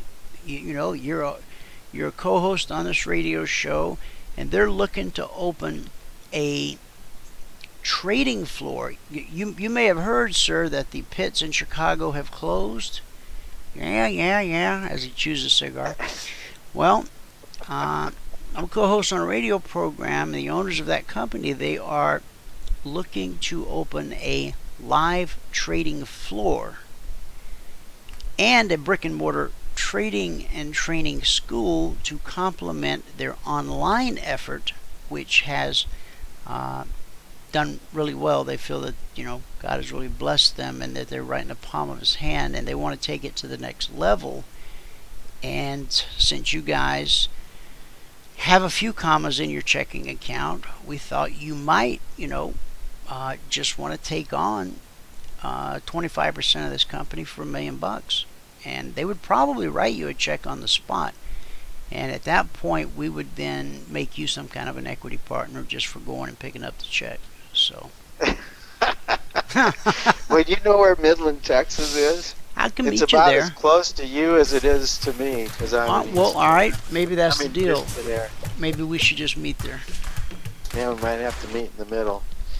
Well, I know that area real well. It was I was stationed at Lubbock Air Force Base, and that was. Were you a pilot? We used to fly over there. I was in flight training there. Midland was one of the places they sent the student pilots to because they knew they wouldn't kill too many people if they, lost control. That was one of our landing fields. Were you a pilot? Huh? Were you a pilot? Yeah, I was in training to be a pilot, and I didn't finish the school because I did get into the jets, though. I was flying the jets and ready to go, but I got in through the Air National Guard, and they had so many guys coming back from Vietnam that were going to fly. The deal I did with them was I would do it if I could come back and fly fly the jets when I got done, and so they put me in the Air Force flight training program. And then they called me when I was, 3/4 of the way through and said, Ed, we want you to go ahead and finish getting your wings, but you're going to be on the ground back here for 6 years because we have so many guys coming back from Vietnam that have seniority in the Air Force that we're going to have to let them in ahead of you. So they let me know that, and I said, well, that wasn't our deal. So anyway, long story short, we came to an agreement, and I chose not to stay. A couple Christmases ago, my wife knows that I've always wanted to have a pilot's license, and so she found this thing on Groupon. It was like the preliminary flight lessons. You did some in-class training, and you actually got to go up in the plane a couple times. And it's still in my drawer over here. Because here's what I'm thinking is I go through all the training, I get my pilot's license. I'm not really in a position to buy a plane at the moment. I have other things I need to spend money on. And I think to get like a safe, decent plane, I think you need to spend at least $60,000, and then you're buying something that was built maybe in the early 60s. Right. Like a little Cessna or something. Right, but they're pretty strict on the major overhauls and. Yeah, I mean they're still in good shape. There's nothing wrong with them. Yeah. Right, they are airworthy, even the older planes. If they're kept up, I wouldn't hesitate to fly them. I mean, I've flown a lot of those. What a blast that would be to get up on a Saturday morning, the wife and the kids, drive out to one of these little airports around town, Mesa, Falcon Field, and just man, they got your little plane all fueled up and ready, and you just take off and fly to Sedona, have lunch, kick around Sedona, look in the shops, and then fly back home at night. What a hoot that would be! It is a hoot. It's very much fun.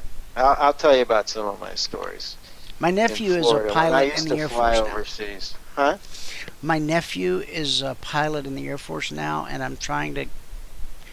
Well, I've been talking to my son about ROTC and kind of following in my godson's. He's my nephew and my godson, following in his footsteps. And my wife's a little hesitant because she doesn't want him to get killed. And I said, well, son, if we're careful about the job that you select, depending upon how you score, there's some jobs that don't immediately put you in harm's way. I mean, when there's a war going on and bullets are flying, everybody's taking a risk here.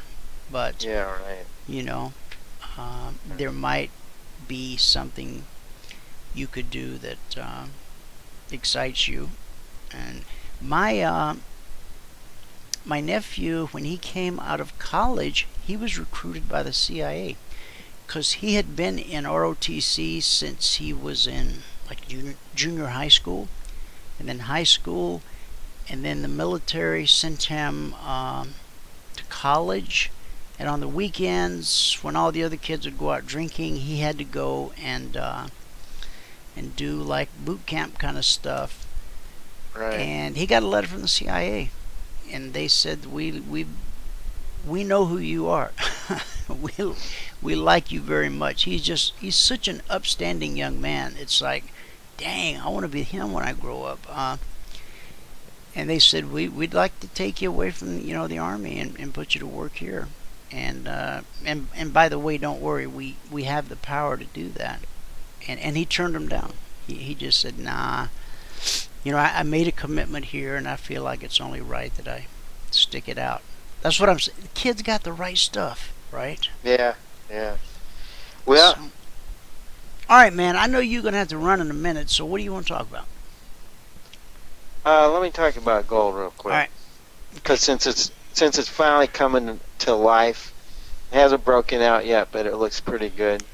And I wanted to, give you an idea, Dwayne. I bought an option 2 days ago, and it's up 100% 2 days in gold. Michael has been doing some stuff like that and having some real good success on that. you know, if you can catch it right, you can make. Well, he's good doing money. it off the weekly trading zones. That's how he's doing it. Mm-hmm. Wow, that's great. If you got a system to play it off of, you really want to have an edge if you're going to be buying all the time. You really don't want to be buying all the time. You want to buy selectively. Yeah. And you got to hold yourself to it, to not be in here and get hooked on just buying and holding options. I think he does one a week or something the last couple of weeks. I have no quota. I just know when I want to do it, and certain things have to click, and I'll do it. But Now, let me pull up my gold chart and see what I've got showing over here. All right, we put in a swing high today at 1153.70. And our concierge alert last night on gold was to be long above 1136. 1136. Oh, that didn't do too bad. From 1136. 1136. Well, no, it's a $2,000 per contract move. Yeah, it is. That's great. But you know, this market, this is probably one of the things that I would have to say is I don't think there's a more manipulated market than the gold market. Period. Okay. And I think we'll learn that over time. I agree with you 100%. I think we'll learn that over time. It'll eventually come out, but you know, there's a reason they have a fixing on it twice a day. They're fixing the price twice a day. They named it that. They weren't hiding anything. This is what we do, you know, and it's just nuts. But in any case, I think it's been artificially held down, and I think that once it does turn, it'll go for a while. But I don't think it's going to be directly linked to inflation. Do you think? Deflation. Do you think the one bank we talked about it the other day? With someone here on the radio show. Jamie Dimon, what's his bank? Chase. No, I don't think it's Chase. It's the other big one. It's rumored that they have. It's rumored that they have a massively short silver position. But then one of the other members of the audience sent me a link that said they have, I thought they're long. quote unquote, the largest physical silver deposit of anyone in the world. Yeah, I think that might well be true because I've read that too. They've been real active in there. There was a point in time where they had the short interest in the market was, you know, like it was an excessive number, well over 50%. They reported it. Mm-hmm. People found it in the CFTC stuff earlier this year. And you know, and that's really questionable as to why they would do that, you know. But they did. They were a big seller of gold earlier this year, and it got reported. I don't know any more than that. I just know that the banks and the central banks care a lot about the price of gold, and they have their tons of gold. Every one of them does. Some of the countries are being forced to sell their gold because they're broke in Europe. But well, we had talked about that earlier today on the show. This thing with Germany, a couple years ago, they said very politely, "We would like to have all our gold back, and we'll give you a couple years to get it together." Yeah. What's happened with that? Well, I know they gave them half of it. Did they? Okay. Or a third of it the first year, but they told them they're going to have to wait. And I haven't seen the follow through on that. I don't know what happened. Okay. But I know initially they weren't going to be able to get it all to them right Well, I away. mean, that's pretty good that they gave them half. Yeah, something like that. Maybe it was a third. I don't know. That was a year or two ago. I don't know. Anyway, on the technicals on this thing, still looking for a fifth wave up here once it finishes doing what it's doing. It did go a little bit lower than ideal for fourth wave pullback, but that's okay as long as we can, you know, take out these upper numbers here. This 1232 is going to be the first hurdle, but before that, 1153.10 is a 618 retracement to a fractal that I'm looking at that I think is important, and then 1171 is another 618 retracement to another fractal. So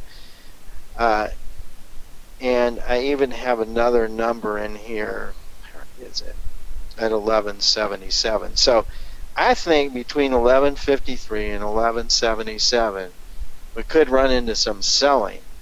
But what I'm more interested in is if we get over 1180, it'll start to look like we put in the lows, to me. And it could go real fast at that point. But there's going to be resistance between this 1153 and 1177. And but I like the way it got here. You know, it got here quick, and they haven't been selling it. And so it's like a change of personality all of a sudden in the market. But it's, you know, we'll see if they can hold it. I don't know. I've got some gold options on. I'm comfortable with them right now. That's all I'll say. I won't necessarily hang on to them forever, but boy, look at, you know how much the S&P dropped since we've been on the phone, Dwayne? No, because it's dropped about 20 points. It's 2024 on the lows. Good Lord. Okay, now our lowest I've weekly been paying attention to it. our lowest weekly zone is 48.49. We're all the way down at 26.75. Now this is an amazing thing because it's rare that we even poke outside of the highest or lowest weekly zone. To move this far outside is extraordinary. Now, we still hold to the historical observation that by close of business tomorrow, we will be at 2048 or above. There have been a couple of occasions where that did not hold true, but we're talking over 5.5 years.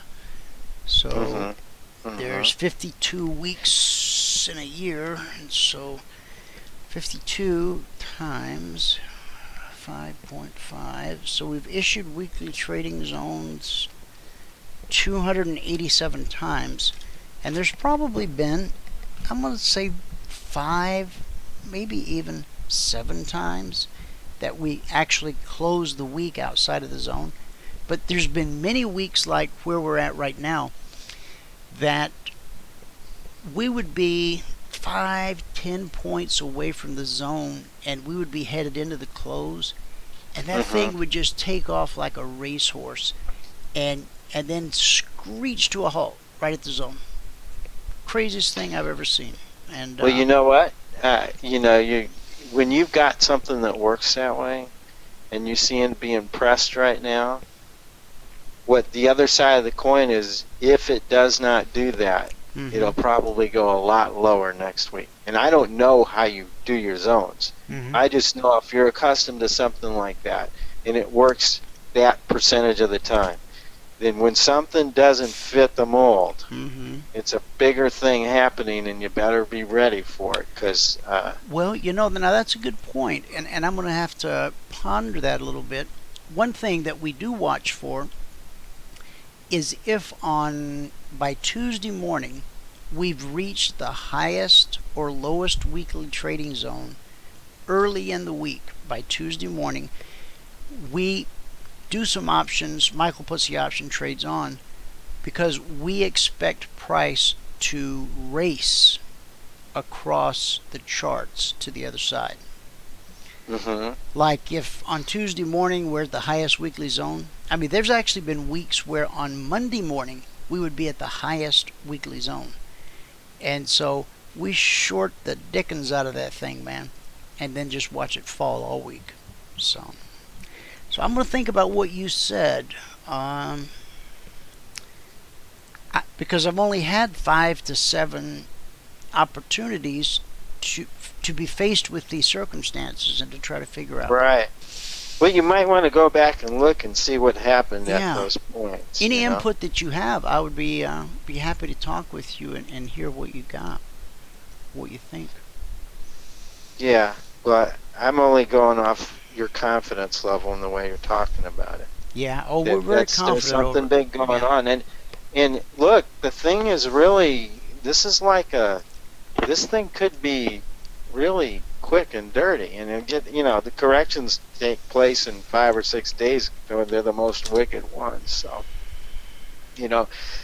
with what's going on out there, and the Nasdaq, they really killed it today too, didn't they? I'm sorry. The Nasdaq is down 141 points. That's huge. I didn't even look at that. Now, on the Dow S&P, futures are down 378. Those are all significant. Now we're down today about as much as Europe's down today. And this is the first time we've been going down about a third to a half of what they've been down on a daily basis. I've noticed when we do go down big. This time we're equal to them. So that's interesting. Very interesting. So on Wednesday, last night, on the S&P, our Concierge Alert was to be short below 2073. And we're down now at what price? 2027. Man. Okay. You going to tell them to take their profits now or not? Yeah, guys, lock in. Shed some weight and lock in the rest. The YM we said to be short below 17,290, and current price there 17,290 all the way down to 16,930. So from 930 to 290. So, that's well. A lot of your moves are going more than you would call normal, or more than you're trying to get right now. Absolutely, yeah. In that kind of market, it would. I mean, I'm just thinking out loud. It would make sense to sell or buy multiple contracts, depending on the way you're going. Even if you weren't comfortable doing multiples, maybe do two. Take your money on the first one and let there's how many of them, if you put a break-even stop on them, would have got you the big chunk or a lot more money off of it. If you made your money on the one, and you instead of taking them both of them off, you just took one of them off. Yeah. Go to you already be at a break-even stop, right, with your system.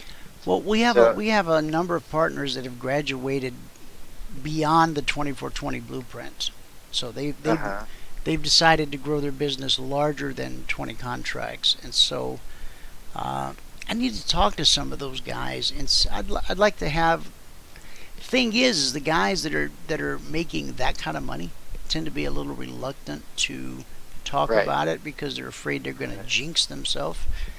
And they also don't want to worry about tell somebody something and it's wrong. If they got a conscience, that can affect your own trading. And the other part too is I learned this early in life as a young man, as a good salesman and a good sales manager, is you don't go bragging to family about how much money you're making.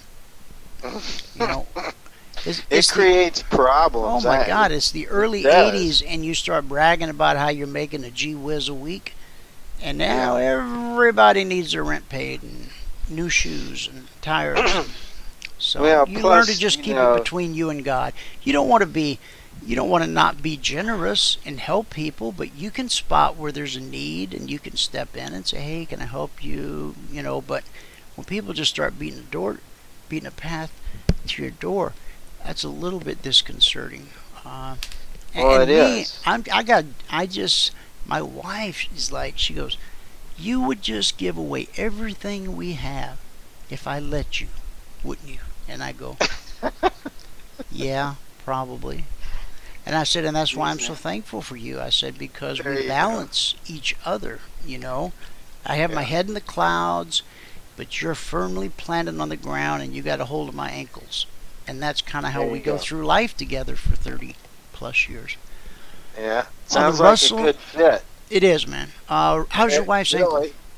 My wife keeps me out of a lot of trouble. I mean, she has done so much to keep me out of business problems. I always thought I was a good businessman, but I don't do anything without talking to her because she's got an uncanny sense about people, and it's really a sense. She looks at it in a different way than I do. I'm very objective, very numbers oriented, and she's a little different than that. She has intuition. She says if Yes, you do she business, does. if you do business with that guy, you're going to get screwed. Right. Well, she'll have a feeling, you know. She won't know anything about the details of the thing other than what I've told her, but you know, she doesn't need to understand it but a certain point, and it's always on the people side whether I get the yay or nay out of her, and I trust her. She's kept me out of trouble. And it works vice versa too. Sometimes I'll meet someone and there's some project, you know, on the table, and I'm not too moved by them or too motivated to do this particular deal. And as soon as we get in the car, she's like breathless, like a little kid. She goes, "Oh man, Dwayne, I love those people. They are really good people, you know." And I've just learned to trust her. Say, what are you seeing that I'm not? I've just learned to trust her. In the beginning, I used to argue and fight with her, and you know, dispute it, debate it, and now I just accept it. I don't always ultimately go in that direction. I mean, sometimes I will buck the trend, and you know, and she always ends it with, "Now that's just how I feel. I know you're going to do whatever you think's the right thing to do." So, I wanted to. We had an alert on the Russell to be short 1196, and we are now down to 1164. That's a $3,000 per contract move. Guys, this morning, if you had whipped out a $500 bill and went short one contract in the Russell, you'd have turned that thing into $3,000. That's amazing. I don't know that I've ever seen this much consistent, manageable volatility since I started trading futures in 2005. Yeah. I remember that one time when we had all that out of control volatility where it just wasn't really tradable. It was just whipsaw, 20 points this way, 20 points that way. I just had to sit that out. Yeah. Well, I'll tell you what, the S&P being down this much, if it's down again hard tomorrow, they won't be able to look the other way in the crude market. They're going to start shorting the crude right in here. They'll be afraid of it. They will be afraid of it. This kind of move, well, is going to affect the commodity markets. What curbs are there on the S&P nowadays? Let me see. Should be able to tell you. Let's see if the curbs. I'm not sure they have it on the S&P. Well, they got to have some. Let's just see. I think it's it used to limit move. Here it is. Oh, okay. That's gold. How did I get gold up there? There's no limit on gold. How about that? Really? That's what I'm looking at right there. Let me see the S&P. Were you watching Beans last week when the WASD report came out? I wasn't. 70-cent haircut, man. Wow. Why won't this thing let me have it? Okay. No, C-SPAC. Please give me this thing. Oh, that's not what I wanted to do. Get rid of this thing first, I guess.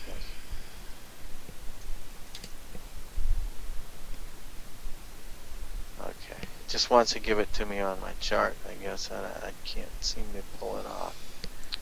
Let me should give it to me. I'm trying to get the Emini limit. Okay. No, it's not going to let me have it. Okay. Yeah, it's no big deal. On the Dow, I think it's 500 points. Yeah, it seems like 50 or 60 points or 70 points on the... Yeah, there's usually that 1 to 10 ratio. Yeah. Okay, well, guys. I'll tell you, there's some significant stuff going on right now in the S&P, and you know, I'm just going to show this in a flash here. If I can get it up, and I'll get out of here, Dwayne. Our radio trade today, guys, was done. It worked out real well, so we're happy for that. I'm probably going to leave you with another trade because I think there's a possibility we could see 1988 into tomorrow morning. Now, if we see 1988, it's going to be very difficult for price to get back up to that weekly zone at 84. We have no major, we have no high impact news out tomorrow here in the U.S. A couple things out of Canada, but nothing here in the U.S. Tell you what, it's gonna take something to hold this thing up tomorrow, especially if they dump again overnight. So we'll see. Well, yeah, I mean, We'll London see, hasn't even had a chance to sink their teeth into this yet. No. And guys, down if you over want, 2% today. I mean, if you just get up at 2:45 a.m. Eastern, go sit in front of your computer, hit the sell button, and just going back to bed, I guess. I don't know. Yeah, is that what you do, Dwayne? Do you go back to bed? No, I don't. Good. That's why you're still trading. They'll get you one of those times, but it is easier that first 2 hours of Europe trading is easier to trade. It's good, especially man. on short-term systems. It really is. Euro, gold, crude, the S&P. The Russell's too thin. Soybeans has enough volume. And I was looking at the Dow last night, and just over the last couple of weeks, it appears the Dow has enough to trade off the London Open. We've not decided not to open our London trading room. We've been doing so much, and here lately, so many things going on, we just haven't been able to. You want to come hang out with me from 5 to 7 every morning? Or no, I'm sorry, 3 to 5? Me? I'm just kidding. I want to stay married. Okay. She doesn't like it when I stay up at night. I've got the predictions for tomorrow on the S&P, but it's not closed yet. But it'll be close. 1999 and 2052. That's what my daily stuff's saying. 1929 and 1999. 1999. And, okay, well, I've got 1998. I've got 1998-72. Oh, you do. And above that, 2034-97, but we're already below that. Yeah. Huh. Yeah, I've got the 20. I've got 2052 on the top. Okay. So we'll see. So, guys, now think about this. Ed and I both use different methodologies to arrive at our numbers. I just said 1998, and he just said 1999. So, if we get there, I would think that we're going to see a very nice bounce. It may not be the end of the sell-off, but it might well be worth a trade on. I might stay up and trade this stuff tonight.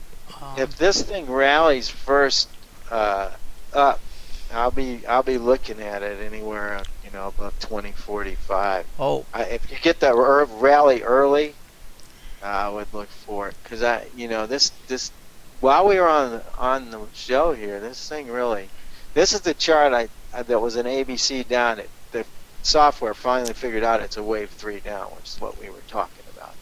So most of the damage came in one bar. Right there in that 40-minute period, dropped 20 points between 2:30 and 3 while we were talking. Didn't even notice it. I usually notice those things. Wow. Our weekly trading zone, the lowest zone, 48.49. Before we broke through there, we consolidated for 1, 2, 3, 4, 5 hours, and then all heck broke loose. In that 5th hour, really. So we consolidated for, let's call it 1, 2, 3, 4 hours. Okay. If we get a retracement, if we get a rally here, the place I would watch for it to go is back up to 48.49, because that served as good support for 1, 2, 3, 4 hours. It's our lowest weekly zone.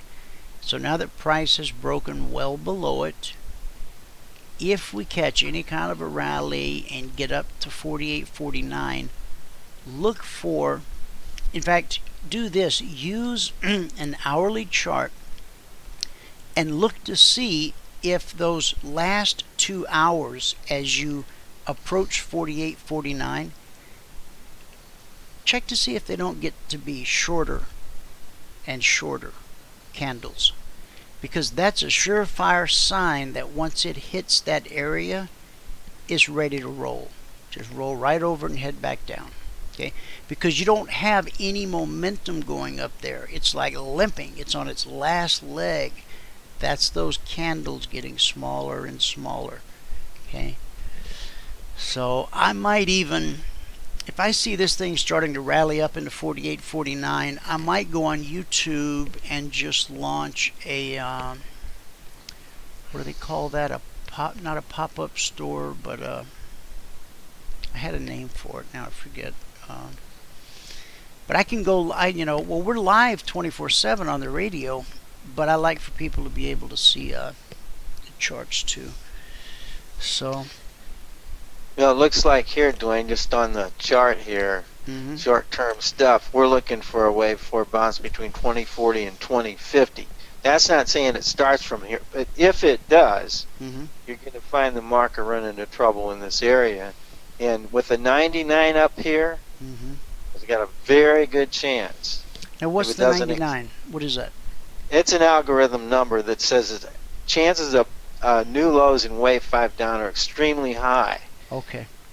And from this level, so it's got a lot in it. But what this 4, this would be a normal bounce, and we're going to see significantly lower numbers. So if we're going to see them, I would rather sell it up there than want to chase it. Yeah. And have to sell the break.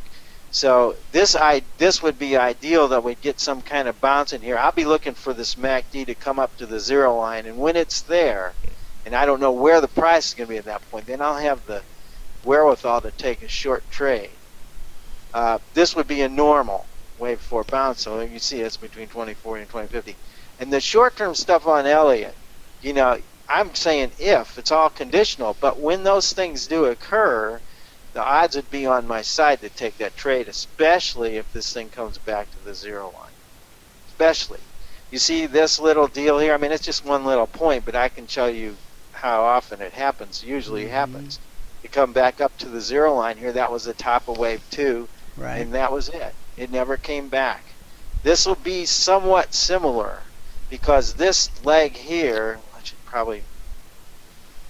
It's taking more time, Dwayne. I'm sorry. No, that's right. It's somewhat similar, that this too requires 5 waves in it. We're still in 3, so we're taking it down to even a shorter time frame here, but it's still giving us the same target, which gives me comfort. So, in what I'll do is I'll go ahead and take this thing and set it up to be on my chart. That I'm going to get a little alarm here when this thing so I'm not going to do it. It's not going to let me. What is it doing? Oh, maybe it wants me to turn on. Anyway, I'll set that later. You got stuff on That'll beep me and tell me when that thing gets hit. Then I'm going to go back to the chart and take it from there. Now it will beep you on your phone, or? It'll beat me on this thing. I can have it beat me on my phone, but half the time I don't have my phone. But won't you be in the other part of the house when it beeps? Well, I usually take my laptop down in the sitting room. I got a little office in my bedroom. Okay. I hate to admit it. My wife doesn't like it, but This morning I was sitting in here. I hadn't put my headset on for the live trading room because I knew Michael was in there taking care of it. I was trying to get an article written for tomorrow, and I had like 4 projects. I hadn't even gone downstairs for my cup of coffee yet, and it was already about 8 o'clock my time, and I get up at 6 a.m. My time. So she kicks open the door to the studio, and she goes, "You know what time it is?" And I was like, 2 a.m.? Because that's usually when she kicks the door open, is at 2 a.m.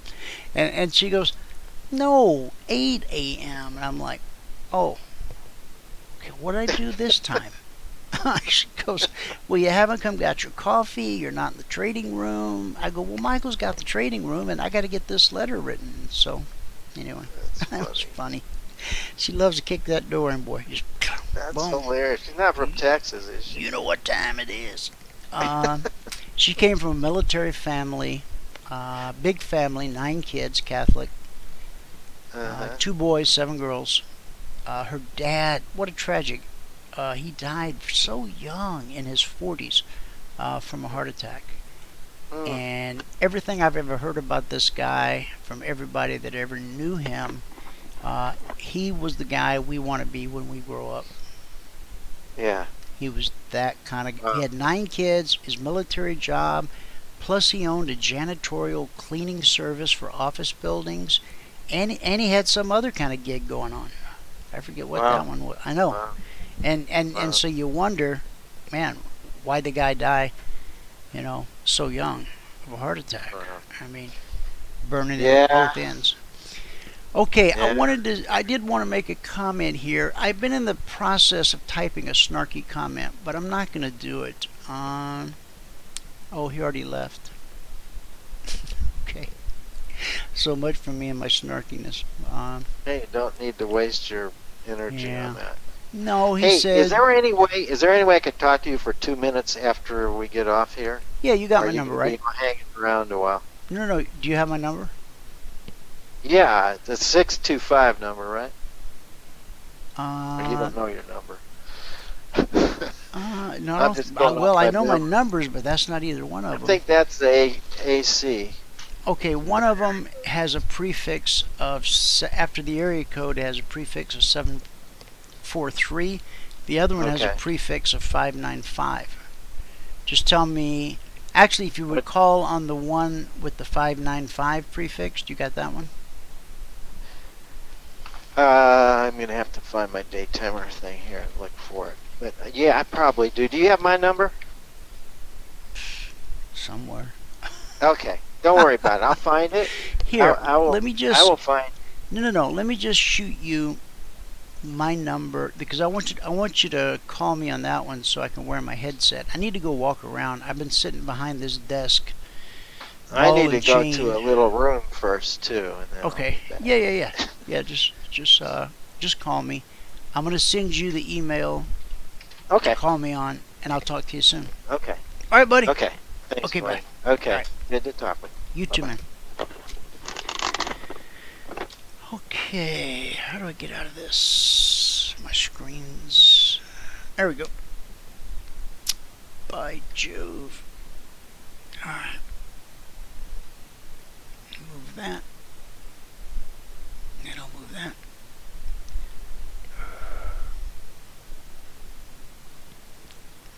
And move this. Okay, now I just gotta take back the charts.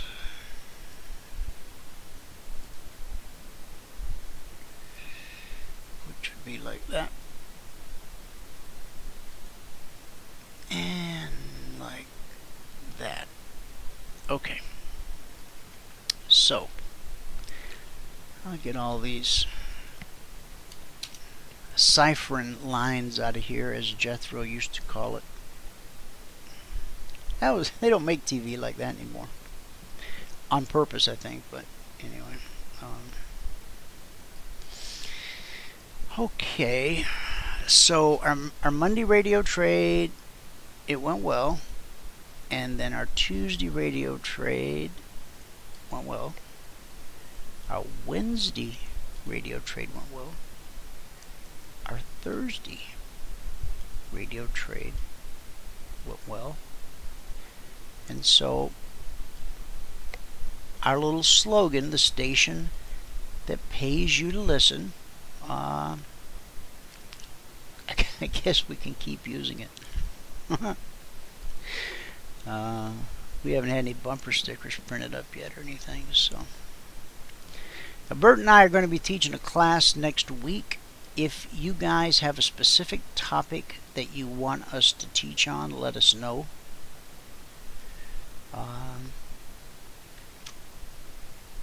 We did let's see, the first week was orientation. The second week was drawing trend lines as they apply to the CFRN Emini method.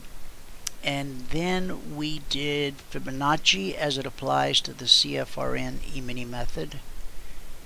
And then we did divergence as it applies to the CFRN Emini method. So if you have topics that you would like Bert and I to cover next Monday, 3 p.m. Eastern, send them over. That won't conflict with Michael's class, which is on Tuesday. So that's why we do them on different days. There's some area of anything that we do that you feel you could use maybe a fresh voice. In other words, you hear Michael say it day after day after day after day, but maybe you're not catching it. Or maybe you and I have been in a personal mentoring session, and I said it a couple times, and you went, but you didn't, it didn't really resonate.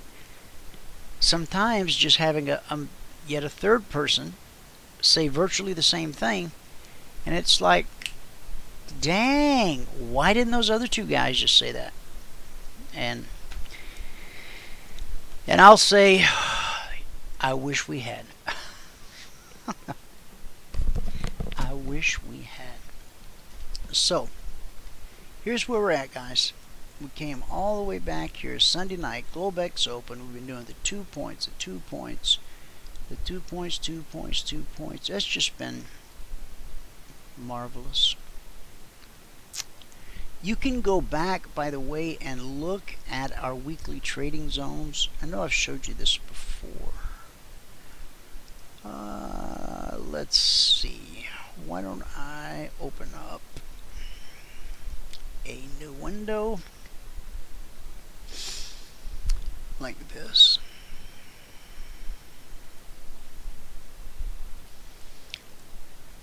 Bring it over here. And I'll say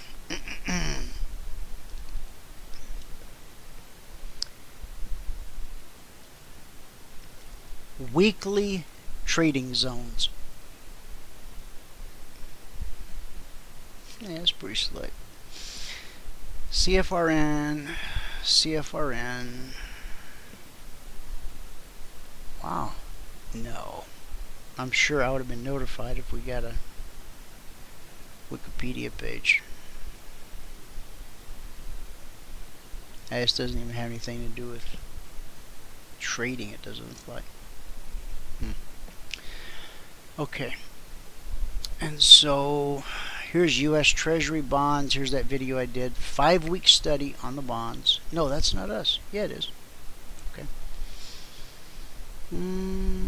Oh, and here's an article I did on weekly trading zones for Trader Planet back in 2010. I guess when we were still friends. I don't know. I sent them an email the other day. I didn't hear back.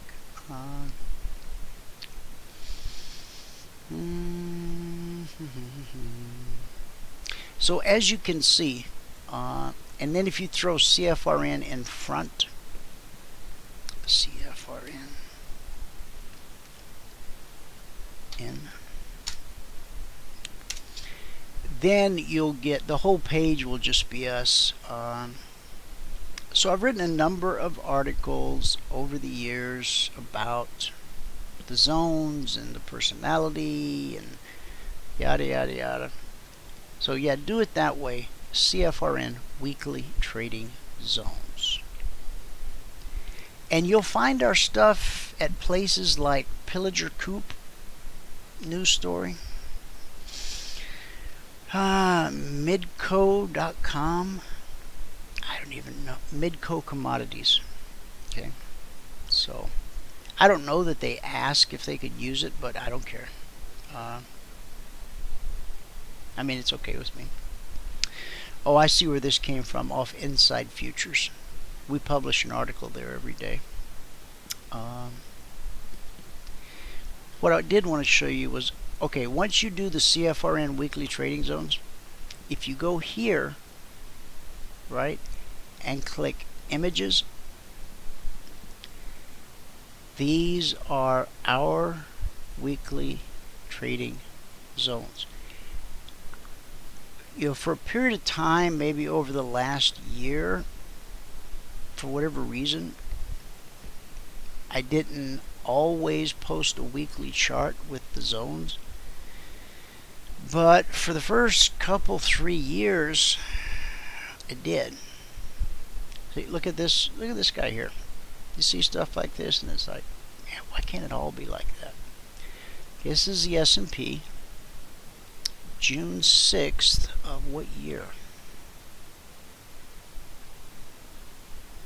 Can we get our properties?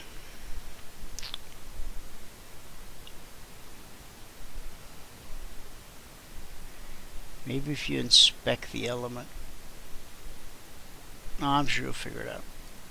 But again, it doesn't even really matter when it was, because since I discovered this 5.5 years ago, it was a prayerful time on a Sunday afternoon heading into a new week, and really was kind of a revelation moment. And I believe that any one of you can have a similar revelation kind of moment where your natural eyes can't see it, your natural mind can't understand it. And I wasn't praying for anything, I wasn't asking for stuff.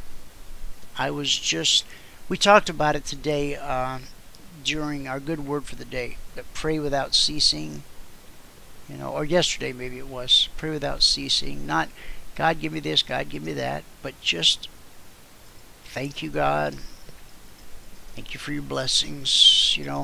That there's always going to be that tape playing in your head. Hold on just a second. I'm going to be right back.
Hey guys, I am really sorry. That was a call I had to take. I had no one else to take the call for me, and it had to be taken. And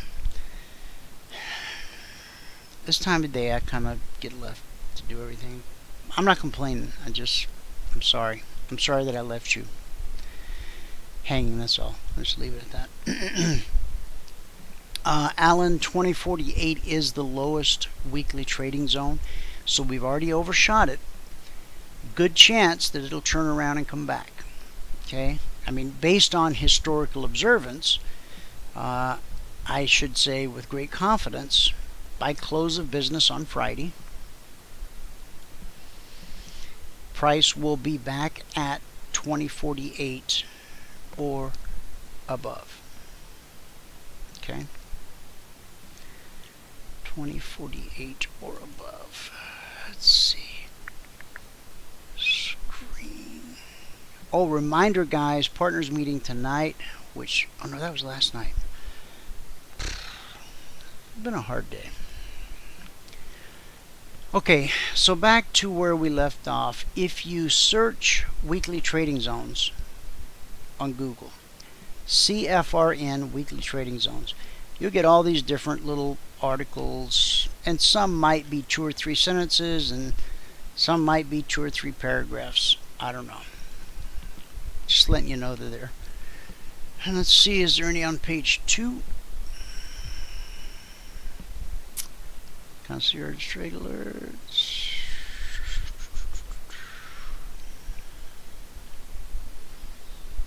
Huh, I'm on the Farmers Wen Cooperative. That's cool. Okay, so let's go back to page 1. Yeah. And now let's do the images thing again.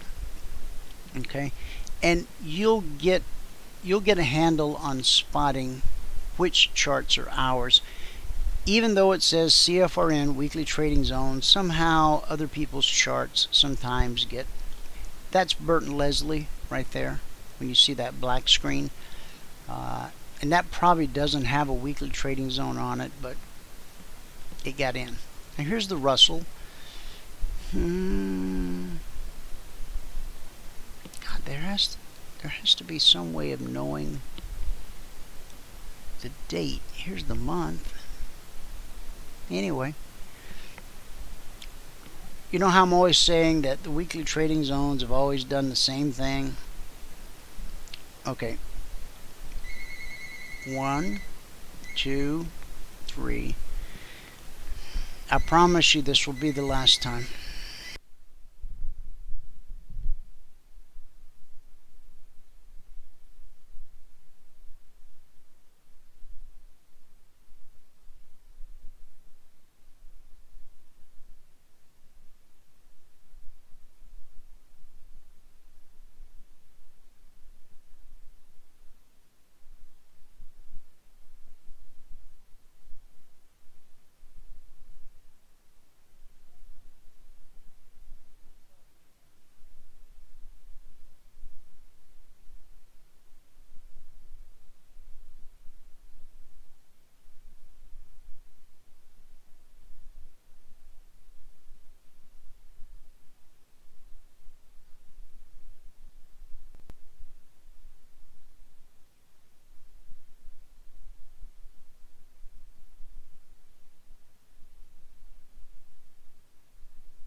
Hey guys, I could probably apologize a million times and it would be like ridiculous. So I'm very sorry.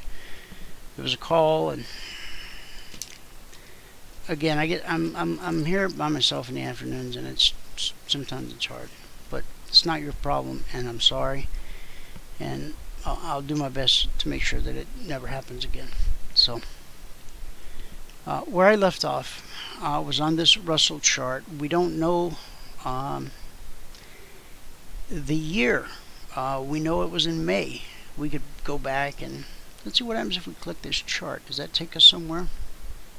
Oh, here we go. Right here. Okay, so this was from May 23rd, 2014. Okay, so this was just a little over a year ago. Okay. So can we blow it up? I guess not. Okay. Let's see what I wrote that day. E-mini zone to zone. Let's look briefly at across the 4 indices from this week and see how having this information before the market opens every Monday can change our trading forever. Once the zones are published, they do not change as time permits. Do wander through our blog back to 2011 and see how consistent the performance has been.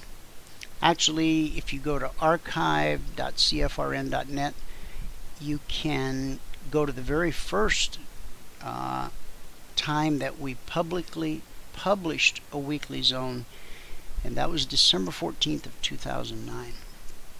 Okay, so Russell, all we're looking at here are the zone-to-zone moves for the week. The first move was labeled 1 to 2. That was a 7-point move.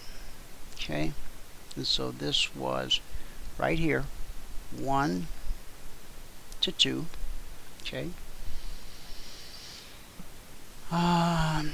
Next, 3 to 4, good for another 7. No, 2 to 3, good for another 7, and 3 to 4 is another 7. Okay, so basically what it did is it went from zone to zone to zone to zone. Okay? All right.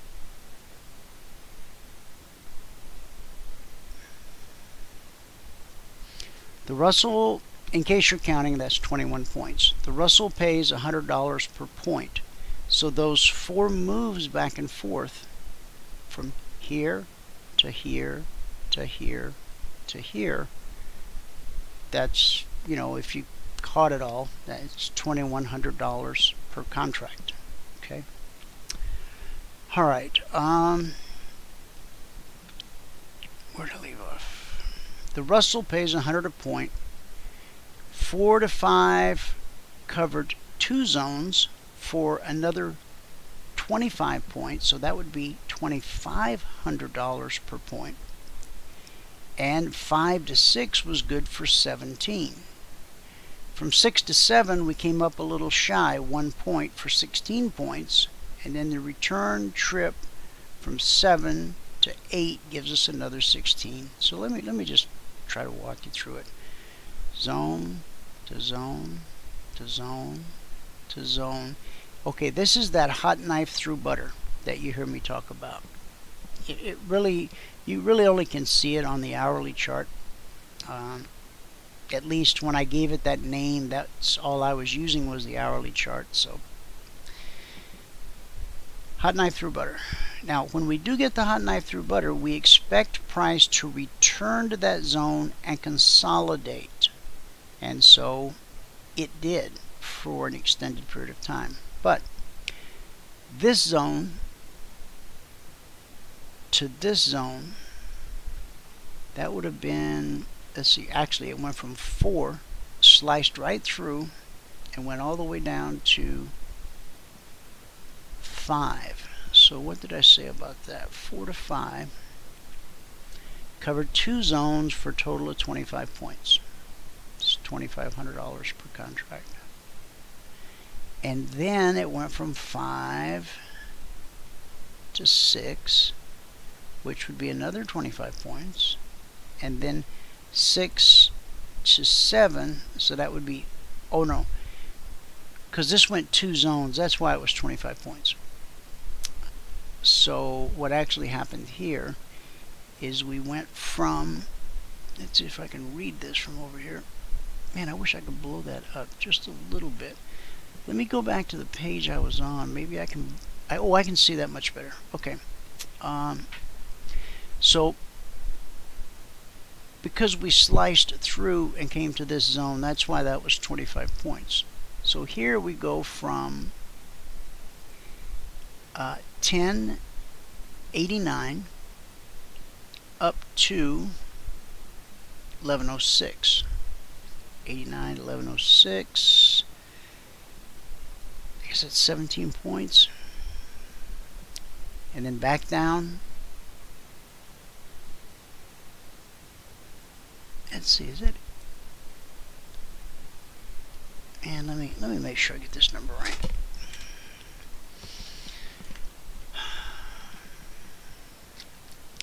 $11.06 minus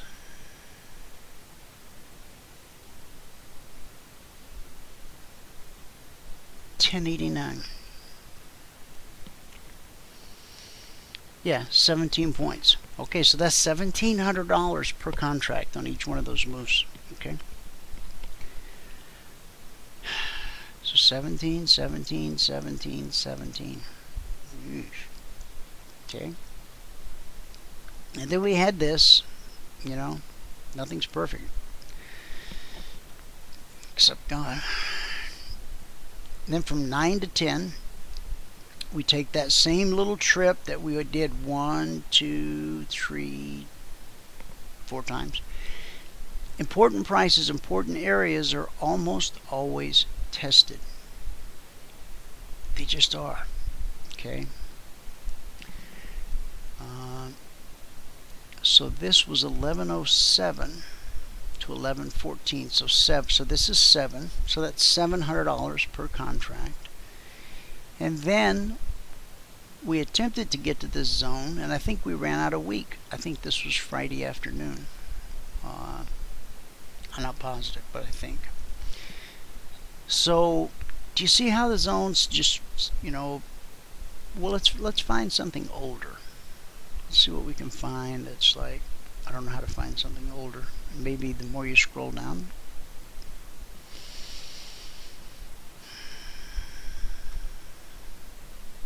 See, when you start getting into stuff like this, that's not us. When you hover over, you know, I always name my files, so I don't know why the name's not showing up.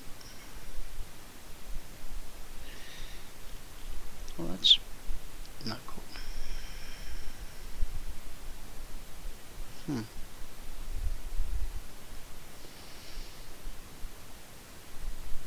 Let's see what this is.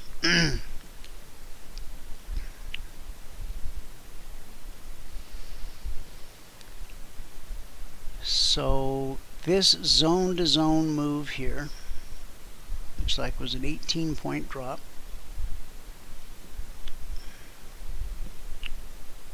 Zone to zone, 18 points. And then 18 points back up. Is that right? And then price attempted a move back down to the zone below. And I can't draw a horizontal line here, but do you see this tip right here? Draw a little line across there. Okay. And then we get to the zone, and this is such a common, this is that pattern I always draw. You break through the zone, you pull back, it's like backing your car into a parking space until you hit the fence behind you. You go, oh, that's good resistance. And then you peel out. In 1 hour. Go the distance. Now, there was something else I wanted to show you on that other chart we were just on, but I don't suppose I'll ever find that again. Oh, don't say never.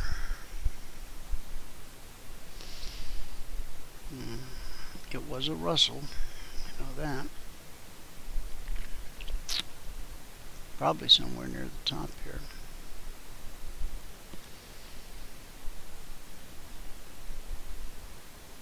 That might be it.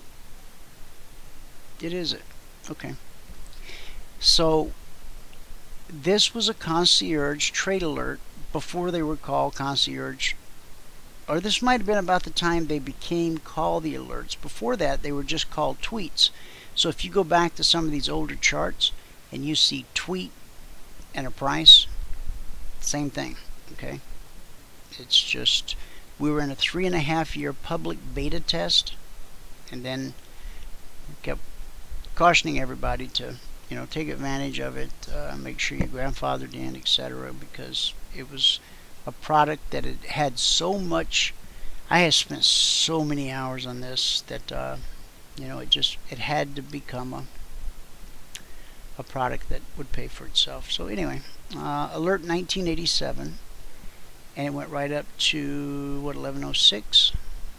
So 87, 97.07. So I guess that would be 19 points on the Russell.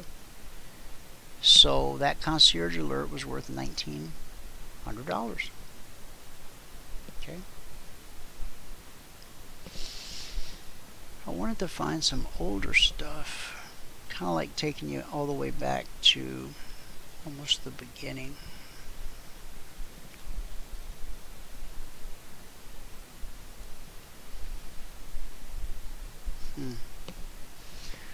Gosh, I know there's a whole lot more stuff out there than that.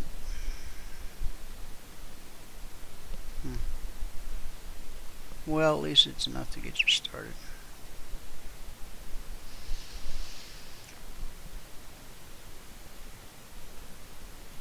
Now let's see what this is. Emini Futures retest CFRN weekly. Okay. Oh, this does go way back. See, this is September 12th of 2010. And although Michael and I had been using the zones ourselves for a while before we started to publicly publish them, we first published them in December 14th of 2009. So they were just about a year old at this point, 9 months old, whatever. So since this 9/12 and 9/13 are so close together, I'm going to assume that's the Sunday Globex Open, and then this is the Monday. Okay. So what did price do? Price opened at a zone, it made a run, came back to the zone, turned on a dime, made a run, didn't get all the way up, but it did that same kind of pattern, right? It went up, pulled back, hit the fence, and then tore out. Okay. Now this is the Dow. So it went from 10,440 on this move, zone to zone, to like 10, call it 10,500. So 440 to 500 is 60. So I guess that's about a $300 move. Okay. Let's visit page and see what that looks like.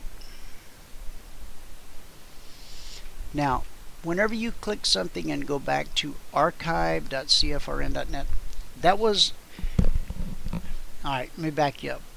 We had a website, CFRN.net, that was just so full of stuff, and it was all discombobulated, and it was kind of a mess. And so I hired a guy from Australia, nice fellow. We had some issues, but anyway, he built our current site for us. And what he did, well, okay, when my site got unwieldy and there were things not functioning that I was having a hard time fixing, I mean, I'd been patching it together since I originally built it. And I thought, you know what? I don't need all that. I'm going to just do a very simple little blog. And so I used Blogger, and CFRN.net, this real huge website with tons of stuff, became this little blog. And every day I would come and I would make a post. Wednesday, September 15th, 2010. Click here, listen to today's broadcast, and then zone stuff.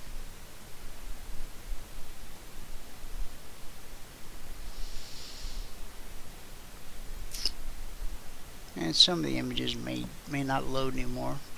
We don't actively maintain this anymore. How far back does this go? This goes all the way back to 2006.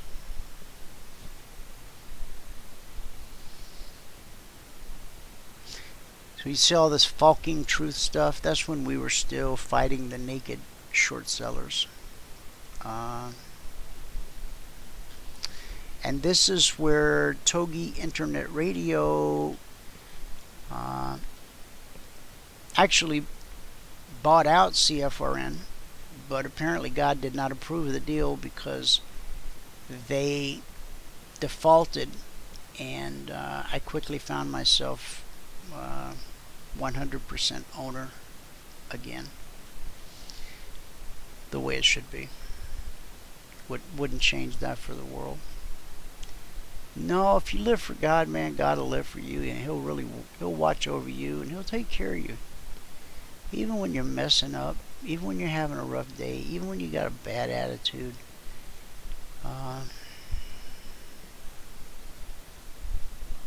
He will. Some of these interviews that we did, like this Susan Trimbath, PhD, Chief Executive Manager of STP Advisory Service, she was in with us on, I mean, we had a bunch of really smart people helping us fight this naked short selling thing. In the end, we lost. This guy, he was a really nice guy, and something happened to him, and I don't know if he's back in business anymore or not. We lost touch, but he would come on the show every Friday.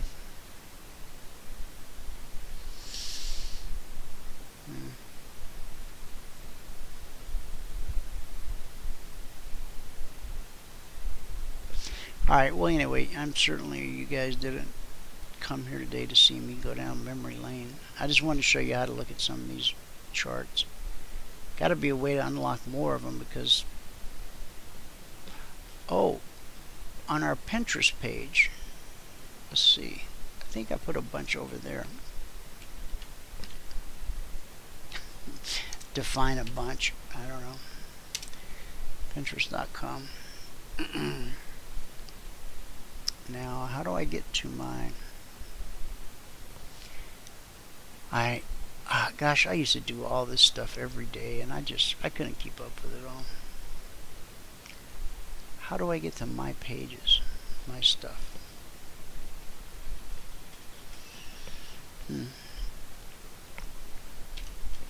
Emini Futures Trading. Hey, if you guys really want a chat room, I need to hear from you. Okay?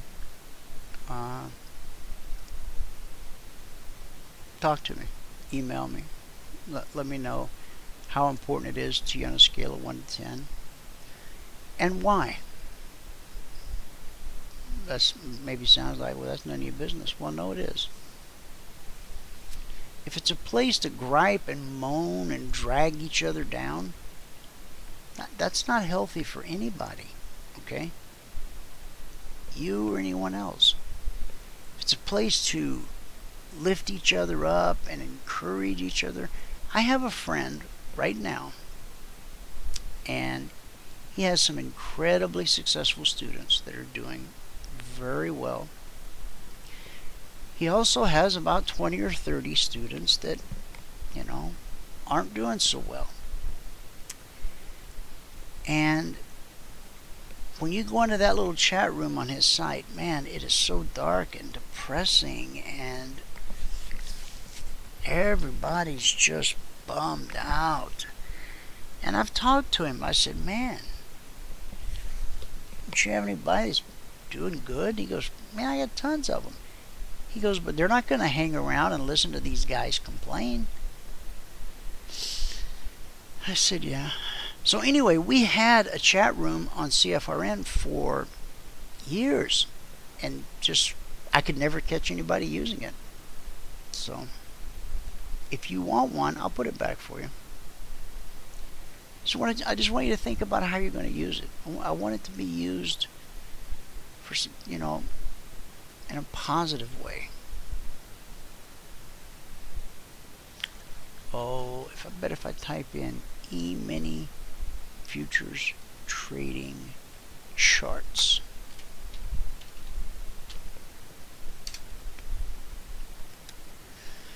Ha! There we go. Okay, these are all us. And once you drill down, I don't know what each one's going to show you. That's not us.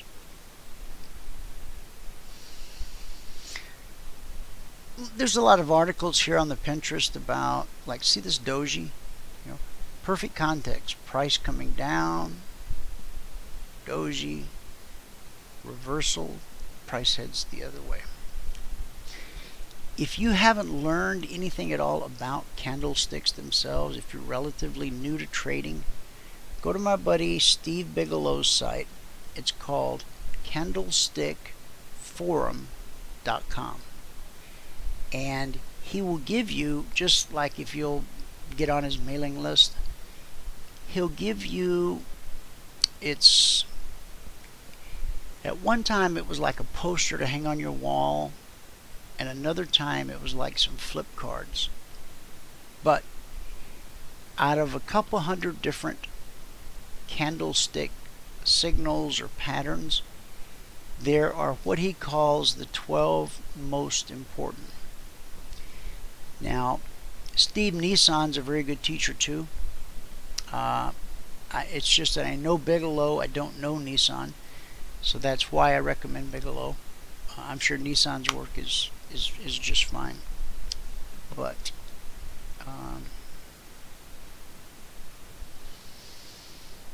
here's some tweets. What do we got? Dow Emini tweet. Okay, see, double-sided tweet. I've always done it the same way. Get short below 13,225. It drops 17 points. Get long above 13,320. 273 point rally. Okay. So that's over $1,000 per contract. And if you come through here and look at any of this stuff, and if you find it interesting, if you want to share it, put it on your Facebook page or your blog or something, it's always appreciated. Michael and I have never made any bones about this. We believe in multiple income streams.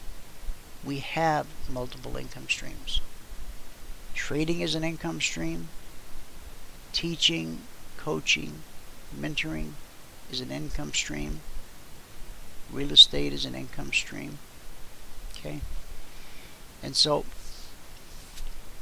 you need to think, as you're learning to trade, okay, I'm going to believe with all my heart that you're going to become a consistently profitable trader.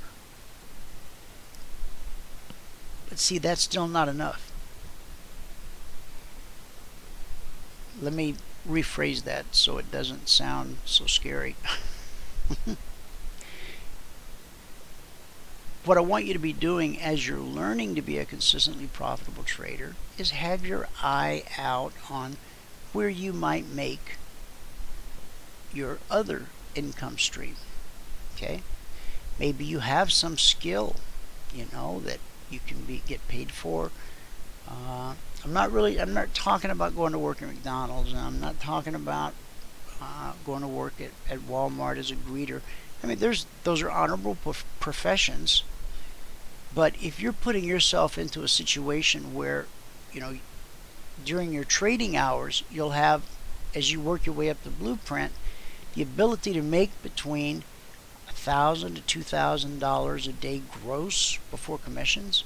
Okay, it's gonna be real hard to go stand in McDonald's, or real hard to stand in Walmart and truly be a good greeter.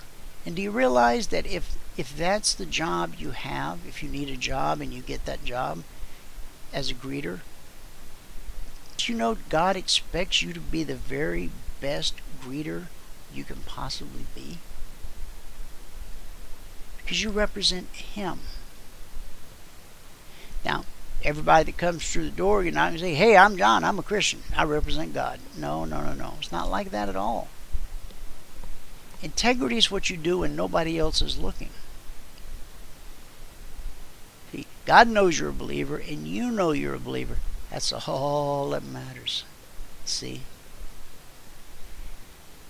And so, you profess to be a believer, He accepts you as a believer, now He's watching to see how you believe. Faith is not what we believe, but what we do with what we believe. Chew on that. Okay? Alright. We need to wrap up this radio show. I have drugged this thing out. I don't know, man. Maybe I'm just lonely or something. It's pretty sad. Alright, I had sent out... or no, maybe this was a trade that unfolded during the trading day or something. Because I see that I've said sell on a limit. Sell 1311.60 on a limit. And we dropped 7 points. And so in the S&P, that's $350 per contract. Emini Trading, a picture-perfect trade to start the day for our partners around the globe. I just wish I knew more about what happened. Oh, maybe we'll find out here.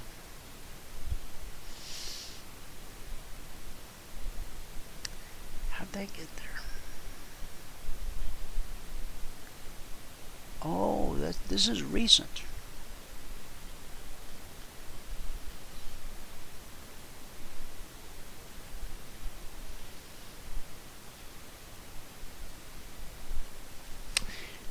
I'm going to start trying to get the daily radio show videos. I know I said that already, but I'm going to try to get them back on the CFRN site.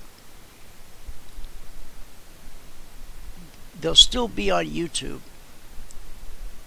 But if you would come here and watch them, that helps us.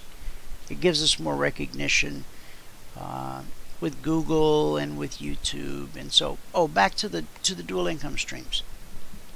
Now we've got some partners who took the equity partner thing pretty seriously.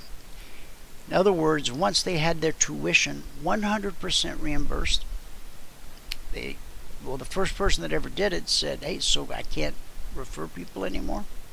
Michael and I looked at each other and scratched our head and said, sure, I guess so. And he did, and then another guy came along, and actually he built his own little website, just like a one-page blog kind of thing where he writes trading articles, and it says, take a 1-week free trial in our live trading room, and when people click it, it takes it right over to the apply page on our website. They can get signed up. And if you're a active partner in good standing, if you invite someone to a free trial and they ultimately become a partner, that's $500. Okay? If you figure out a way to do 2 of those a day, there's your second income stream. Now, maybe you don't want all your income streams to be around trading. Maybe you want to do something different. It's like my buddy Jonathan. When we were talking yesterday, you guys got to hear a little bit about his life. He trades in the morning, but he and his wife have owned a frame shop. You know, where you buy fine art, you bring it in, they put it in a nice frame. For 20 years, family business. And now they're doing like an auction house thing where consignment, estate sales, that kind of thing. So, multiple income streams. He's a great guy. Man, he really loves God, really loves people, and loves to trade. Is he a knock him out of the park kind of guy? No. Is he, I'm going to get to first base every single day? Yep. And some days he'll hit a double and a triple, right? He's not afraid to bunt if that's what it takes. But he doesn't swing for the fences. Now, even though you don't swing for the fences, occasionally you hit that sweet spot on the bat and that thing just sails over the back fence. You can't help it. Just happens, right? So, I'll start thinking about that. Okay, wherever you are in your training, okay, where would my second income stream be? Okay? And it doesn't even have to be something that you personally do. I mean, it could be, some business that you put together, that you build, that you underwrite, that you finance, and then you hire some employees to come in and run it for you. I'm not going to take up your time here and try to teach you how to be an entrepreneur. I'm sure you're more than capable of dealing with that yourself. Okay. So we got down to 2026. Low 2025. Okay. So remember now, tonight, if price comes back up to here and starts to head down here, that should be a really good trade. Make sure you clear these bottoms right here. Okay? Clear those. Okay? Alright. Now, what will that be? Will that be that pattern?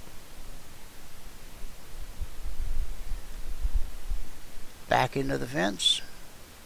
Take off. Okay? By close of business tomorrow, price should be at or above 2048. Well, what if it's not? Well, then it's not. That whole thing is based on historical observance. Okay, we watched it for a while and we figured, well, since we've noticed it and we're aware of it, we know that it, really does happen, we should probably tell everybody so that they can be aware of it, they can take advantage of it if they want to. Okay. So big bean numbers, 884, 938, where are we? ZSX5, 1 hour. I know nobody wanted my beans today at 903 and 906 and 909, but that's okay. That's where we're at. Now, see, we got a little double top here, almost even a little triple top. Right there, right there, right there. Okay, so what does this mean? What does it all mean, Mr. Wizard? Let's find out.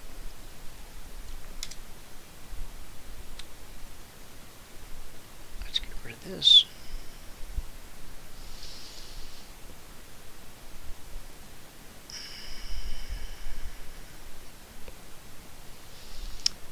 And let's get rid of all the drawing objects for now. Okay. scrunch that, and we scrunch that. Now let me ask you a question. Would you draw your fibs from here, or would you draw your fibs from here?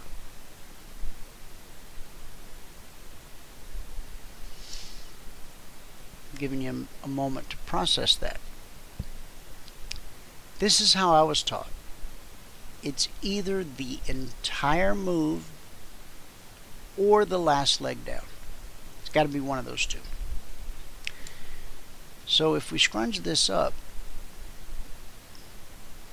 see, for a second, that looked like the entire move, didn't it? But actually, the entire move is this, when we were way up at 1045. So let's just try this. 1045.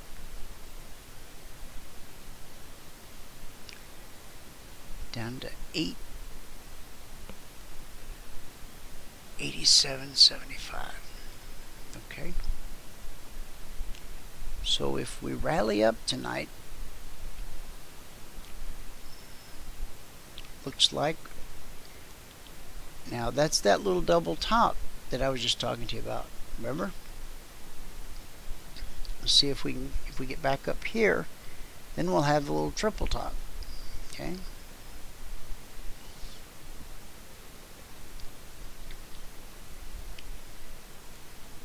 Now, this area should be pretty good resistance, because you got that top and that top, and you got this 24% retracement line. So pretty good resistance. That's the entire move down. Okay. Now let's take a look at the last leg down.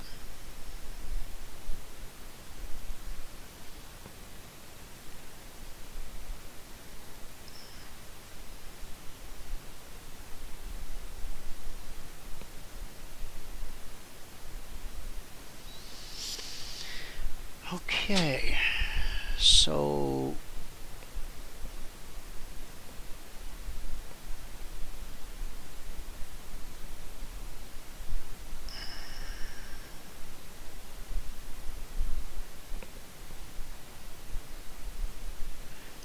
alright, I'm sorry, lost my train of thought.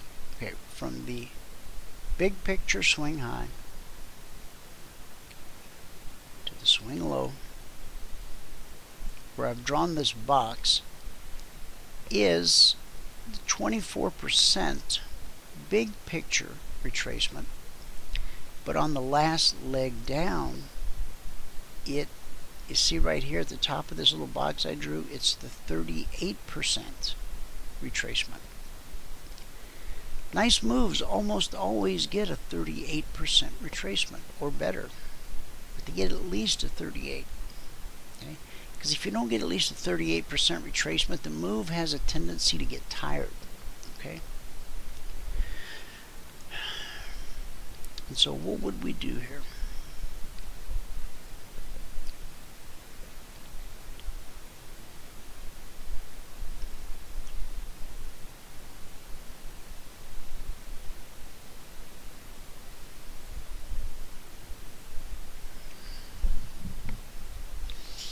Let me open it up so we can actually see it.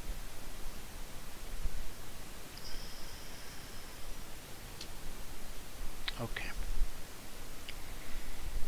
So we really don't want to get the swing high here is 909, and then this line is 913. Well, gee, we only need 2 pennies. And the swing high is 909 to 913. So that's 4 pennies. So that's it is possible. Okay. So if we open slightly bullish tonight, but expect some resistance here. Not just because it's a 23.6% retracement of the last leg down. But look what happened on this leg. Now, this is something, think about this and then just tuck it away and ponder it later, okay? The last leg down, this high to this low, okay? Now, this low that I just drew was not put in until today. Is it today's trading? Did that? August 20th, it was. So, on Friday, I could not have drawn this last leg down fib. Just like this, because I didn't have this part of it, okay? But now that we have it, check this out. Rally, support, rally, support, rally, support, rally, support finally gives way. Now, people often ask, the more times it holds, does that make it stronger? Or the more time it holds, does that make it weaker? Do you follow what I'm saying? Like this support line here. Each time price comes down to test it and it holds, does that make it stronger? Or is it like chipping away at it and eventually it's going to break? I used to say I didn't have a opinion one way or the other. I think I'm more of the opinion now. And if you ask 10 different technical analysts, they'll probably give you 10 different answers. But I think the more times you hit it without putting in any higher high, see, we bounced and hit and bounced and hit and bounced and hit. See how we're putting in lower highs here, so trending down. A situation like that, I think you would expect it to break at some point. Okay. Now,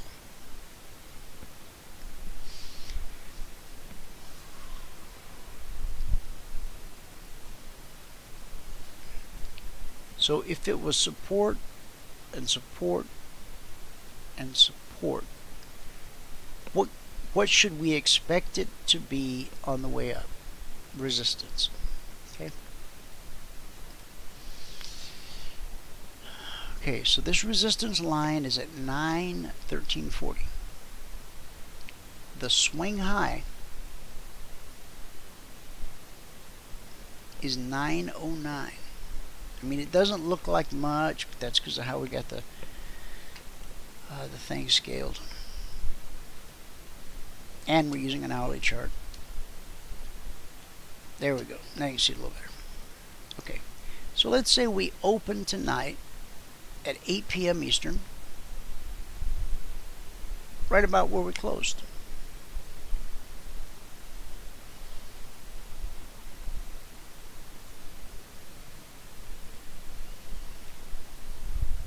Let's say we open there tonight. Okay.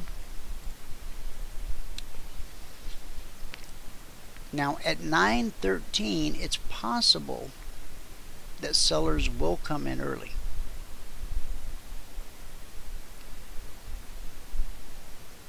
First time up, quite possible. So this price is 907.75. So here's what I want you to do: is I want you to take this 913.40 and I want you to whack that back to 912. Okay. It's a window of opportunity. I'm going to give you Concierge Trade Alerts tonight on the beans. I don't want you to think I'm not. But I also want you to learn to think for yourself. Okay? That was part of my promise to you when you just said, hey, I want to become a partner. I said, okay, this is what I'm going to do. I'm going to do my very best to teach you how to trade. I don't want you to need me in 90 days. I want you to stay around. We love the camaraderie. We just, you know, strengthen numbers, all that good stuff.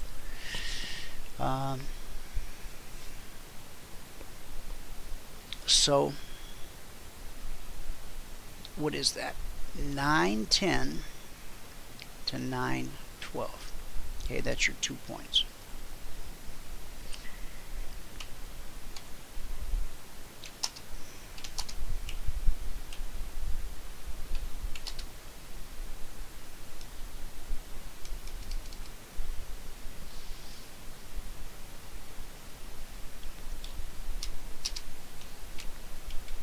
All right. Let me ask one last question here, and then I'm going to go, guys. I know you're exhausted. I've kept you way too long. But thanks for hanging out. I appreciate it. So 9:10 to 9:12, if the opportunity presents. It might not. We could gap lower on the open, and we could press down towards the big bean number that I just deleted, which is 884. Is that right? 884. Yeah. Okay, I deleted that by accident. Okay, so 9:10 to 9:12. If we open higher,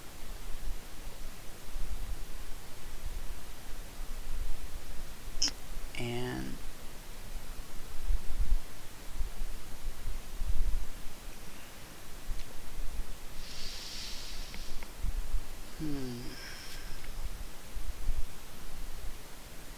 see, you got a CFMA1 blue and climbing. Getting short makes, even if you had a little gap lower open, it could run right into this. Keep on trucking. So I'll be around later tonight. I'll try to send out a message. But if you're going to get short, you've got to wait for this guy to turn red and turn down. And then you don't want to short. See, that candle sits right on the color change? And right there is the color change. See how that candle sits right on the color change? Wait for the next candle, okay? This candle sits right on the color change. So if you took this one, if you sold red, CFMA1 falling, if you sold 915,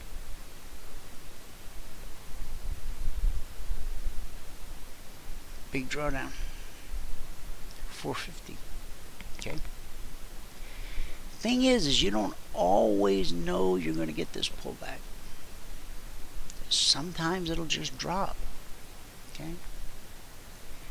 But what you can do, okay, now this takes patience, because if you're a soybean trader, what do you want to do? Go trade some soybeans. Okay. But what if you exercised some good patience and you decided, all right, well, this candle's touching and touching. It's basically touching and touching and touching and touching. And okay, this is kind of the first candle since we went from blue to red. Nope, that's not true. Oh, yeah. I sit here. That would have been a huge drawdown. And so, in instances like this, rather than take the risk, get the big stop out, you can wait until the market hands you situations like this, and it will, over and over and over. See how prices come and it's hugged the line, and you get this down close here. I mean, once this opens, for me, I really have a good feeling intuition, whatever you want to call it, that the market is headed lower. Okay, the open of this candle, 9:15, and we get down to a low here, 9:02.50. The open, 9:15, the low, 9:02.50. So I don't know, 12-13 cents. Okay.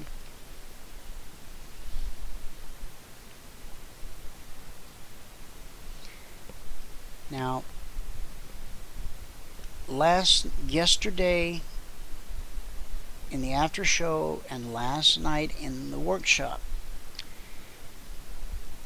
you guys remember me talking about, I was a little concerned about how this was starting to walk sideways. Okay?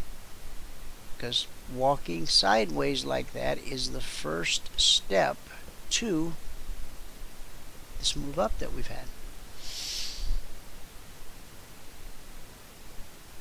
And so where would the long entry be? Over here this morning. No indicators. Well, the one. Let's see. Open. 893.25. And the swing high, 909.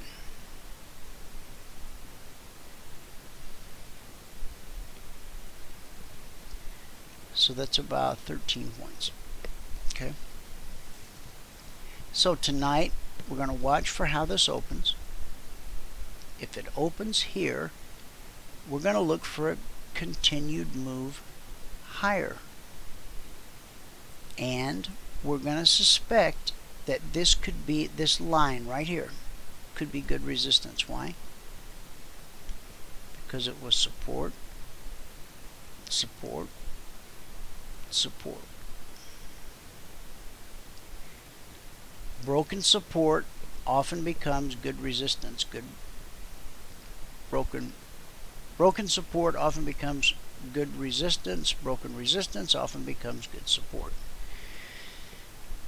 Quite often. Very often. A whole lot. Alright, I think we went over, did we get a chance to go over all of them? I think we did. The Russell. Okay, the Russell dropped from 1196 to 1164. 96 minus 64.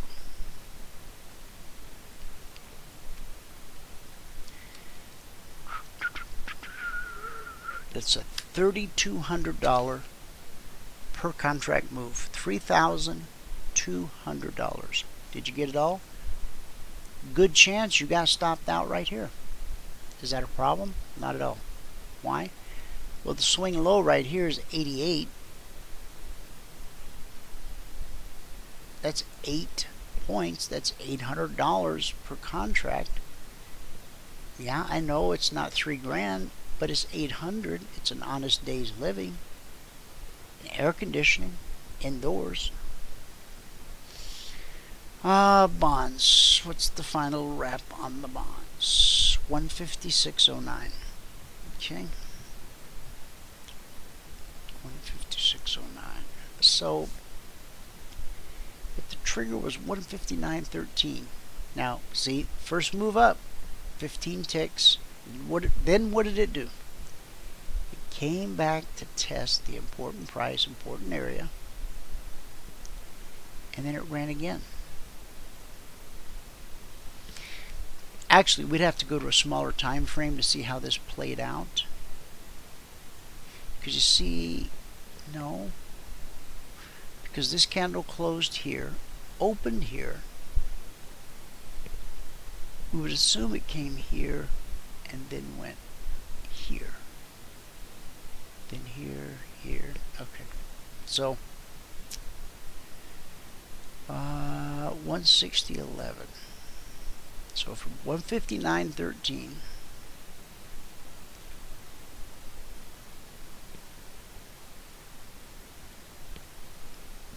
must have been imagining things. I could have swore I saw one. Okay. Now, if we got from 159.13 to 160.13, that would be $1,000 per contract per day. But we didn't.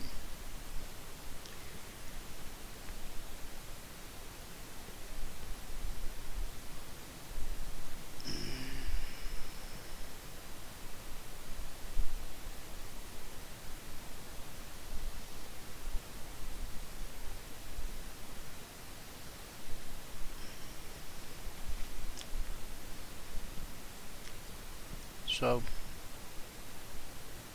that's 1K for the day.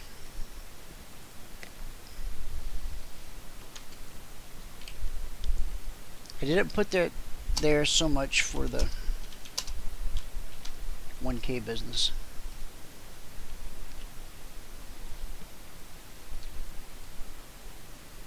I guess if you're young and maybe English isn't your first language, 1K means 1,000. I don't know how 1,000 became K. It's probably really obvious that I should know it if I had paid attention in math class. But anywho, so 159.13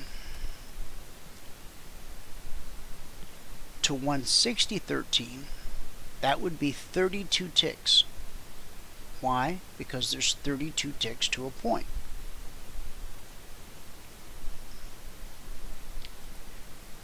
But what we got up to was a swing high of 160.10.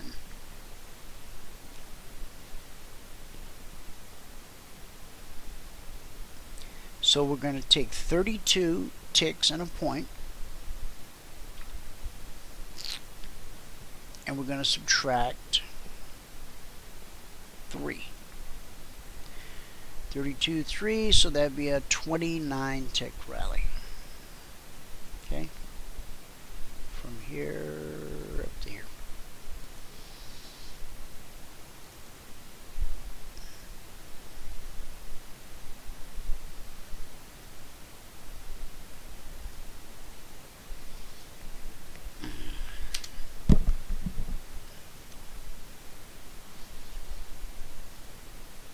Oh, come on.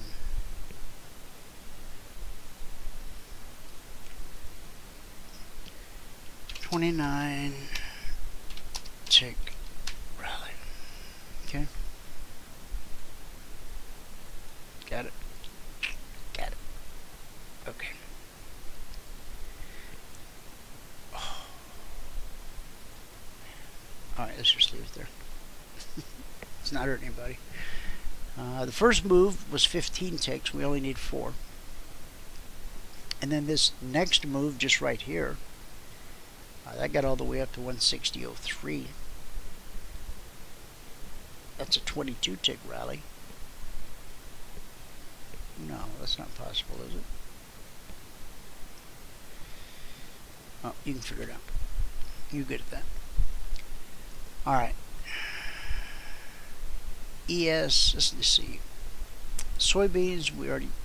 Did soybeans ever trigger today? Hang on. So bonds, we know we had a great day. Didn't quite do $1,000 for the day, but we did it. We had a great day. Crude oil. Alright. Crude oil, as with all trades, because we can be wrong, and so we want to give you our best short trade and our best long trade. Then we don't have to worry about if we're right or wrong, because one of them is going to be right.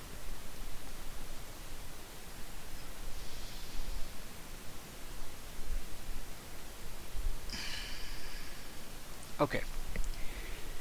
So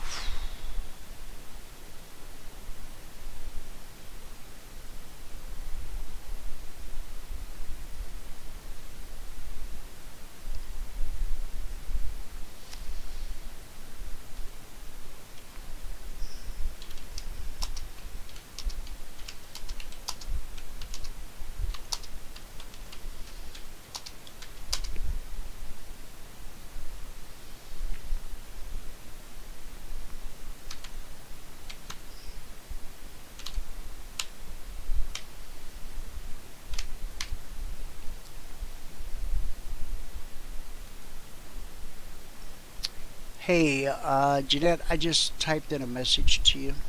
I'm going to sign off here in just a minute, and you can feel free to call me at that point, okay? All right, I want to move through these so quick. Crude oil, long above 41.35.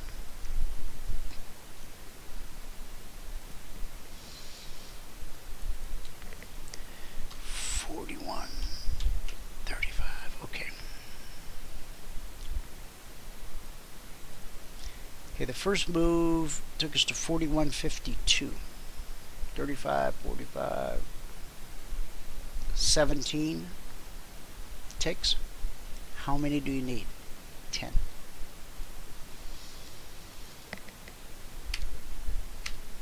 And then the swing high, well, did it again.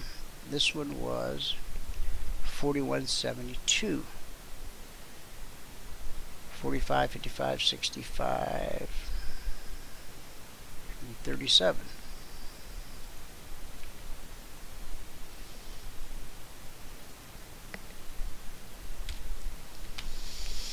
$37 tick rally. Okay, now down here, if you triggered, early morning,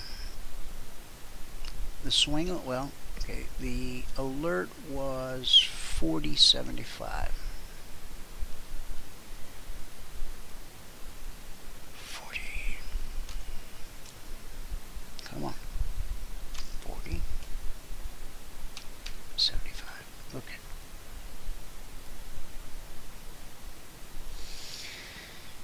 Swing low. Well, the first hour gave a swing low of 40.60. So that's 15. You only need 10, so that would have been fine. Okay. And then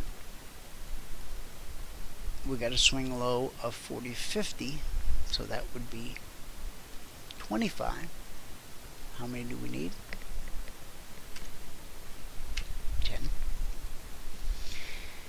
And then we triggered yet again, except this one I don't think went far enough to do anybody any good.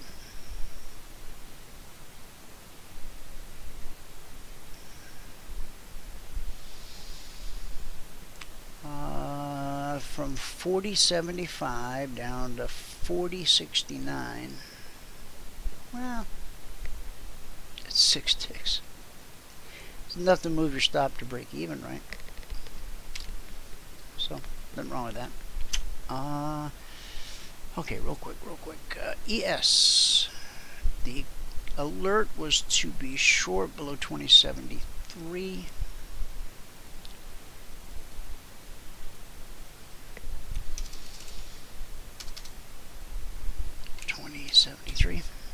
Okay. And the swing low was 34.50. 73 minus 34.50. 73 minus 34.50. That would be 38.5 points.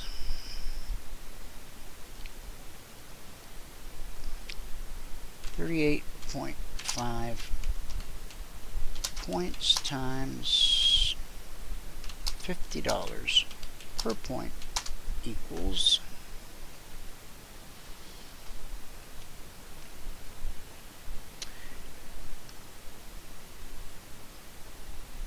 $1,925 per contract. That's if you know a secret I don't, which is how to get out at the exact lowest tick.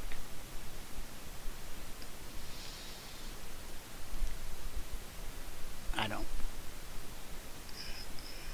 Not in my skill set. Okay? But you're trailing the stop. So if you're trailing the stop, maybe you get stopped out here. That's okay. That's plenty. But if somehow you manage to stay in it, well, that was the potential that was in the trade. Okay. If you're just looking to get your 10 ticks for the day, its first hourly candle that triggered went all the way to a low of 67. So that's about 6 points. You only need 2. Okay, ZSX.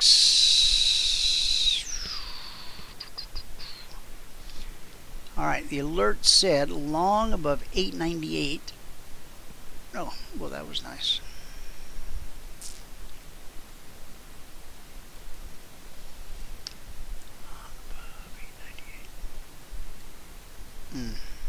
Oh, I see problems here. Let me show you. Problems, but, well, these problems are relative. Okay. So look what happened. And let's see, did we trigger on the short side? I don't think so. Soybeans.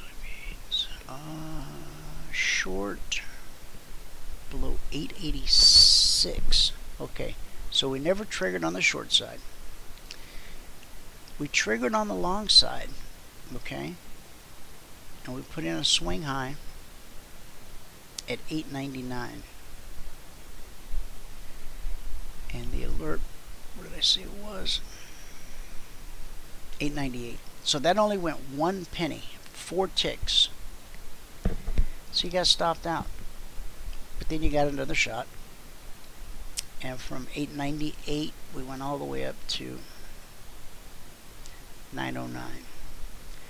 So from 98 to 909, that's 11 cents.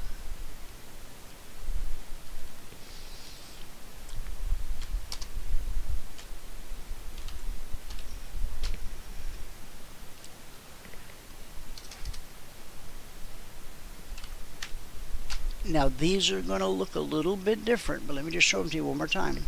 It's the same chart, ZSX5, 1 hour, okay?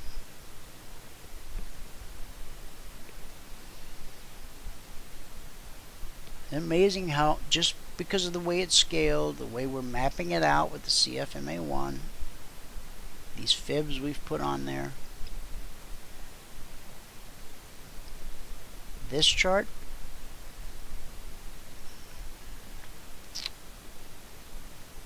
and this chart.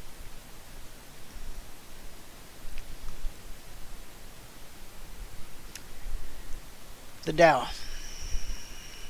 The Dow short below 17,290.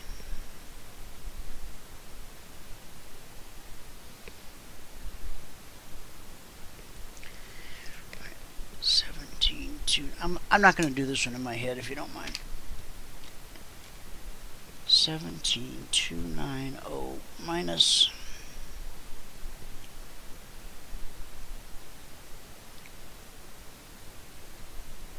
16,908. Okay. That would be 1,000. No, that's not right.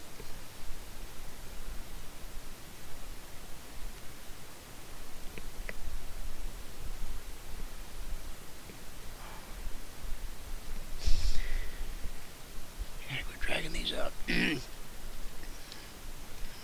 Do it one more time. 17,290 minus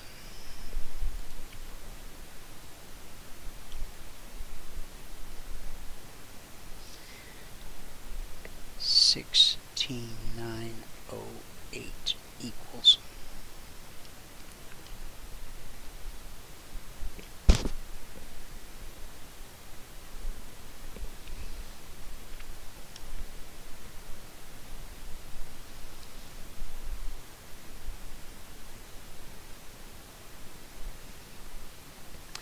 1,712 points.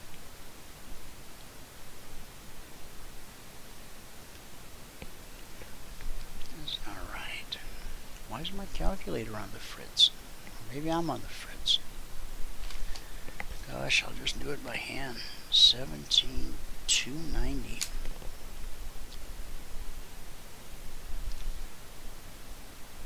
$16,908.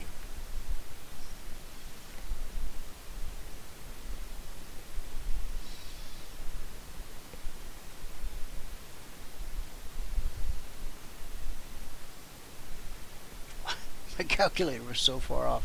It's a 372 tick drop. 372 tick drop times $5 per point. You know what? That's in the Dow. They're called points, not ticks. Why? To confuse us, I guess. I don't know.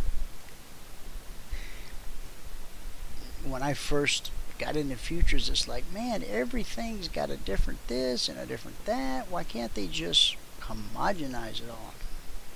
Well, despite my protests, they never homogenized it, and I had to memorize it. So, but you only got to memorize what you trade, right? I mean, you really shouldn't be trading more than 2 or 3 markets a day. And you can memorize those, and you'll memorize it all over time, just because you see it all the time. Okay. So, what did that work out to be? 372. 372 times $5 is $18.60. Again, nobody gets out at the exact top or bottom. Okay.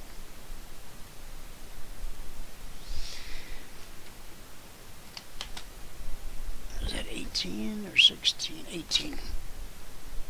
1,860 potential. There. No money left on the table. All the different terms they have. Don't beat yourself up, please. Whatever you got out of this, even if it was just your daily goal, 20 points, done for the day, that's awesome, you know? It really is. Okay. Gold, it was long above 1136.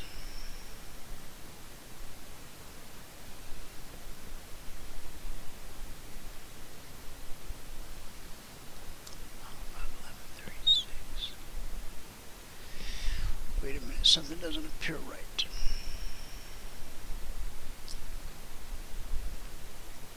Oh, because this is in the wrong place. This needs to be on the 2200 hour. There we go. Alright. So now we can go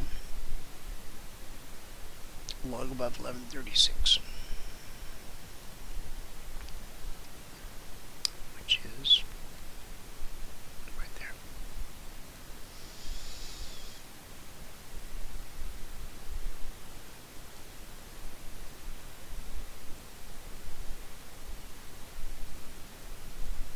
Okay. This is our last one, guys. I don't know, maybe we got one more, the Russell. Okay, 1136. This was the alert. Consider being long above 1136. So we triggered on this candle, and it went up to 38.9. So that's 19 ticks. How many do we need to be done for the day? 10. Okay. And here, 4180. No.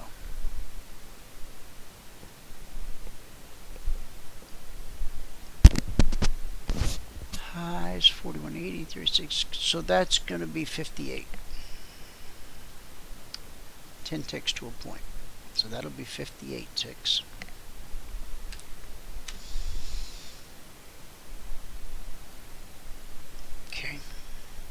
And then price comes back down to do what? Test the important price, important area. How often does it do it? Almost all the time. Not all the time, but almost all the time. And so from 1136 up to 1154.60. So 1154.60. 1154.6 minus 1136 equals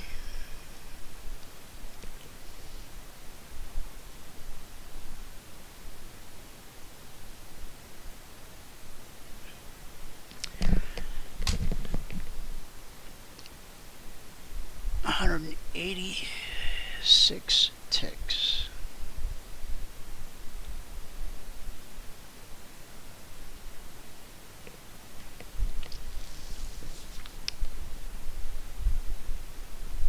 Let's see, 10 ticks is $100.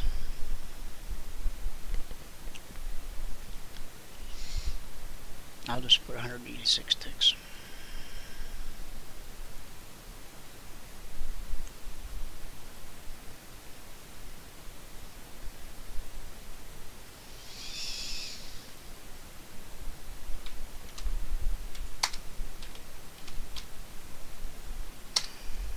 Times $10 per tick.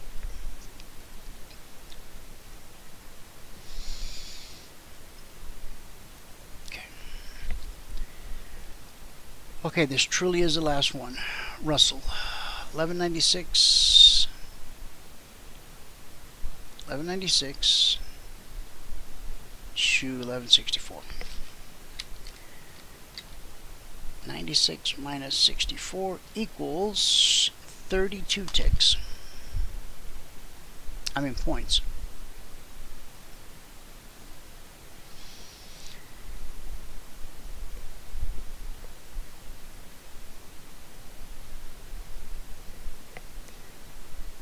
$32 points times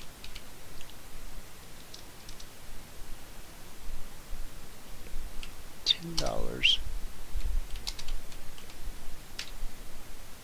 No, times $100 per point.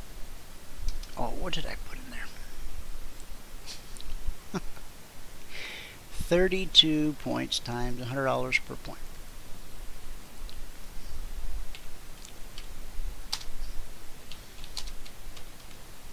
Times $100 per point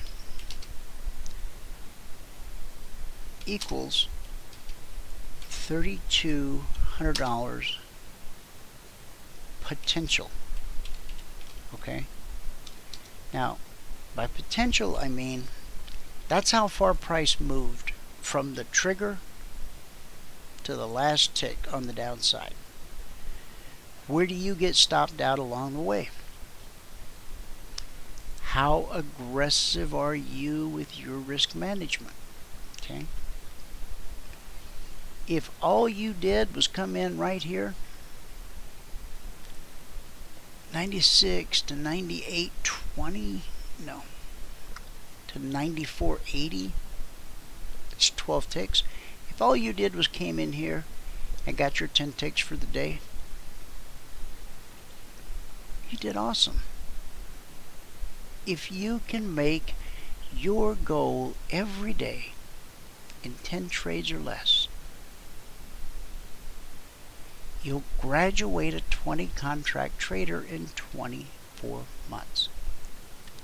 Not just any old trader, but a trader who has matured, a trader who has discipline, a trader who knows how to think in probabilities, a trader who stands head and shoulders above traders that don't have that same quality or level of training. So I know that looking at $3,200 when you made $100 is like, oh man. But do you see how that's toughening you on the inside? Do you see how it's maturing you as a trader? To be able to accept that and not be rattled by it? Oh. By the time you get to the 20 contracts, I mean, you'll be doing the digital equivalent of walking on water, whatever that is. I don't know what it is. I gotta go, man. I have been at this desk so long. My wife's already looked at me funny, like, I don't know, 3 times. So.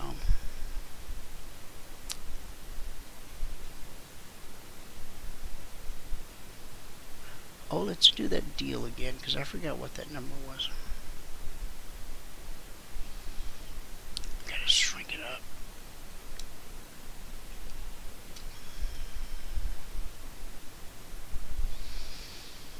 Okay.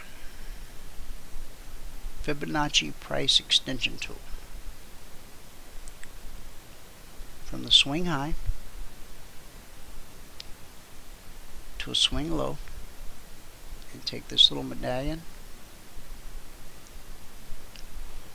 Oh, come on now.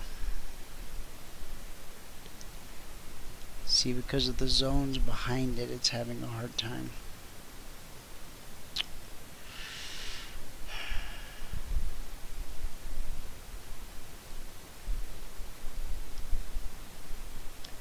See, I need to get this up to here. I need to get this back down to here. Okay, from the swing high to a swing low to a retracement high. And so what this is telling us is that, no, I didn't quite get that right, did I? Hang on.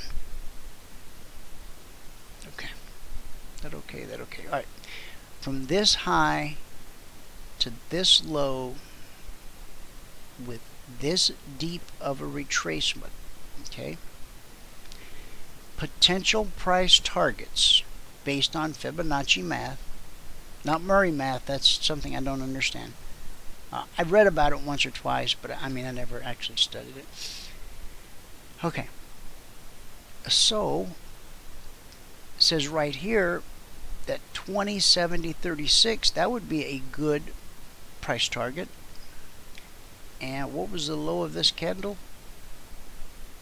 20, 70, 75. So forget the spare change, 2070, 2070.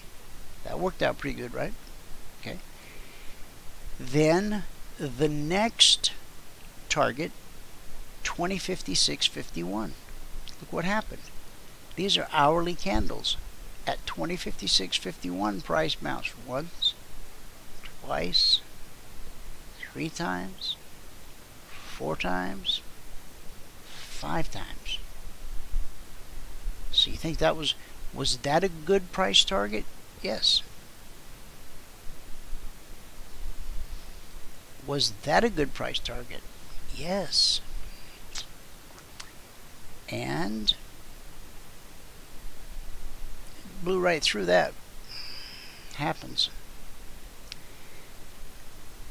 If we come back tonight and touch this and head down, 2 things could happen. Maybe we come back and touch this and head down, or if we get that deeper retracement, if we pull all the way back up to here, then that and then start to drop, I say the chances of us going to here are better than if we have just a shallow retracement right here. A deeper retracement prepares us for a deeper move. Okay? So I'll leave this up for a minute, jot those 2 numbers down. 2034, 1997. And of course, what we would really like to see is price come up and test the underside of the weekly trading zone and then just drop. Okay? Alright guys, gotta run. Thank you all so very, very much for tuning in today. Whoever you are, wherever you are.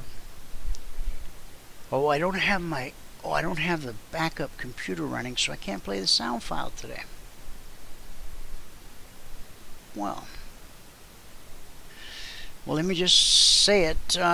May God continue to richly bless you with His mercy and with His grace. And I'll see you at the bell. And let me see if I can't find you on Mind of a Trader to listen to.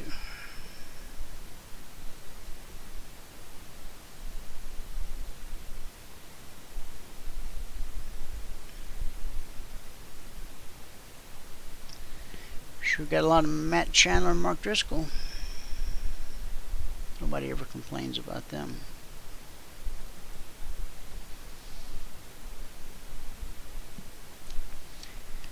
That's probably because they're going about how I hand curated everything.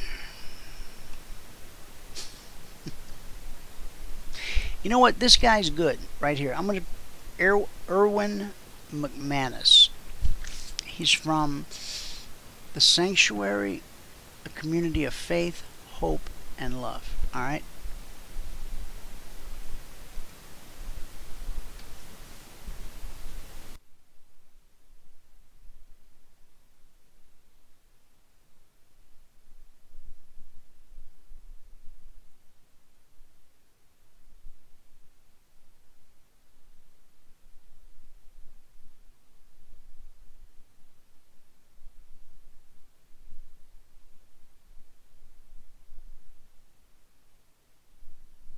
Well, Erwin doesn't want to play. Let's see, have I done something wrong here? Well, I mean, you know, rather than the ordinary, or other than the ordinary. Huh.